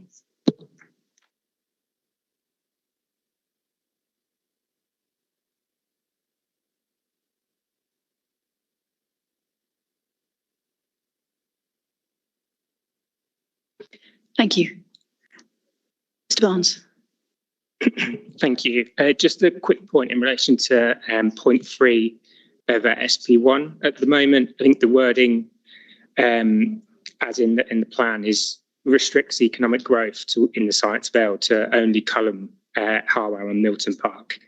Obviously, Science Vale is much larger than just those 3 specific areas. Then there are opportunities outside of those locations, and one of those is around Williams Technology Campus, which has the potential to contribute to economic growth. And I think one point to mention is that there was specific reference to that area within the Vale local plan, or the current Vale local plan, for the potential of growth in that area. But obviously that's been removed within this plan. But I think it's also important to highlight that that area specifically has the potential to support the new station at Wantage and Grove, and that land is safeguarded, and it's a crucial piece of infrastructure to meet the vision and the objectives of what the plan is seeking to do. And I think the information, or the Oxfordshire Infrastructure Strategy, so document LPA 71, which came out last week, or was published last week as part of the examination library, that identifies the new station at Appendix 2, that it would directly unlock 1,000 to 2,500 jobs, and also that it's a medium-term project. So the report identifies that as being delivered by 2040, which is obviously within the plan period. But at the moment, there's not much flexibility, or SP1 doesn't do anything in terms of changing circumstances if that is to come forward within the plan period, which that document states it might do. There is potential around there which the spatial strategy doesn't explore or fails to look at. So our view is that currently SP1 doesn't capitalise or recognise the opportunity in that area or outside of the 3 main Science Vale employment locations, and therefore isn't flexible in supporting economic growth, or flexible to recognise any change in circumstances within the plan period. Thank you. Thank you. And Ms. Camps-Walsh. Thank you. I wanted to refer to question 511 on the green belt, and I want to draw your attention to the green belt, the Oxford Green Belt study, which is NH 601. And I'm very concerned about its adequacy, and I think it's flawed. And I'll just give you one example of that. The map on page 38, which is figure 1, it shows the importance of land for stopping urban sprawl, which is a particular issue here, particularly for us on the edge of Oxford. And it suggests that a little thin blue ribbon of land around Oxford and around the strategic sites on the edge of Oxford would be sufficient to stop urban sprawl. Well, it certainly won't be. And SODC, I know, are using this study, not only for this local plan, but also for deciding on grey belt. So I'm very concerned that such a flawed plan, in my view, is being used. Okay, thank you. I'm going to turn to the council to respond to those points, please. On Oxford, on naming the sites, we have reconfirmed the agreed apportionment, and they still feature within the JLP as allocations. I'll just refer again to the MOU LPA 77, 4.6 of the MOU. All parties agree with the following key principles. Second principle, there's been no change in position in relation to the principles behind the distribution of sites that would contribute to meeting Oxford's unmet need, and the basis of the original apportionment is still considered sound. On Dalton Barracks and LPA 40, I would just point again to the way in which things have moved on in terms of coming to an outcome on unmet need, and there is no need for alternative mechanisms for more unmet need. On Shrivenham, I think I would just say that the fact that a site might lie adjacent to a settlement and have sustainability credentials doesn't necessarily mean it should be allocated and released. That wouldn't be justified in our circumstances. On Science Vale as a geography, we do have a key diagram within the local plan, which you can find on page 81. That does have in orange the boundary of the Science Vale. We don't explicitly constrain employment growth to Milton Park and Culham and some of the other sites that are mentioned. It is Science Vale that the policy SP1 promotes. And on Greenbelt, I would say that the Greenbelt that does surround Oxford is sensitive, even from an urban sprawl perspective, especially, and the Greenbelt study does recognise that.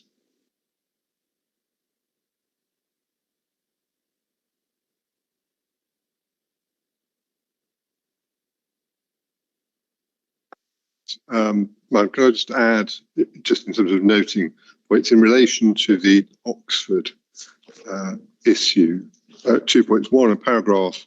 It's the same paragraph that Ms. Baker's just referred to, paragraph 6.2 of the Memorandum of Understanding, which is strictly, it's LPA 76, not 77, but it's paragraph 6.2 makes the point that it is agreed between all authorities that exactly how the unmet need is dealt with by the districts in new or emerging plans is a matter for each district.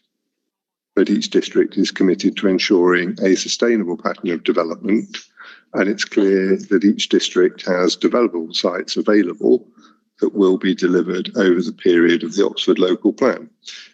The Oxford City Council position seems to be that it is agreed that that is the right approach, but then it comes to this plan and argues for something different because it's not consistent to recognise that it's a matter for each local plan to deal with how the provision will be made, and then argue, as Oxford City Council is, that some special arrangements need to be made. Secondly, in terms of references to the documents, the earlier joint interim statement of common ground, that's LPA 69, at paragraph 25 in relation to South Oxfordshire, and paragraph 26, and then at paragraphs 27 to 28 in relation to Vale of Whitehorse, identified sites which have the potential to deliver on Oxford's unmet needs. And there has been no challenge or disagreement to their suitability, their sustainability, their proximity. So in other words, the JLP provides a pool of suitable opportunities to enable the commitment which is signed up to in the MOU of meeting its agreed proportion of Oxford's unmet need. So there is no doubt that there is a pool of sufficient sites to enable that commitment to be fulfilled. And then the final point is the point that we talked about at some length yesterday, but I haven't heard anybody, whether it be Oxford or indeed any of the other participants, articulate how it is that the planning system controls who actually lives in an individual house, separate from the arrangements for affordable housing and nomination rights, which we've already set out or dealt with in separate memoranda of understanding which are to be carried forward. And so there's an element of, as it were, I'm not quite sure if it's window dressing is the right expression, but there's an element of wanting something for the sake of wanting it rather than because it makes the plan more effective. Because there is no mechanism for ensuring that market housing that is built not by obviously the district councils, but by the private sector interests, some of whom are represented in this room, there is no mechanism whereby they can be forced, as it were, to build that housing so that it can only be occupied by people whose previous address was somewhere else. So asking for it in a plan is not effective, it's counterproductive. I say it's just window dressing. It makes it look like you're doing something, but you're not actually doing it.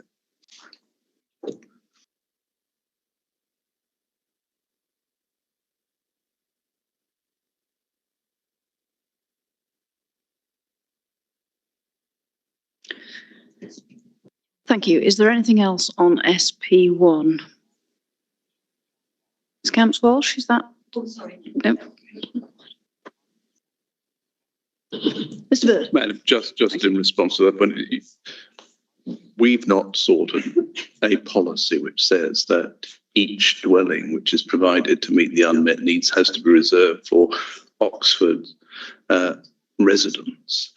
Our point has been that there is a need in order to address the requirements of the city for suitably and sustainably located dwellings, tailored to the mix and tenure required by Oxford's residents, such that they are most likely to come forward in order to meet that need. We're not talking about ring fencing occupation. We accept that's not realistic. We're simply seeking that effectively the approach of the plan and the previous plans is in fact translated forward, but with additional measures to ensure that it is effective. And that doesn't go behind what is said in 6.2 of the MOU.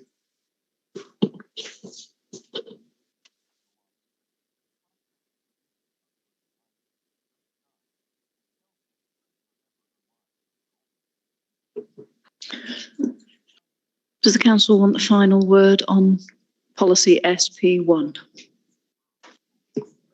No, I think, Madam, you've heard a range of views. I think we've indicated that we are receptive to giving consideration to any refinements to it if you think they are needed. But we do want to just stress that it would be refinements that are necessary, not simply, as it were, refinements which some people might think would make it better. I go back to also your earlier remarks that what you're interested in is you're looking at this plan, is it adequate to meet the soundness tests? If it is, then it's not the role of this examination to seek to improve it.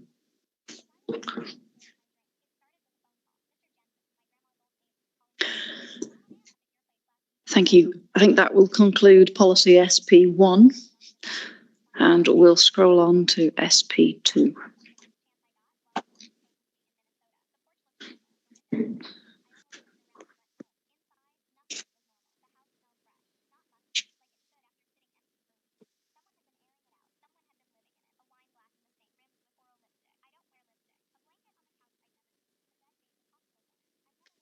So let's start with the council's topic paper, TOP 05.2, settlement assessment and hierarchy.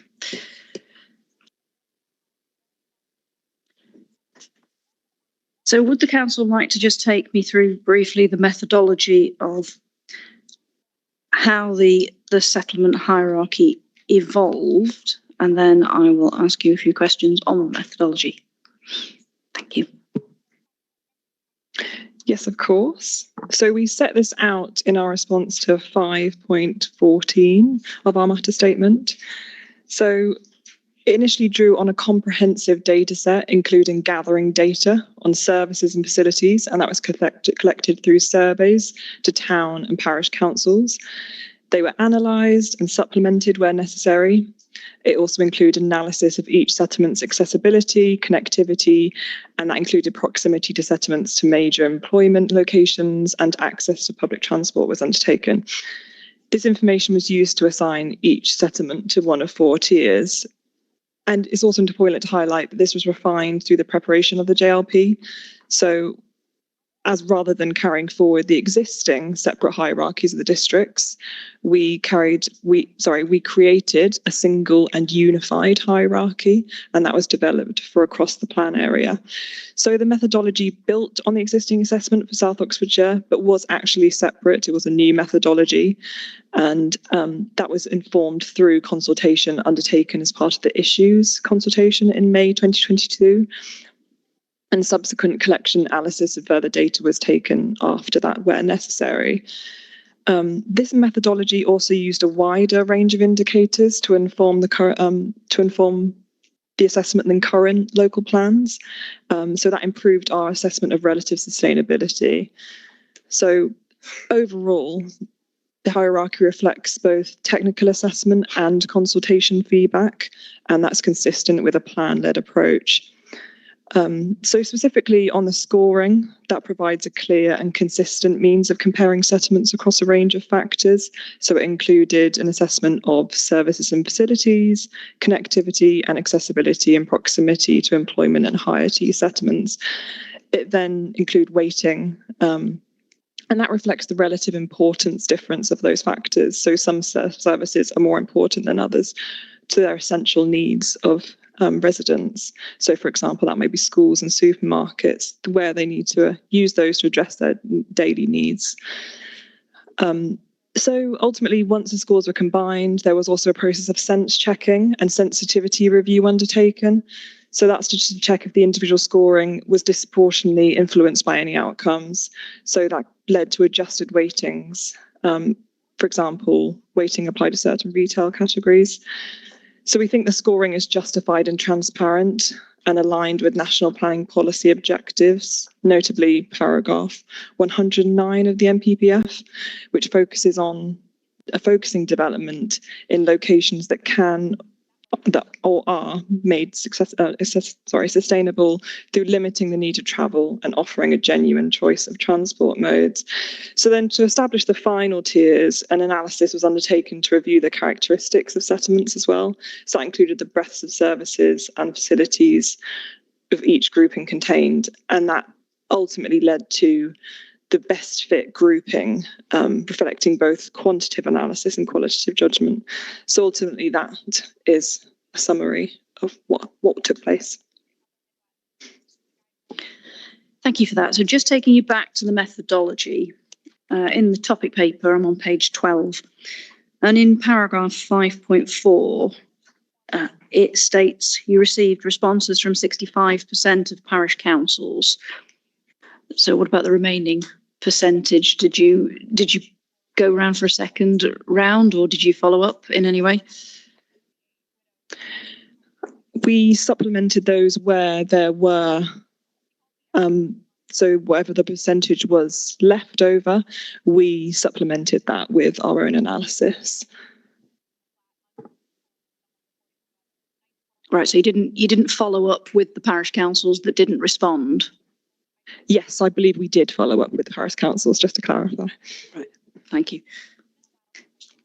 You go on to talk about how you use the land use data, your local land and property gazetteer. How up to date is that? Because it does vary from council to council.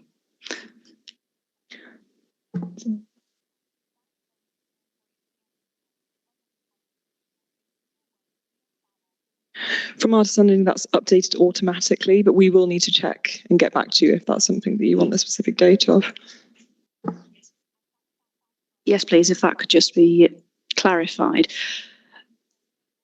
Is the local land and property gazetteer, though, just about a property address system? So it gives it unique referencing. Does it record any use? Do you have any extra information in there?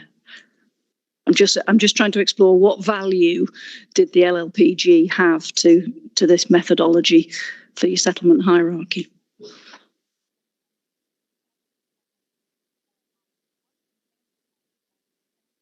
I think we might have to come back to you on the specifics of that, if that's okay.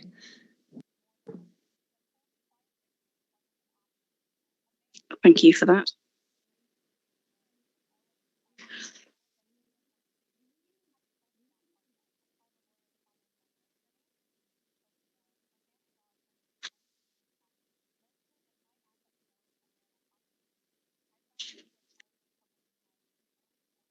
So during your methodology, the surveys that you did with the town and parish councils were completed between July and September 22.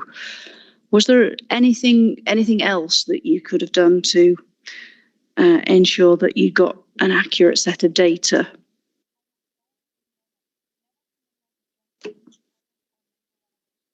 Well, as explained, we contacted the parish councils. We supplemented that data where necessary with our own assessment. And there was also any results from our consultation process, taking into account any representations that brought up specific information. So those were also taken into account when looking at the data comprehensively.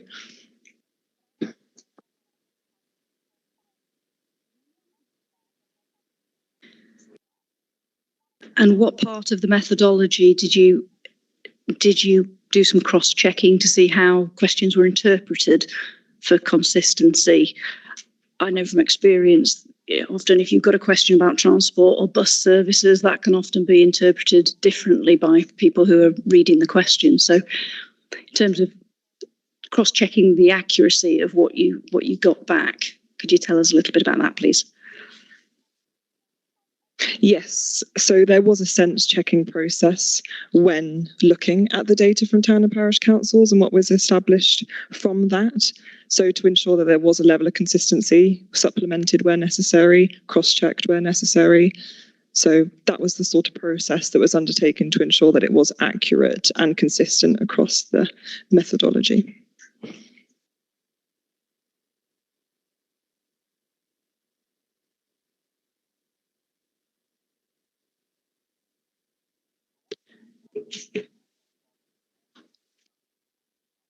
So when you were calculating the final score for each settlement, it was a sum of the weighted facilities score plus a broadband score plus a connectivity score and a proximity score. And you also talked about some characteristics analysis, which then led into the tiers. Was there any consideration about the role that a settlement played? And in that, I mean, is it seen as a commuter settlement? Is it servicing a hinterland? Because often, sometimes you might have a settlement that had a school that is very popular, but not necessarily by those children that are living in that settlement. It's a reason to go there because it's a good school or gives access to catchments for other schools. So this is the judgment about best fit that you'd got in your methodology. Yes, so I'd point to that paragraph 5.15 that talks about that character analysis. And if you see at table 5, you can see the sort of characteristics that the different tiers would offer. So where we understand there is proximity between settlements and they may use the services and facilities of a different settlement, that was taken into account when looking at the proximity scoring. But then obviously there was also the characteristic analysis to group those and according to what facilities they tend to have, and that you can see in the table. A tier 4 tends to have a primary school in addition, tier 3 nursery and post office in addition, etc. as we go on up the tiers.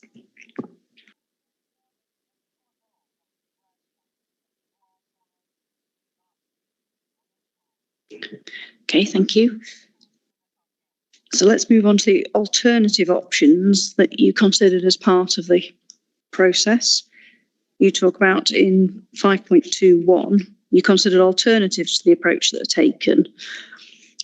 And 5.22 is quite a brief summary of the details of that are within the preferred options consultation document. Could you just give me a brief overview of how you tested each option and why you discounted those? Thank you. Yes, so we did test alternatives to the settlement hierarchy at the preferred option stage. So you can see this on page 243 of our preferred options sustainability assessment. So option A was our preferred option. This is as the settlement hierarchy is now, and it was scored most favourably. And this is hence why it was taken forward. It scored most favourably in terms of sustainability. Option B was to retain the existing settlement hierarchies. Option C was to amend the methodology, increase the score of settlements which are well connected to other settlements. And option D did not have a settlement hierarchy. So I would point to the essay for detailed results of that, or if there's anything specific, I can highlight that.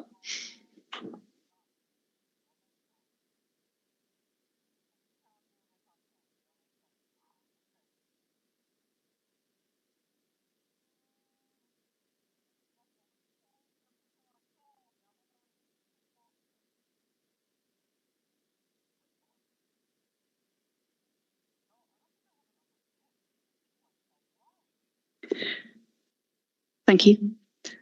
I'm going to open it up to participants with relevant points to make on the methodology and how, so this is 5.14 and 5.15, if we can keep those two questions together, if anyone wants to make any points on those two questions.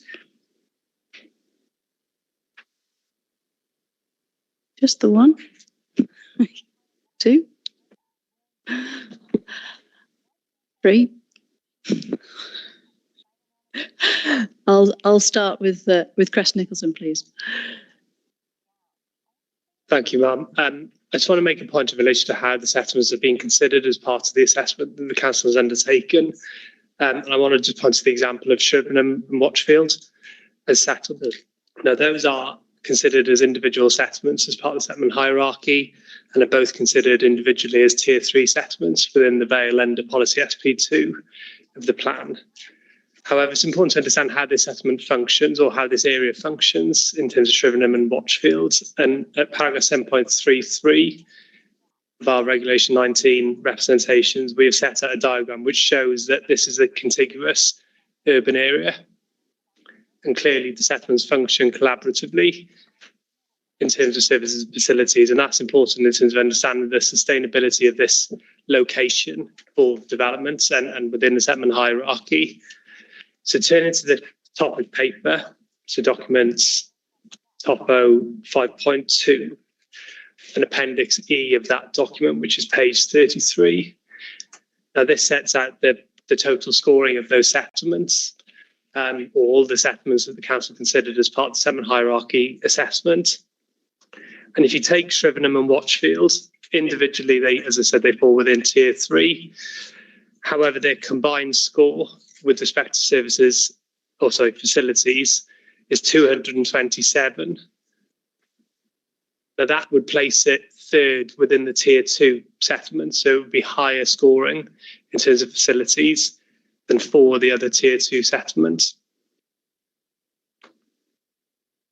So I think what the approach taken by the council in relation to this location does, it misrepresents its sustainability and the sustainability of the area to accommodate growth. Now, as identified in paragraph 5.11 of the plan, that is the purpose of the settlement hierarchy. And the council mentioned earlier paragraph 109 of the framework as well, around directing development of sustainable locations.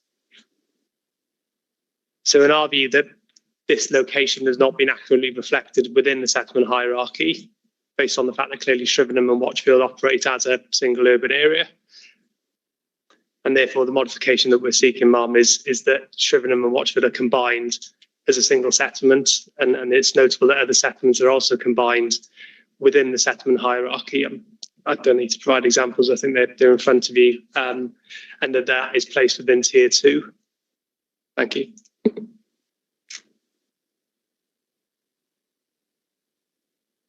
Thank you. I will come back to the point of have settlements been appropriately allocated in the hierarchy. So this is question 14 and 15. So I'm just looking at the methodology at the moment. I think I can just see the edge of Miller Homes. Is Manford? Great, thank you. So a couple of points on the methodology. The topic paper states that the characteristics analysis did not consider the quantity of facilities a settlement has. So this approach appears to skew the results against some settlements that have a lot of facilities and are well connected by sustainable transport, for example, to tier 1 settlements.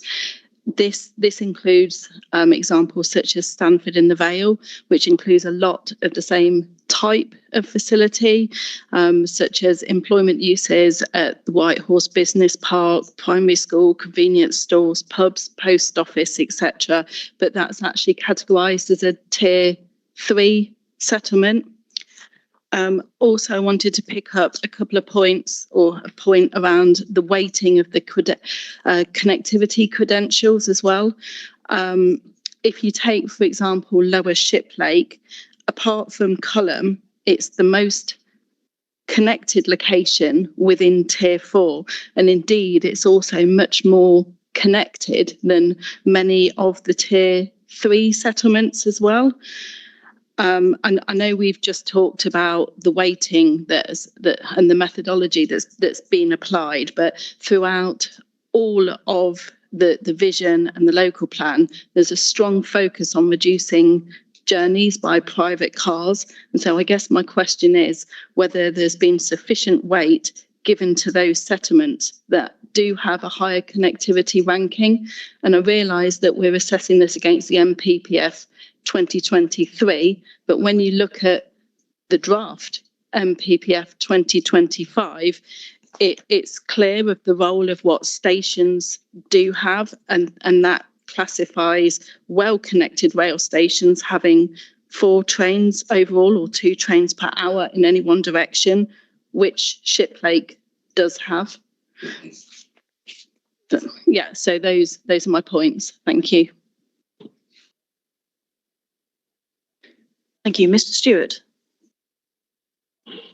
Yeah, the methodology appears to result in, with regard to villages, this plan going backwards from the current situation. So we have what are small villages in the Vale of the White Horse falling out of not even being tier 4, they're just not developable. Those are villages that houses have been built in the last 10 years. But under this plan wouldn't be possible.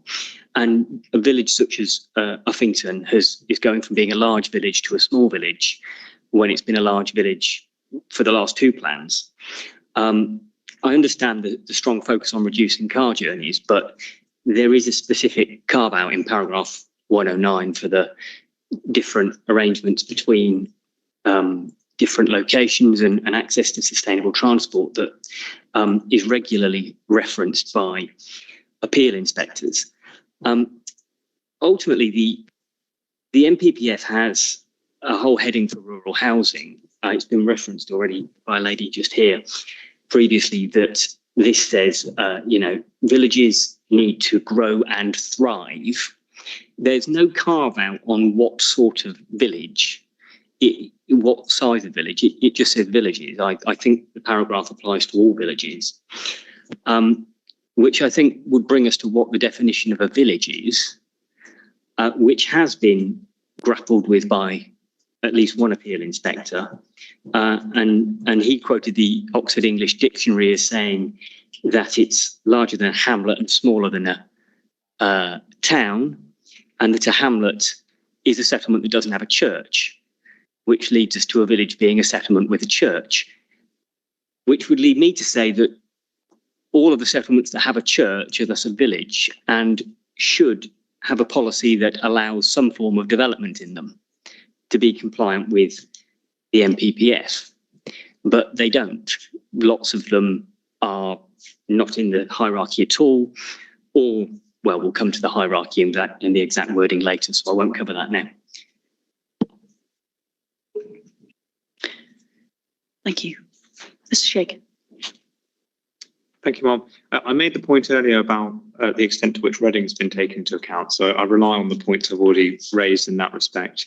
But just to add, specifically in respect of the extent to which Reading train station has or has not been taken into account as part of the methodology, Table 3 of the topic paper, which is TAP 05.2, which is just under paragraph 5.10, sets out the train stations that have been scored as part of the connectivity assessment.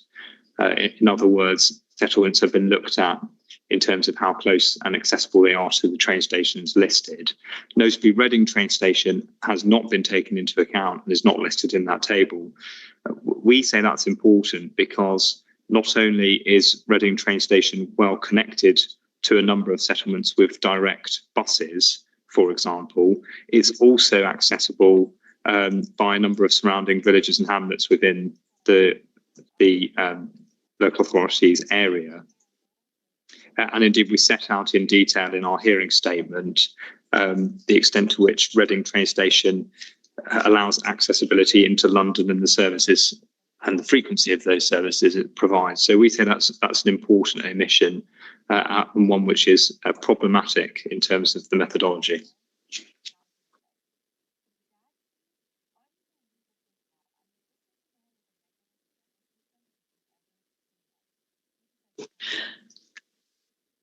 Thank you.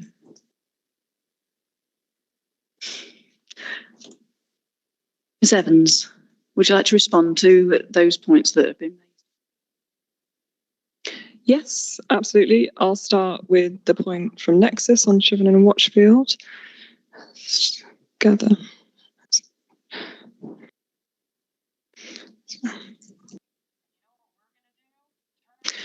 So Shrivenham and Watchfield are separate settlements. They're treated as such in the assessment. There is a gap between the settlements, notably the golf course and woodland. Shrivenham Neighbourhood Plan has a dedicated policy to preserving this settlement gap. That is policy DS1. The gap is also identified in the neighbourhood plan as shown on a map at figure 4.1, and that's on page 40 of the neighbourhood plan. And that's described in paragraph 4.2.3 of the neighbourhood plan and states, the proposed settlement gap is located to the immediate north and east of the strategic allocation in Shrivenham in LPP1. It primarily consists of the Shrivenham Golf Club. The physical gap between the expanded north edge of Shrivenham and southern edge of Watchfield is now in the order of 400 metres. It is a sensitive area in the context of its size and respective locations of two settlements.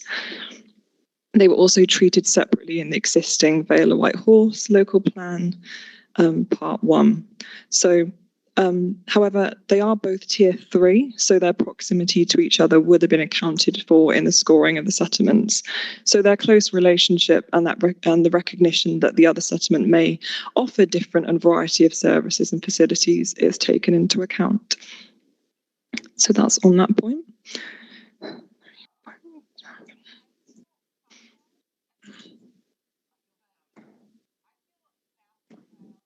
The next point was made by Miller Holmes, saying along the lines of we don't take into account the number of individual facilities that a location might have. I think we're quite clear in our methodologies that scores don't accumulate.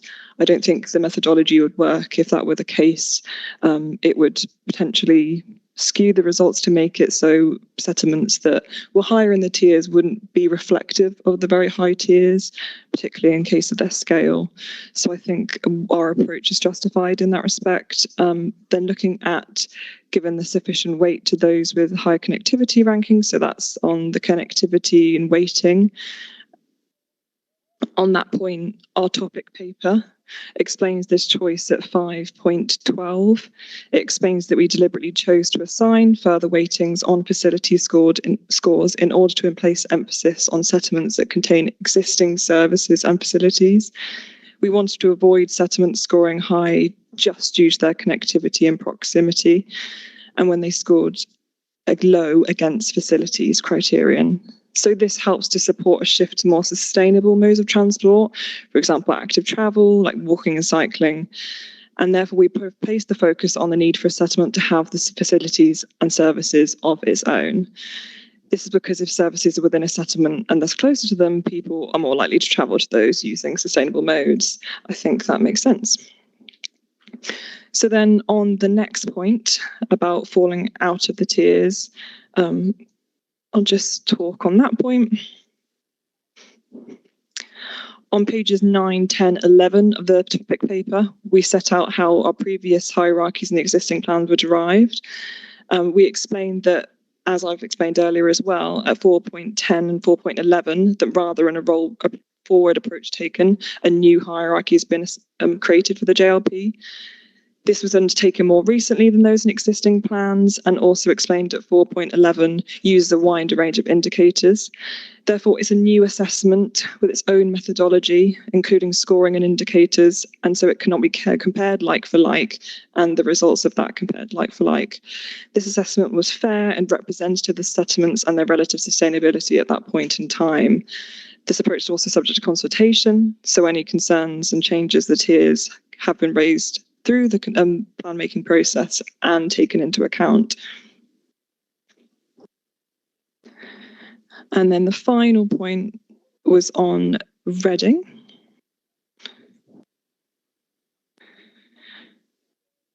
So the settlement hierarchy only includes settlements within the districts.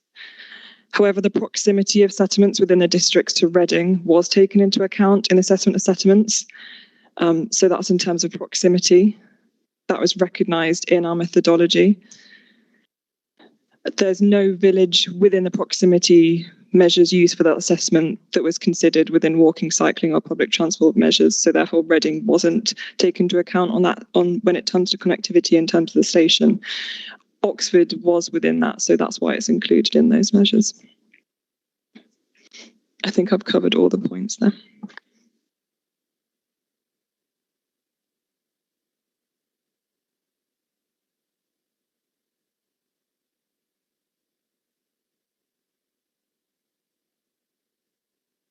Like a general point, which was, I think, going back to some of your earlier questions about the approach that was taken, in terms of any of these exercises, where one is compiling evidence base for the local plan, what the MPPF requires is that the evidence is proportionate in order to inform the task.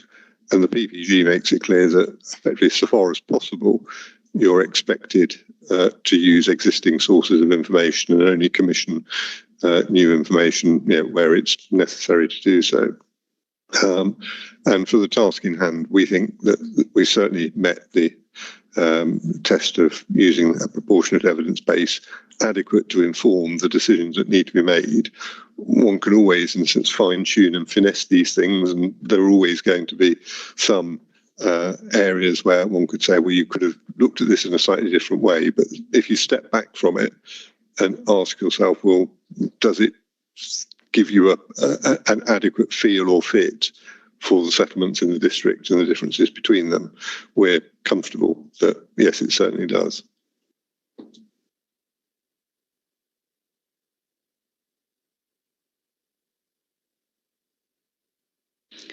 Thank you, that's helpful.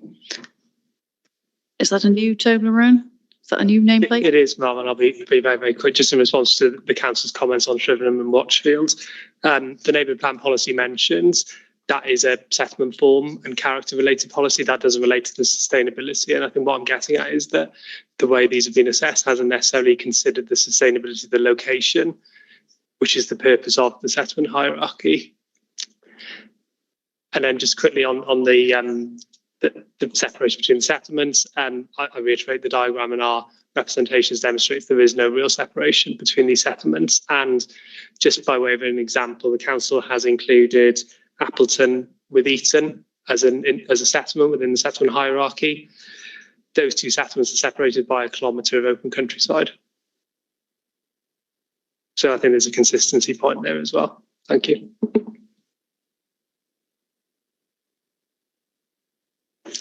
Thank you. Mr. Stewart. Yeah, very briefly, the council's response does explain how they've defined their new settlement hierarchy or the villages within it, but it doesn't explain why there are villages in the district that are not in the tiers when they are villages, and thus they are not able to grow and thrive because there is an effective development ban now in those villages.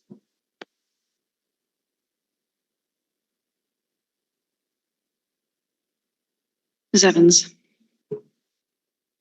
I don't wish to repeat my points on the first Shriven and Watchfield. I think I've said all I need to in there.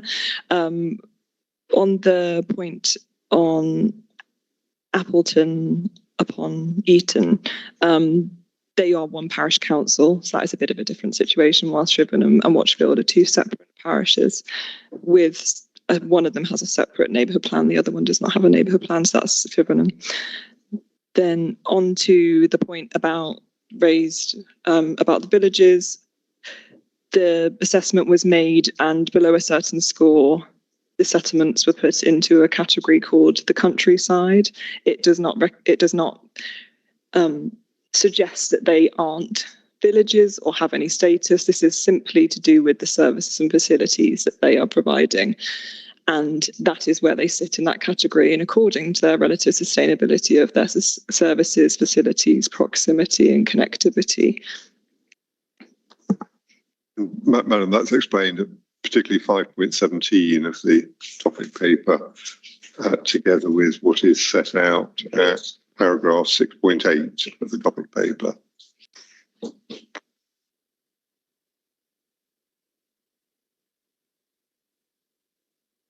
Thank you. But in terms of those settlements that once saw their name in a plan and now they don't see their name in a plan, how, unless they went to a topic paper, which is obviously part of the evidence base, it's not the plan itself, how would those settlements that once saw their name on a list now look into this plan and not find themselves listed? How would they know why they're not there? If they looked into our evidence base, they would understand that. I think we don't think it's necessary to set out, I think it's clear enough in our policy what the status of the countryside would be. So I don't think it's necessary for us to individually name each settlement. I think it would also mean the policy was very lengthy. So we've just kept it to those tiers, and then there's the countryside tier, and I think that's clear enough that anything not in those tiers 1 to 4 would be within the countryside, and if they wanted to explore that more, they were more than willing to talk to the council about that. But we didn't want the policy itself to become unwieldy and list every single settlement. We didn't think that was necessary. It's perhaps not a matter that all settlements are listed. It's for those settlements that used to be listed to know why they don't feature in the plan. Now, if someone's using a development plan, they will just look at the development plan with respect. There's a lot of evidence base that we all know about, but that's not something that somebody might want to look for. So it is what is there in the supporting text that might help them understand why their name is not there? Is there something in the supporting text?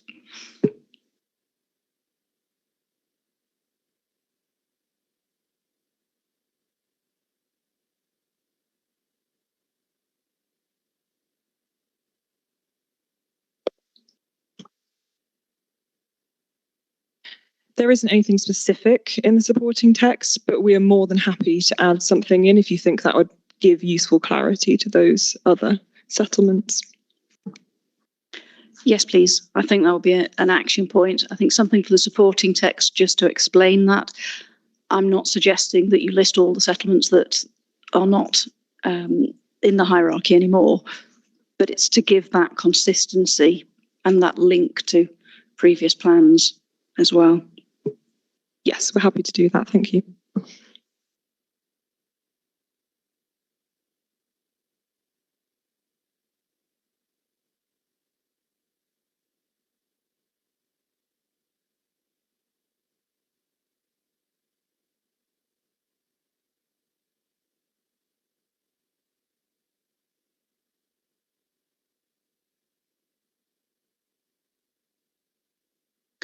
Mr. Stewart, is that up again? I'll just respond. I thank Ms. Baker for pointing out that the villages that are not in the top 4 tiers are obviously in the countryside.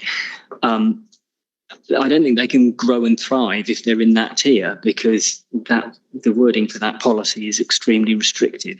So my point is that they shouldn't be there.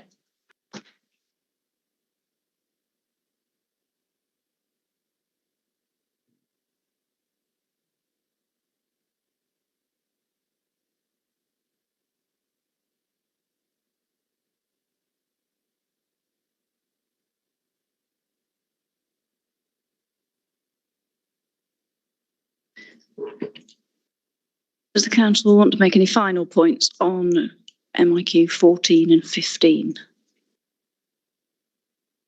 No, thank you.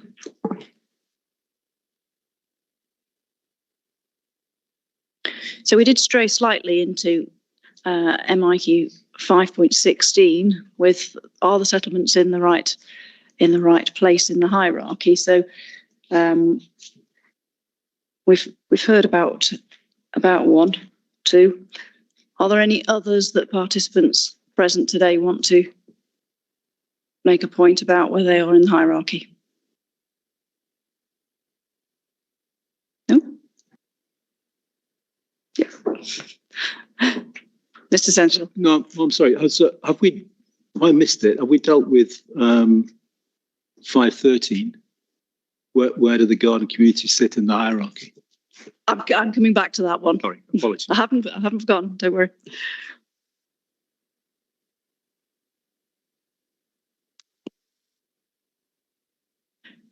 So nothing else on 516. So let's look at 517. And does policy SP2 provide an appropriate range of development that will be acceptable, which is consistent with the strategic role of the tiers in the settlement hierarchy?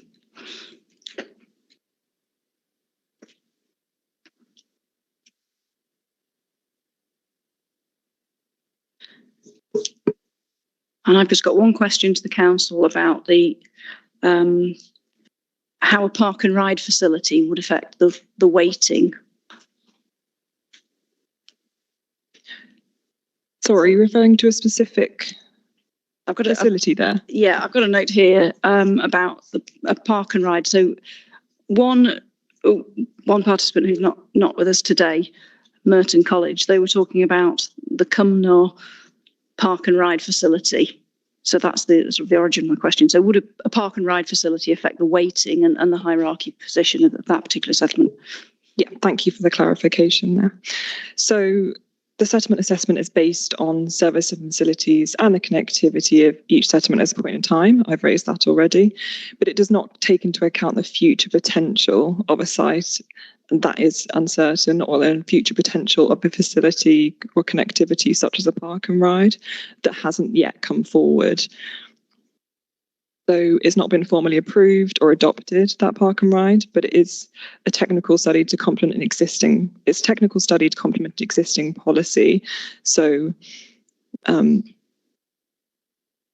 just to note as well, for county, we have spoken to them on that point. Park and ride work has not been formally approved, adopted, and as I said, it's this is their wording. Sorry, but it is seen as a technical study to complement existing policy. So, Yes, so it's such as the Central Oxfordshire Travel Plan. So that is their wording now.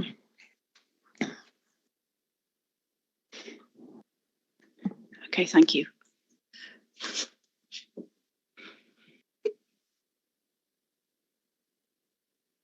Just the one nameplate? Yes, please. Thank you.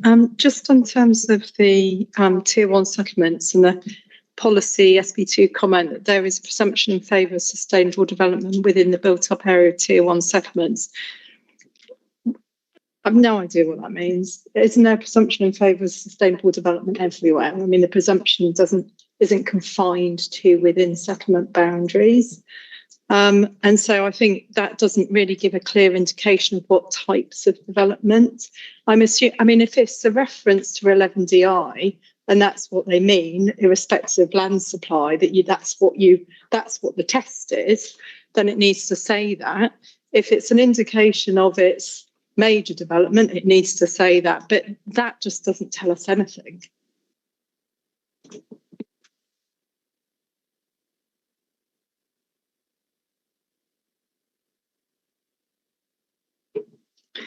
Thank you. Ms. Evans? So for that, what is meant by that is that all types of development are generally supported at that tier. We're happy to amend that wording if you think there should be any clarity there, but that is what I meant by that.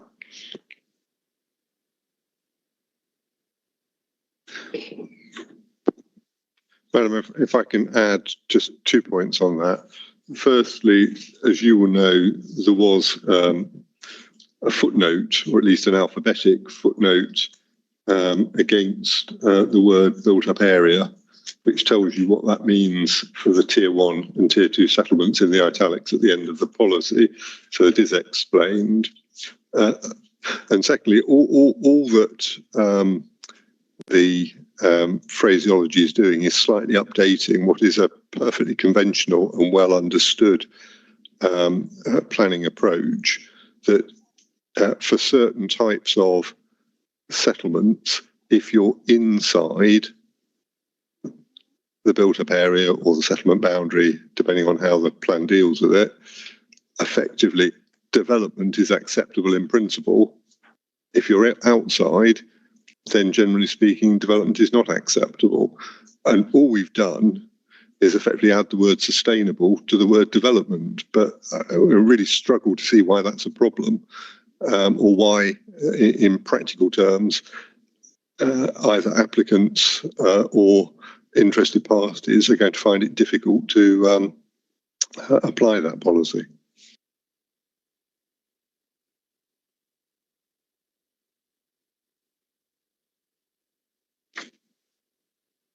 Thank you. Mr. Canavan. Thank you, Ma'am. One quick point, and I think I'm trying to avoid trespassing on tomorrow's debate, but I think that what the settlement hierarchy shows us is that there is a range of settlements in the districts that can have capacity for further growth. And actually, this is another example of the lack of positivity, lack of ambition in the plan, where also, I've got to be careful I don't get kicked from the right here, but it's a plan that's focused on large-scale development sites. And so to support the delivery of those large-scale development sites, to allow for some capacity in the meantime, some development in the meantime, a positive land supply in the meantime, development in these settlements and across these settlements would be a more positive plan. But as I say, the difficulty we've got, of course, is that the councils have decided that they're only going to look at a smaller housing requirement. That's for tomorrow. I also just wanted to know, is now the right moment to talk about main modification 02? It's a very small point, but it's very important to Welbeck Strategic because it was a lot of their Reg 19 response, and they're pleased to see that their response has been listened to and responded to, and that Warburg and Shillingford is now a location and a place in the settlement hierarchy. would probably argue that Water and Shillingford is enough. It doesn't need to make a differentiation between north and south of the A4074, because one of the most sustainable things about Water and Shillingford is on the X40 bus route, and that, of course, is on both sides of the road. But the point being that the main modification is required for soundness, because a little bit like some of the arguments we've had over this side, that does create or mends what was an inconsistency and makes it consistent that the accessibility of services and facilities is what the hierarchy is about, not about the character of settlements and that they happen to have different names. It's about the accessibility of services. So in that sense, that main modification does mend what was an inconsistency. Thank you. Yes, I will come back to MM04. Mr. Stewart. Yeah, just moving on slightly from what the lady next to me said a moment ago, the wording, the presumption in favour of sustainable development within Tier 1 settlements. In the current plan, that covers large villages, district centres as well, which would, I guess, be what's now Tier 2 and 3. In that sense, we are therefore going backwards with Tier 2 and 3 full settlements having more restrictive wording. Lots of development that has happened in lots of these villages now couldn't. And I think, again, this fails the idea of villages being able to grow and thrive if there is this situation where policy removes so many potential sites before they even come forward. If we restrict to infill development, backland development, and then in the next tier, backland development disappears, we're moving backwards to a situation where the villages are less developable. Now, the council is to a degree dependent on windfall sites that have come forward as a result of the current wording, but this would bring in a much more restrictive wording, which I think would undermine their windfall supply as well. And yeah, I just don't think it's compliant with national policy.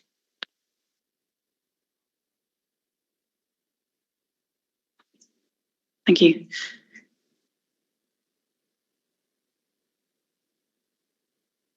Ms. Evans, I think we've got 1 or 2 points to respond to there. And then there was also a main modification that was referred to. If you'd like to explain that one, please.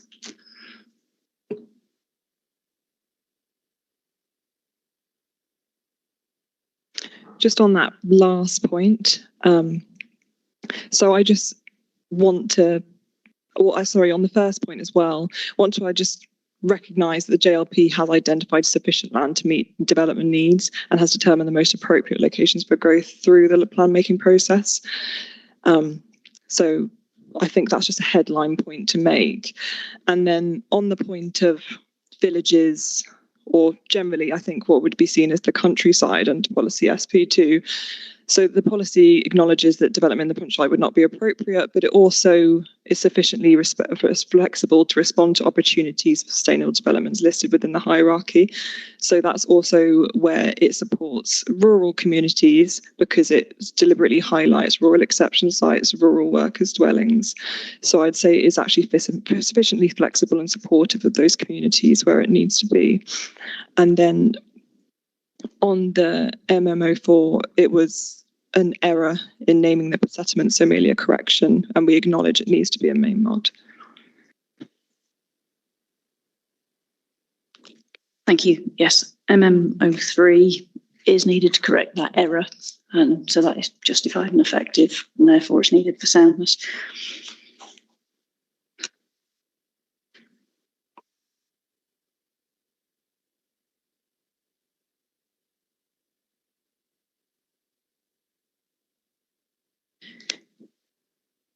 Can I just come back to the theme of, is the settlement hierarchy consistent with the spatial strategy? So we're back to question 5.13. I said I would come back to it. So how are Science Vale and the garden communities of Didcot, Berensford, and Dalton Barracks reflected in the settlement hierarchy? I'll come to council first. Yes, absolutely. Let me just gather myself.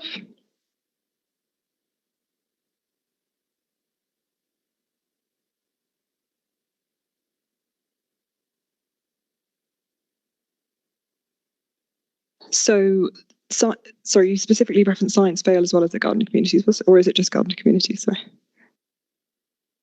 It was question 5.13 that I was looking at. Yes, absolutely. So Science Vale is not reflecting the in the settlement hierarchy as is it is an area rather than a settlement itself. Similarly, the garden communities of Didcot, Berensfield and Dalton Barracks are a much wider area than a settlement. So therefore, they're also not reflected in the hierarchy itself, but they are reflected in the spatial strategy. So the spatial strategy builds upon the settlement hierarchy, directing development towards tiers 1 to 3, as well as towards Science Vale and the garden communities, as these represent the most sustainable locations. But it also recognises the spatial strategy, the specific strategic growth opportunities and site-specific characteristics of the garden communities, such as the brownfield land, Dalton Barracks, and the future investment that could be delivered in places like Berensfield and Didcot.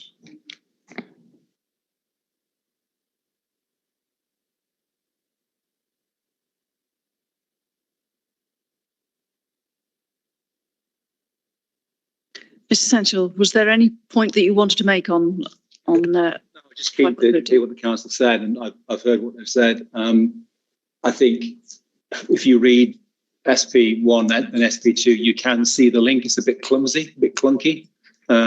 We haven't given thought, in truth, to how that might be made look less clunky, but we can if it would be helpful to you.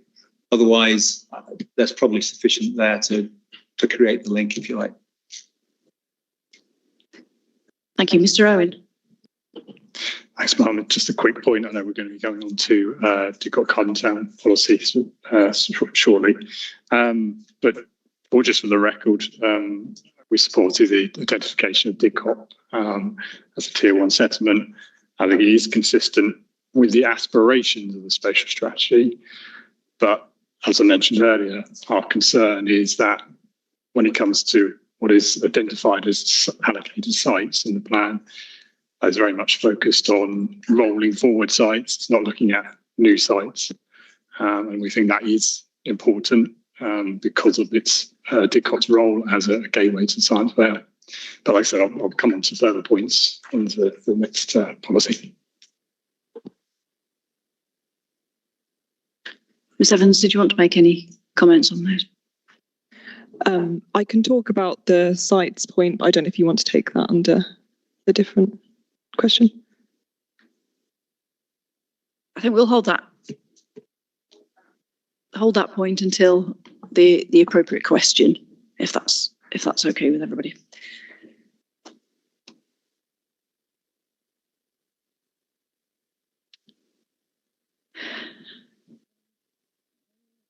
So a question to the council on the use of settlement boundaries. So I'm just looking at 5.19. Could the council just explain to us what work was done on the definition of the boundaries? Where can we find that in the evidence base? So on settlement boundaries, as you'll have read in our response, there is a different approach for South and Vale. So for Vale, it was a carry forward approach from the tier 1 settlements that have been identified with settlement boundaries. So that is Abingdon, Wantage and Farringdon. For South, they have not got the equivalent settlement boundaries, as that role is mainly fulfilled by neighbourhood plans. So there is a difference of approach. However, it's generally carried forward in terms of Vale. That is a legacy carry forward. So there's nothing specific in the evidence base about how those were derived, because they have carried forward through multiple iterations of local plans. We determined that they're still appropriate, they're used in planning decisions, and we've heard from our DM colleagues that it is useful in terms of having those defined built-up areas, and where they're not in place, we have that definition of what is a built-up area.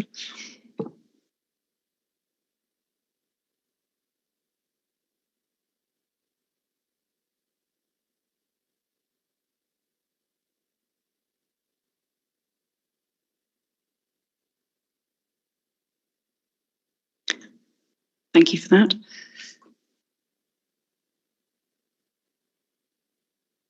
So we've talked about proposed modification MM3.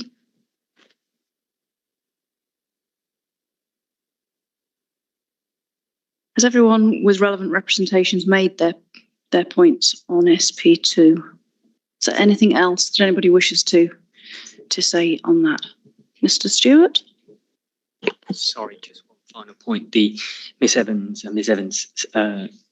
just pointed out as a headline regarding my points on these tiers that the council has allocated enough houses or more than enough houses. I don't think that's at all relevant to development in villages. Development in rural housing development in villages is covered by paragraph 83 of the NPPF. It's unambiguous, the grow and thrive.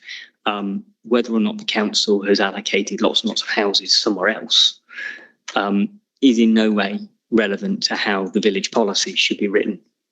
It's not a sort of a, we've allocated them elsewhere, so we don't need to build in villages situation.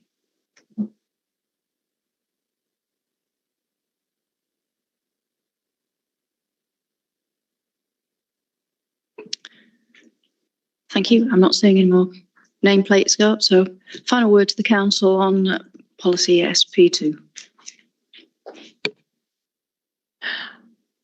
I think we have said most of what we need to say. I think just on that final point, I think it's not particularly here about retaining flexibility for those areas.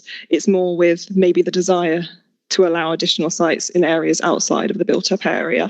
However, I think it's important that where those are in the countryside, which is defined under policy SP2, is a clear component of SP2 to support the spatial strategy, and that is to direct development towards those higher tiers rather than smaller villages and those within the countryside. So I think, yeah, the question there is not really to do with the settlement hierarchy itself, but rather the desire to be more flexible to allow development outside that built-up area, which isn't consistent with our spatial strategy.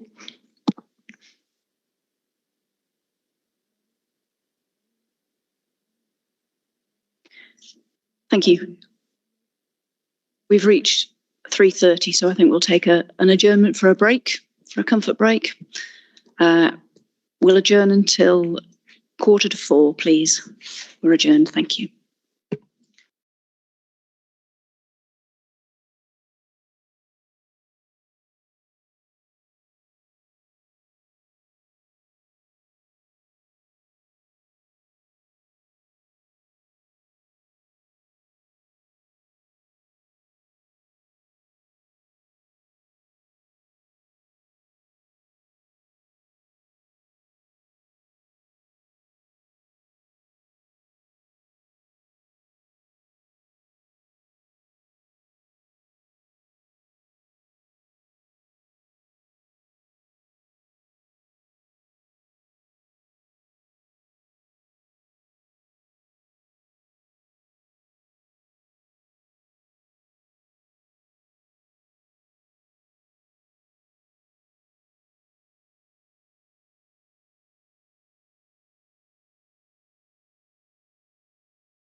If everyone's ready to resume, we'll carry on with towards the end of matter 5.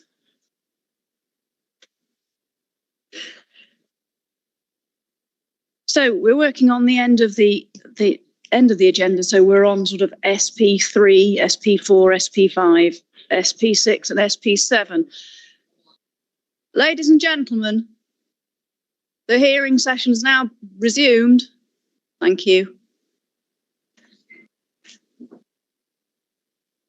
So we're now turning to the plan, the part of the plan that's got the separate strategies for separate settlements.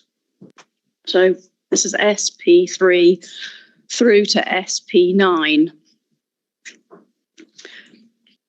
So I'm just going to turn to the council. There are a couple of suggested modifications that run through from the county council and also in the modifications book.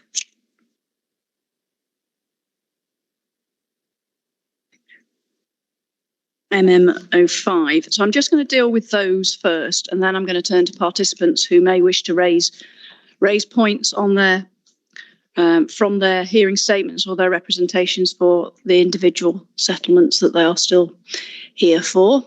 I see we've lost a few people in the break. It's okay. So to the council, we've got the county council have suggested in their statement, they're not here with us today, but they're referring to the preparation of an LCTP movement and place plans, and they're suggesting changes to criterion of the different settlement strategies. Could the council just have a look at that and tell me what stage of these county council plans reached? Are they likely to be completed in the lifetime of the examination? And would the suggested change that the county council have been offering, or is that necessary for soundness? Yes, we are content that the policies would need to be updated in order to reference the up-to-date movement and place plan references, if agreeable to yourselves. Those are the most relevant up-to-date policies adopted by the County Council.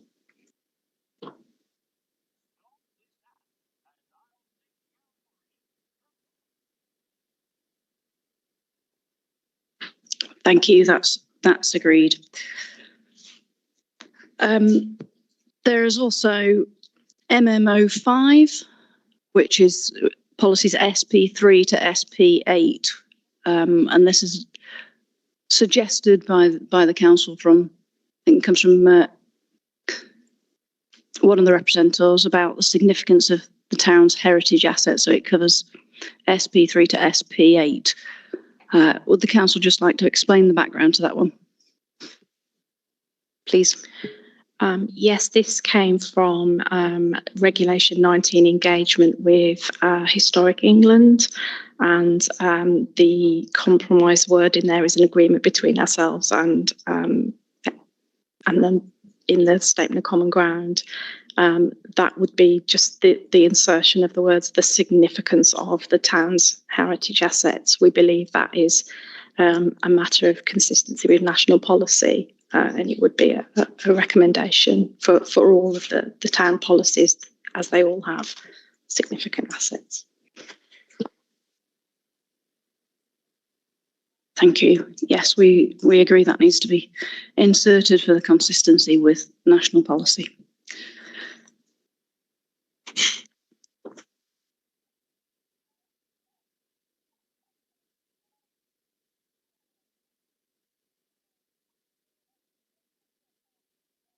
So SP3, the strategy for Didcot Garden Town. Anyone in the room want to raise any points about that policy?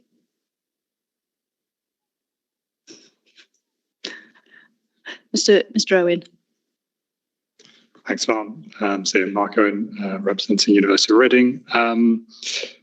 So in terms of the policy, first line, point 1, Troy Plan identifies Didcot Garden Town as gateway to and focus sustainable development and regeneration of Vale. support that. It relates again to the aspiration in the spatial strategy, relates to its role in the settlement hierarchy. It's a tier 1 settlement. It then goes on to pick up about the Garden Town master plan area, and also the area of influence as well. And obviously that relates back to, and that's all set out, shall I say, in the delivery, the Didcot Garden Town delivery plan. Obviously that was issued back in 2017. There have been updates to that, but that's very much focused on the objectives through that plan, rather than considering new opportunities in terms of sites and development. And it kind of relates back to, within that document, the plan growth, which has been considered for a number of years back. And just want to make the point that focusing kind of South Oxfordshire initially within the core strategy adopted back in 2012, that was the last time where you've had significant growth allocated at Didcot, the likes of Didcot North East side, Lady Grove East. Then since then, you've also had the current South Oxfordshire local plan and the policy H2. It's clear that brings 5 sites forward from that core strategy, and then only identifies a further 3 sites. I think it's around 500 dwellings. And then you arrive at this plan where, again, they're rolling forward sites, but there are no new sites at Didcot. And if you think right back to that 2012 core strategy, that's over 20 years. And things have moved on. And again, going back to the points I raised earlier, we feel there's a missed opportunity here, really, with this plan to keep evolving and growing that important role that Didcot has as that garden community, that role within the Silent Vale, going back to that point of how that coexistence between jobs and homes.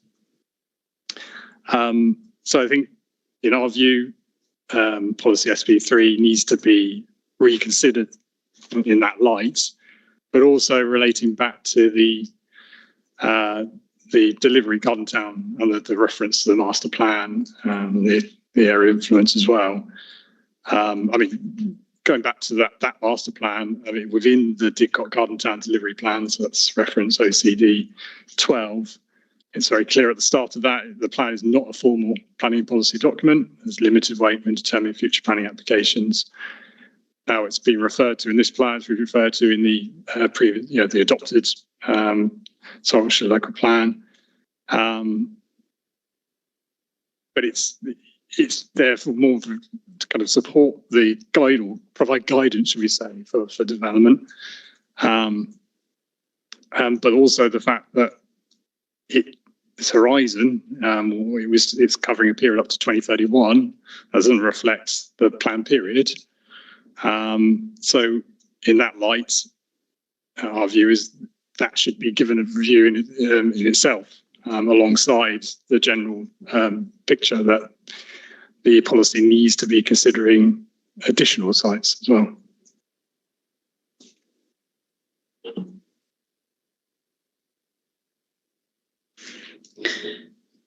Thank you for that. You'll recall my earlier point about we're not looking for emission sites, and we're not talking about emission sites. But we understand the point that you've made. Is there a specific change? Is there a specific change to SP3 that you've got in mind, Mr. Owen? Like I said, I think it's just the reference to the master plan and this area of influence. In our view, that needs to be reviewed. It goes back. It's taking the principles from those documents, but that's the principles based on plan development that took place or was brought forward many years ago. So that's why I think that the policy as a whole needs to be reviewed in that light. Okay, thank you. Mr. Murray Cox. Thank you. agree with what Mr. Owen has just said. The comments in our statement on this matter explain how DIDCOT should play an even stronger role than it is currently allowed to in the plan. It's unquestionably, in terms of the plan area, the principal settlement, but it is to an even greater extent the principal settlement, the cornerstone of Science Vale. It has exceptional economic credentials. Those are the reasons that it has been identified for close to a decade as a garden town. And they justify a more ambitious and flexible policy approach for the reasons which Mr. Owen explained. The delivery embedded in the JLP is essentially the delivery that has been embedded in the adoptive plans for this really important part of the plan area for a long time, a number of years. And it is predicated on those allocations, and there is no flexibility and no forward-looking ambition. And what we suggest is a criteria-based approach, which I think is sort of verging towards what the gentleman representing Gladman was suggesting about having this flexible approach, which you do see in other plans. And there's another example we can refer to as well, which is the emerging Wokingham local plan, which said, well, if things go wrong, there's this remedy. But what I'm not suggesting is that you need a solution for when things go wrong at DIDCOT. But what there should be is a more forward-looking approach. And you have the basis of that in the JLP and by the policies map already. Because here, although obviously we've heard how settlement boundaries differ between the Vale and South Oxfordshire, you have another boundary here. Well, in fact, you have two other boundaries here. But you have the DIDCOT garden town boundary. And what we would suggest is that SP3 includes a permissive approach to growth within that garden town boundary. So it's not just allocations, many of which have endured for a long time, particularly the allocations in the Vale and White Horse. That would be the suggestion that we would make. You can achieve that forward-thinking ambition and potentially then start to deliver some of what SP3 seeks to do. There's lots of good stuff in it, but absent any other vehicle to deliver further growth, it's difficult to see how they get achieved.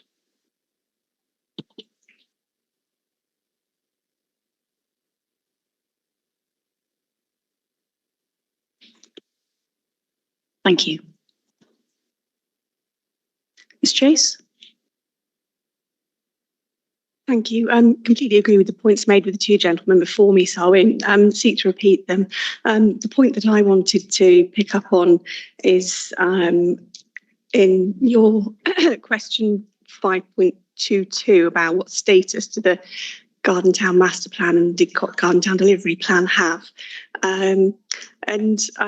Been involved in this planning process for quite a long time and responded to the consultation on the delivery plan back in 2017 to raise concerns about it and to state that it should be pursued through a DPD because it sought to make spatial designations of green gaps of which things are rightly dealt with according to the local plan regulations through a DPD.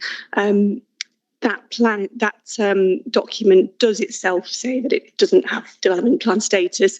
I would seek that that's clarified also through the supporting text to policy SP3. There's some discussion of the Garden Town Delivery Plan in paragraphs 5.21 to 5.24 below policy SP3, and I would seek that it's clarified within those paragraphs.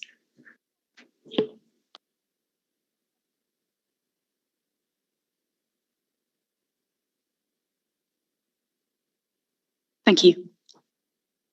Can I come to the councils, please? Who would like to respond for the councils? Ms. Baker? I will do that. Thank you. In terms of the delivery plan from 2017, and the point that the last time significant growth was allocated was the core strategy. I think that the issue here is DICOT is, and it is one of the largest concentrations of housing, employment and infrastructure in the county, and it continues to perform that role as a significant garden town. There is still a significant amount of growth that it needs to deliver. I think I've already pointed to there being around 9,000 homes within the plan period 21 to 41 at DICOT. Those existing allocations provide, we say, substantial future capacity, and they remain entirely relevant for the current plan to continue to identify. That Garden Town strategy is a long-term programme, and it relies on coordinated delivery that takes time and has evolved over different plans. On the master plan status, I don't think I've heard anything that our matter statement answer to 522 doesn't provide. So we've provided clarity on the way the master plans has been interpreted into policy SP3. And I don't think there's anything more I can add to that point. In terms of DICOT as a focus in Science Vale, we agree and have reflected that in the plan. It is a key part of Science Vale, one of the largest settlements at the very top of the settlement hierarchy with Abingdon. But delivery of that garden town is ongoing, and we think reflected in the plan as it can be justified. On the option of the master plan boundary providing a more permissive approach, I think you just have to take account here that the master plan boundary does exceed the built-up area boundary. It does not follow the same boundary as a built-up area. And I would also just point to the fact that the master plan boundary was never intended to be some kind of promotional growth designation. It is the boundary that was set in order to deliver a successful garden town that includes more than just development opportunities.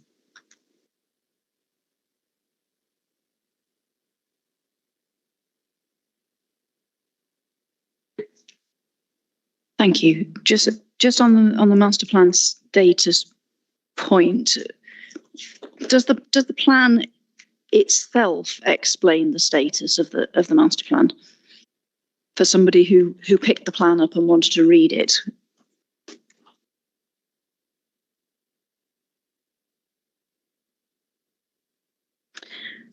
You'll see from policy SP3, it's an extremely lengthy policy.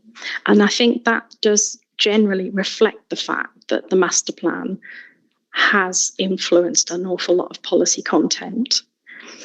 As for a specific reference to how they relate, I think there is a generic reference to master plans in the glossary. It's, I think, on the paper version, it's on page 416, and it says that a master plan is an overarching planning document that sets the design vision of the site, including site-specific information such as spatial layout, as well as clear design intentions. That deals in a sense with content or function. It doesn't deal with status. Given that there are different master plans and some do exist and some don't exist at the moment but are envisaged, it probably wouldn't be helpful to add to the glossary definition to say something about status. But I think we're perfectly, as it were, receptive to if it was thought to be more helpful where there's a reference to a specific existing document as opposed to a future document, that we probably ought to add a footnote or similar to say something about that. Yes, I think that's a good suggestion of a footnote, just to clarify that for users of the plan, and also for internal consistency, please.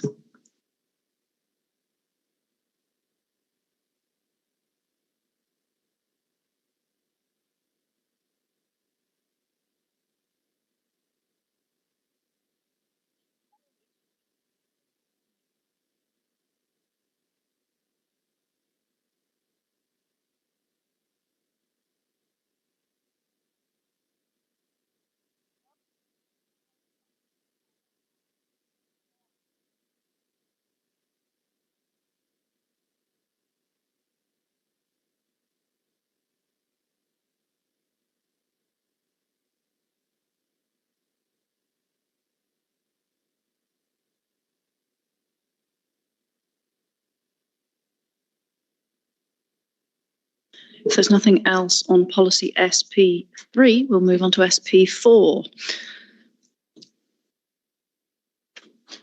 So any participant present who've still got a point on that they'd like to make on the strategy for Abingdon-on-Thames, SP4?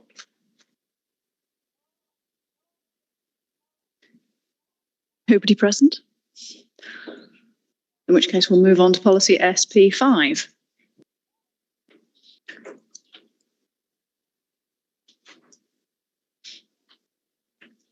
Okay. SP6?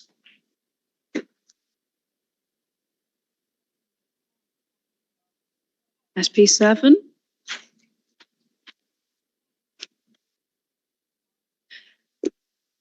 Ms. Palmer, SP7. Thank you. Are you happy that I take the points all together across the questions that relate to? Yeah, excellent, thank you. So starting with just the headline point, is the strategy for Tame appropriate and justified? I want to set out a few points why it's really another example of a bit of an ineffective approach really adopted by the authorities. A bit like the point that was made by Turley's on Didcot. It's got some quite laudable place-based objectives in the policy around strengthening what is important and vibrant about Tame. But then how do you deliver those? How do you deliver against those objectives? Because draft policy S7 did no more than roll forward the residual number of homes that were yet to be delivered in the neighbourhood plan. That was the 143 homes. But now that the Tame Neighbourhood Plan 2 has been handed that number and been made, we now have a main mod on that point that proposes to delete that reference. And I probably say that that's inconsequential, really. It's 7 homes per year of the plan. And so the policy really needs to go further because as it reads, it's totally misaligned with Tame's role and function as a Tier 1 settlement, acknowledged to be one of the most sustainable settlements in the plan area. It doesn't have the national constraints and designations that limit its environmental capacity in the way other Tier 1 settlements do, national landscape or large areas of flood risk. And we refer to, in our Reg 19 reps, to the role of Tame and how it was given quite detailed consideration in the examination of the South Oxfordshire local plan, and in considering soundness, the inspector there felt it necessary to amend the policy around allocation to be expressed as a minimum overall target at a collection of market towns with individual targets for each settlement. That might be something worth considering here.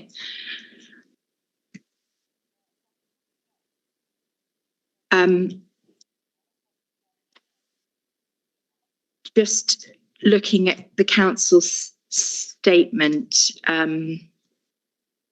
to question 5.34 about the consistency between the spatial strategy and the settlement hierarchy, and then SP7. The council's response at 5.34.2 is simply not true, because when you read SP1, SP2, SP7 together, it does not create a framework that, and the quote is, allows a range of development types to come forward in a manner consistent with the settlement strategic role, because there are no allocations and it directs all development within built up limits. So then just to conclude, the final question is around whether it performs an effective framework for all types of development. And I think contrary to the council's statement, paragraph 533, the policy can't even be said to provide a high-level delivery framework, because I think the desire to avoid being overly detailed or prescriptive is noted, but actually what you end up with is an entirely silent strategy on growth requirements. And there are references to flexible application of policy, and we all support flexibility and choice, and there's clearly not enough of that in this plan, but silence is not the same as flexibility. There has to be some certainty, and policy SP7 delegates everything, any and all components of growth, land use, scale, location to a neighbourhood plan. And in doing so, it then places an expectation on the neighbourhood plan to provide growth to meet its own needs, fund projects in the town. But policy 7 does no more than encourage neighbourhood plans to meet local needs. So this policy is not positively plan justified nor effective. It should identify allocations, and then the joint local plan should at least apportion a meaningful amount of growth to Tame. The neighbourhood plan can then engage on subsequent site allocation processes. But that mechanism needs to be in place to secure delivery of a strategy that supports growth at market towns as sustainable settlements expressed through the settlement hierarchy. Thank you.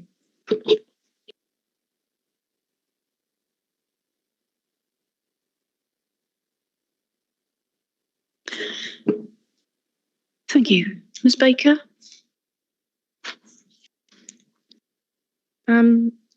I disagree that there's an ineffective approach in SP7. We have now made the Tame neighbourhood plan. I don't think it's justified to go further or identify allocations. In terms of Tame,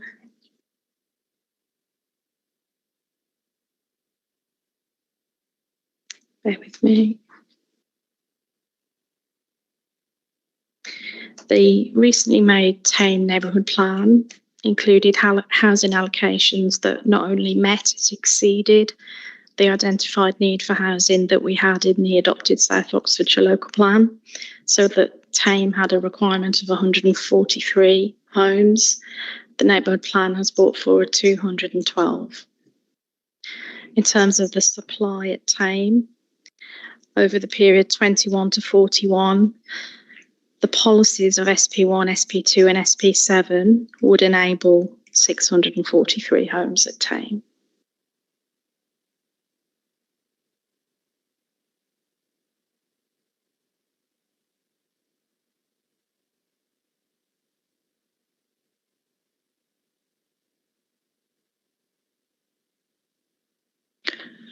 Ms. Parmenter, would you like to come back on anything there?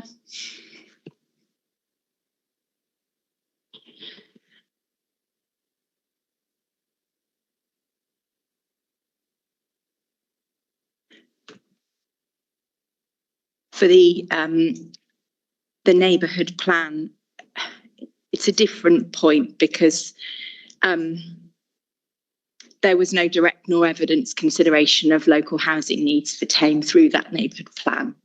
So it is a different point to looking at the district's needs and how you might distribute those.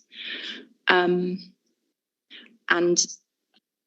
I'm interested to understand how the collection of those strategy policies secures 600 plus homes. It's not evident through allocations.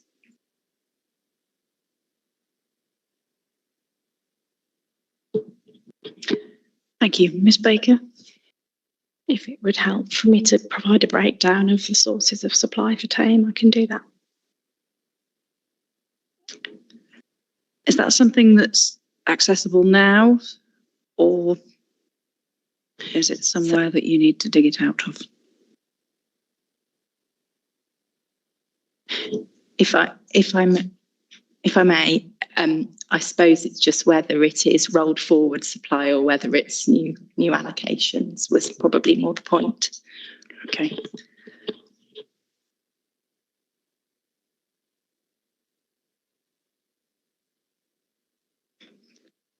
Can we update you once I've spoken to the monitoring colleague who's got the information? Of course, yes. I think the question to sort of clarify on that is it theoretical or is it something that's rolled forward? I think that's just what the basis of the question. It is what would be supplied based on all of the commitments we have, the applications that have come forward from 21, plus whatever is allocated in the neighbourhood plan. Can I just clarify? So the policy states deliver at least 143 homes, and I appreciate that is termed as at least. But if there is more capacity, up to 600, why hasn't that been reflected in the policy itself?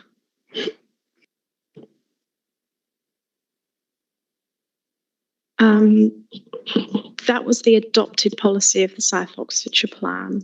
So there was a proportional approach applied to the Tier 1 settlements and a housing requirement provided to it and other settlements below Tier 1 as well. It was set as an at least, and we do have circumstances where the neighbourhood plans have justified a higher housing requirement. I think there was one that was lower, but justified for those circumstances. But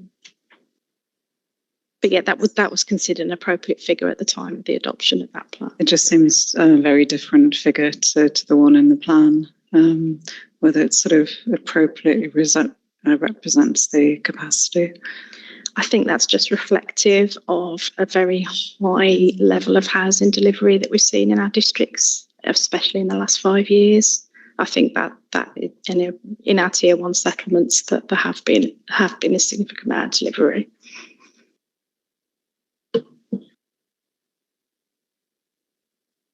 I mean, would it be an issue to actually include the higher figure that more accurately reflects the capacity actually in the policy itself rather than the 143? It's not justified to include a requirement figure for Tame any longer. They've met that requirement and there are no outstanding housing requirement needs for Tame. So we wouldn't think it was justified to provide anything higher. I think to be a little bit careful that what this is seeking to do in that particular part of SP7 is deliver on what is set out in the MPPF at paragraph 67, which is setting a sub requirement figure for a neighbourhood plan, which is then expected to be at least met by the neighbourhood plan when provided. And even if it is the case that there is greater capacity, it doesn't follow that that should be imposed as a minimum requirement for the neighbourhood plan to achieve if there isn't a need for that capacity. The capacity may well be there. The capacity may prove to be acceptable on the sites in question, but that's not the same as saying that you should make it a minimum requirement to the neighbourhood plan, that it must deliver that greater number if there isn't actually a housing need for it on the numbers because of supply and provision elsewhere. I think it certainly would be helpful for us to look at and try to provide you with the breakdown of where that capacity comes from and how it sits with the requirement, and probably also to make sure that we explain, as it were, the derivation of the original figure and then why obviously it's changed in that main modification that's proposing to remove the precise figure. So probably there's a bit more explanation on our part to do to make that clear. Can I just point to something that I've been reminded in our Matter 1 statement to these sessions? In paragraph 1.4.3, we referenced this change. We identified that the outstanding requirement was a separate row in policy HOU2. As a result of that being met by the neighbourhood plan, those references could be removed. I think we just recognise that we're not dealing with HOU2 today, but we kind of flagged that we would be able to update that change as HOU2 is part of the examination. We offered that within this paragraph.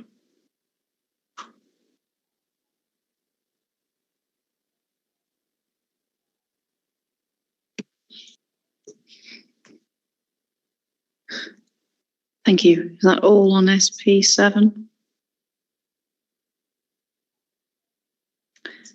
Moving on to SP8, strategy for Wallingford. Catesby Estates, I think you might be missed. Right, okay, we've got both people I expected. Mr. Knott, would you like to go first, please? Thank you, Madam. If I may, just to kind of set the context, first we'll look at the adopted policy in the existing South Oxfordshire Local Plan 2035, that's policy H3. And then we'll just quickly turn to the inspector's report for that plan. We'll then compare that with the draft JLP policy SB8. And then just because of the strong interrelationship with the relevant neighbourhood plan, we'll look to that and see what approach has been taken in practice. So policy H3 for the market towns has point kind of already been made in part relating to Tame by DLA for Hallam, which is that policy is drafted on the basis of minimum housing requirements for each of the 3 market towns. And we'll come back to that point about why they're minimums. And then part 2 of policy H3 sets out the approach that neighbourhood plans should then take. And I won't repeat it there, but I think just kind of to record that it sets out a very clear approach in the local plan for then neighbourhood plans to adopt in how they tackle that. The local plan inspector, which actually, as an aside, I don't believe the adopted South Oxfordshire local plan inspector's report is in the library, so it's obviously a publicly available document, but just in case, you'll be able to access it, I'm sure. And I would simply draw your attention to paragraphs 184 to 186 of the local plan inspector's report, and specifically 185, where the inspector says, moreover, housing delivered or committed since the start of the plan period means that at this stage, and he makes a point of saying, with almost 15 years still to go until the end of the plan period, most of the requirement for Tame and Henley and all of the requirement for Wallingford has been met. Policy H3, and this is obviously policy H3 as drafted, not adopted, is written in such a way that neighbourhood plans only need to cater for relatively small residual amounts, and then goes on to give the numbers. In practice, this would be likely to prevent sustainable development from taking place over a considerable number of years, which would impair the ability to meet demonstrable local needs that could arise during the plan period. Here, of course, we're talking about a plan period to 2035. Of course, we're effectively talking about rolling over the same approach, same numbers, over a much longer period, potentially an additional 8 years, as we've now heard from the council. So taking that, then turning to policy SB8. It is a policy which sets out what the neighbourhood plan is expected to do and what the council will support. And the only reference to the approach to be taken on housing, no mention of minimums. It is simply for the neighbourhood plan, which is encouraged, point already made, to meet bespoke local needs. Now we say that is far weaker, and we would say unsound in the context of what is already in policy H3 of the adopted plan, which gives much greater clarity on the approach that should be taken. And finally, Ma'am, a document which I think is on its way, but you will already have access to, which is the recently made Wallingford Neighbourhood Plan Review. And just in terms of this is obviously a neighbourhood plan review which has been progressed and now made in accordance with the adopted South Oxfordshire local plan, not even the far weaker and more vague approach in policy SB8. And again, don't need to kind of read out lengthy sections from the document, Madam, but I would draw your attention to paragraphs 2.5, 17 and 2.5, 18.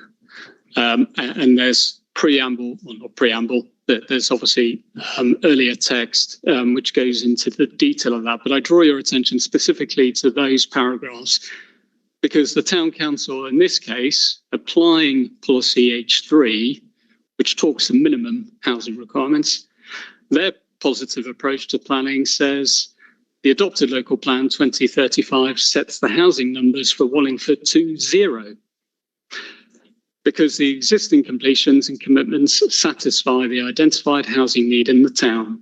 Consequently, there is no requirement to allocate any further strategic or non-strategic housing sites in the neighbourhood plan. To do so would be unsustainable since a number of essential services and facilities do not have capacity to support further housing development. Now, I'm not going to get into kind of whether or not that's right. It's a made neighbourhood plan, and in any event, you're clearly not looking into the detail of this plan. It is kind of slightly perverse that other parts of the neighbourhood plan go on to actually say that land which is already secured for schools is no longer required, therefore that can go. And actually, in one case, that land is to be made available for a new medical centre, so actually boosting new infrastructure in the area. Simply put, in relation to this particular neighbourhood plan, one can see in practical terms that what we aren't getting is a positive approach to planning in this area. And our concern, without modification to the plan as a whole, and specifically to policy SB8, that we're actually going backwards on this particular aspect of the plan. And so to save Mr. Bedford the point, in terms of modifications, we would say that other than the fact we obviously are making the case that additional allocations are needed and that requirement should be higher, but on SB8, we would like to see the same wording in part in criteria 2 of policy H3 of the adopted plan introduced into policy SB8. And I don't have a view on other market town policies, but I can't see any reason why the same wouldn't be true of those.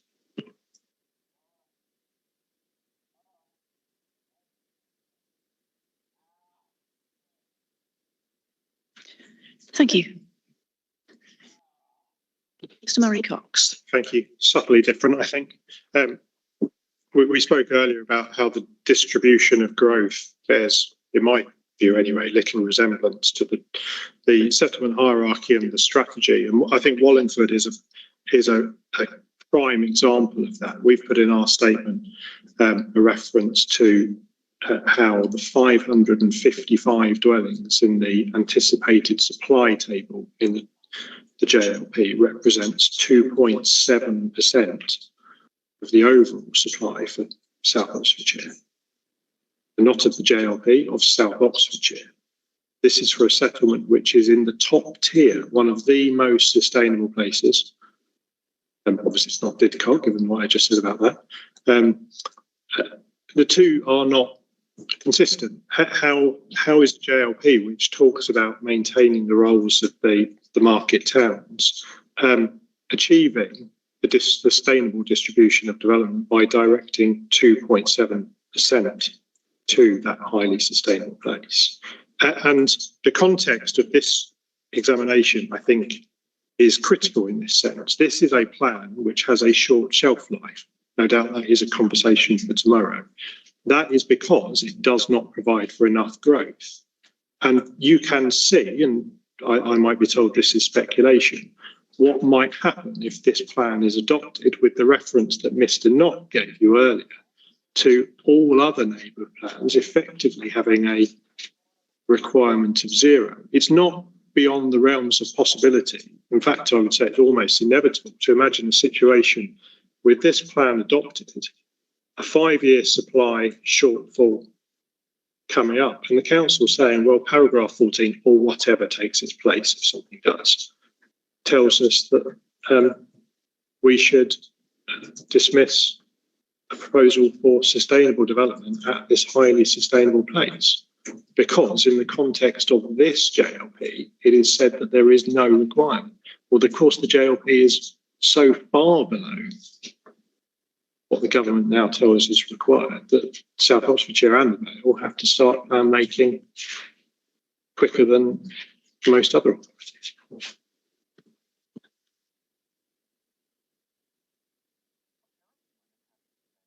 Thank you. Ms. Baker? On the issue of the difference between policy H3 and what's presented in SP1, 2 and 8, I think I would just say we're being examined against what the councils have submitted here, SP1, 2 and 8. We're not here to examine H3. We're in a different situation from then with very different evidence base, and time has moved on in terms of the neighbourhood plans specifically mentioned in policy H3. On the approach to the suggestion that housing was missing from SP8, I think I would just point again to the fact that you need to see the plan as a whole. The justified approach is set out for the towns in policy SP1 and SP2.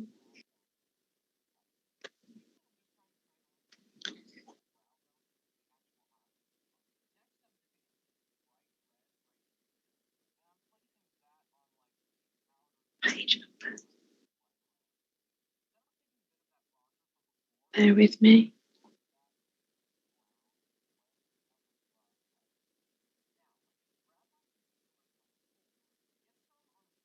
On Wallingford, they do have a made neighbourhood plan review. It was made in February 2025.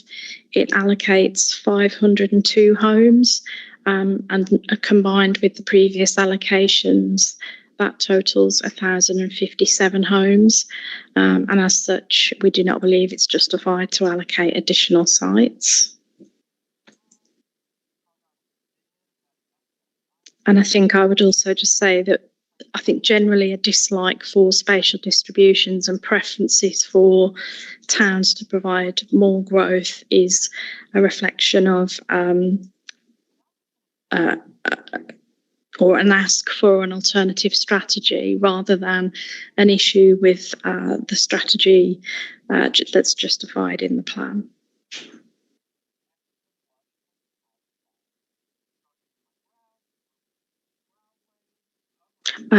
one more point. The reference that was read out about policy H3.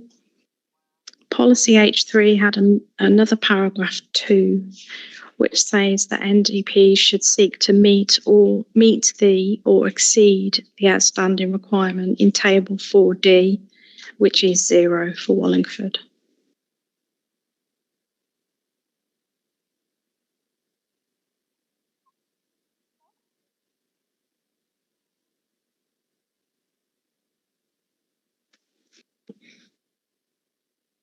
Madam, I was just going to add a couple of references. Obviously the adopted South Oxfordshire local plan you've got as ALP 01, and the relevant reference in policy H3 to this criterion 2. What it says is neighbourhood development plans for the market town should seek to meet demonstrable local needs, for example, for specialist or affordable housing.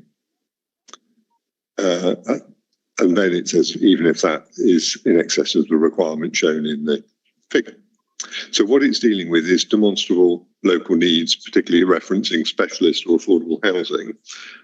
We may be, as we're criticised for brevity, although that's rarely a good criticism of the plan. But what criterion SP92 does, in, we would say, substantively the same terms, is say neighbourhood development plans are encouraged to meet bespoke local needs. Now, okay, we might have a debate about the difference between should and the word encourage, and I think that we would be not terribly worried if you think that a stronger word than encourage should be included. But it's also worth bearing in mind that this particular plan, i.e. the JLP, also has policy HOU 13, and policy HOU 13, which isn't limited to market towns, it is, as it were, available in wider areas, is for community-led housing development. And that's page 141 of the paper copy of the JLP. And it's primarily focused on affordable homes if located in a settlement or adjacent to an existing settlement. But it goes on to recognise in its criteria that there can be a role if there is a justification for a minimum level of market housing, if that's to deliver the affordable housing, as you obviously familiar with from other policies that deal with a similar thing. So we've, in the JLP, we've got two strands to this. We've got a bespoke policy allowing community-led housing schemes to come forward. And then we've also got in SP82, I would say a brief, but we would say adequate mention of the role of bespoke local housing needs, which are being promoted. And so in substance, there isn't really that much between what H3 of the old plan did and what the new plan is proposing to do. And so we don't actually see there is a need for a change, but we are, as I said, would be receptive if you think that, as it were, the language should be modified somewhat, then I say we would be receptive to that if you think that's necessary.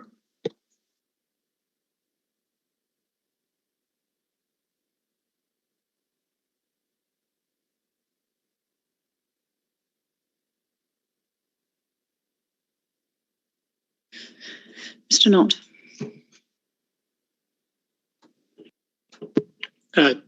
Two points. I mean, let's not get into the issue as to whether or not the Wallingford Neighbour Plan and indeed the review allocate sites. I mean, it identifies sites that have been allocated in earlier local plans and or otherwise have got permission, but to kind of pray and aid that there's a neighbour plan which is actually proactively identified and allocated sites just is an inaccurate portrayal.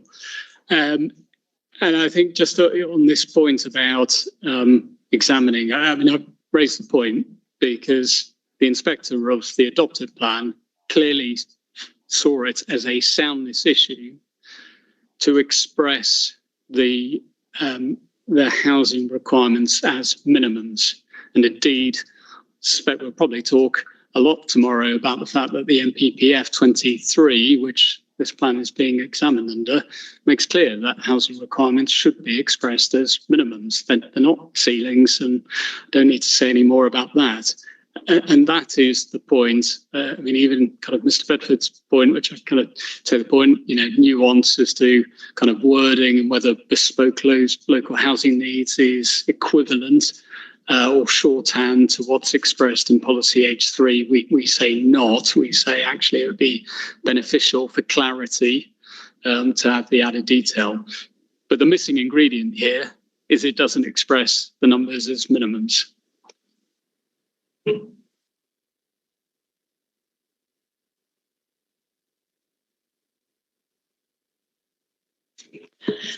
Thank you. Ms. Baker, any final point? I don't think I need another point. No, thank you. Thank you. We'll move on to the final policy. We've got the strategy for wantage, which is policy SP9. And any of the participants here want to raise any points against SP9?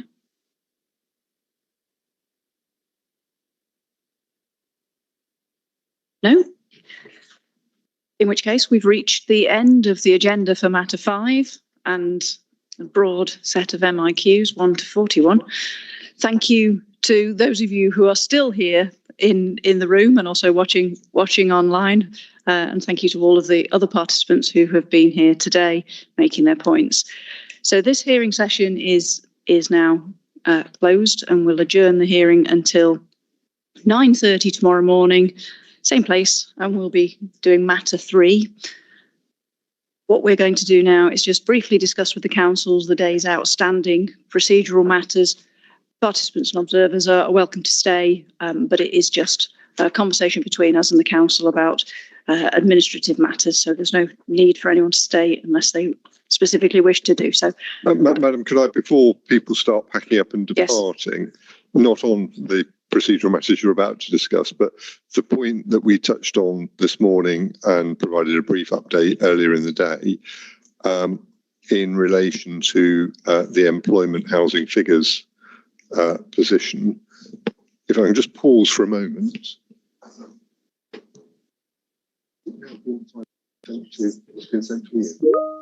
It has, yeah. Sorry. You probably heard that. The document, which hopefully deals with the tasks that you requested, has been produced during the course of the day. I understand that it has been provided to the programme officer. I'm seeing a nod, so that's helpful. And I understand the process is in train to upload it onto the website. I think it becomes, it is now, yes, it is LPA 85. The reason why there's a jump from the last numbers that we've referred to is those neighbourhood plans that you asked for have also been added, so that adds the numbers. But I would just, if I could encourage those who are interested in tomorrow's discussion to note that, so that they can, hopefully, if they get a chance, while they're cooling down this evening, to look at it. Thank you. Can I just clarify, there were a number of sort of separate documents that are going to be updated. Does this document embrace all of those changes? Yeah, what it does, I have to say I've only seen it, I think, in a slightly earlier version, but what it does is a narrative text from the council which talks through some of the changes, and then there are either annexes or appendices which are some notes from AECOM which do so. What it's not done, and I think partly this was just because of the time available, it's not a like-for-like replacement of those earlier documents with a new document in exactly the same form, but it tries to follow the same pattern and it tries to present the relevant information, but it's, I say, the format's slightly different. covers the same ground. Well, it attempts to do so. Obviously, it's been done at pace, and we would be certainly receptive if, obviously when people have read it and you've read it, if you think that there are some additional elements that need to be finessed, we'd be receptive to that. But we've tried to get to the gubbins of it, if I can use that very technical term, and give you the headline figures and how they work. That's our homework for the night then. Thank you very much. And thank you for turning it around so quickly and getting it on the website as well. Thank you. Okay, thank you for that. So just to close off matter 5, and everyone has made their points, and the council's made their final points. So I'm going to say the time is now 16:47, and the hearing is now adjourned until tomorrow. Thank you very much, everyone.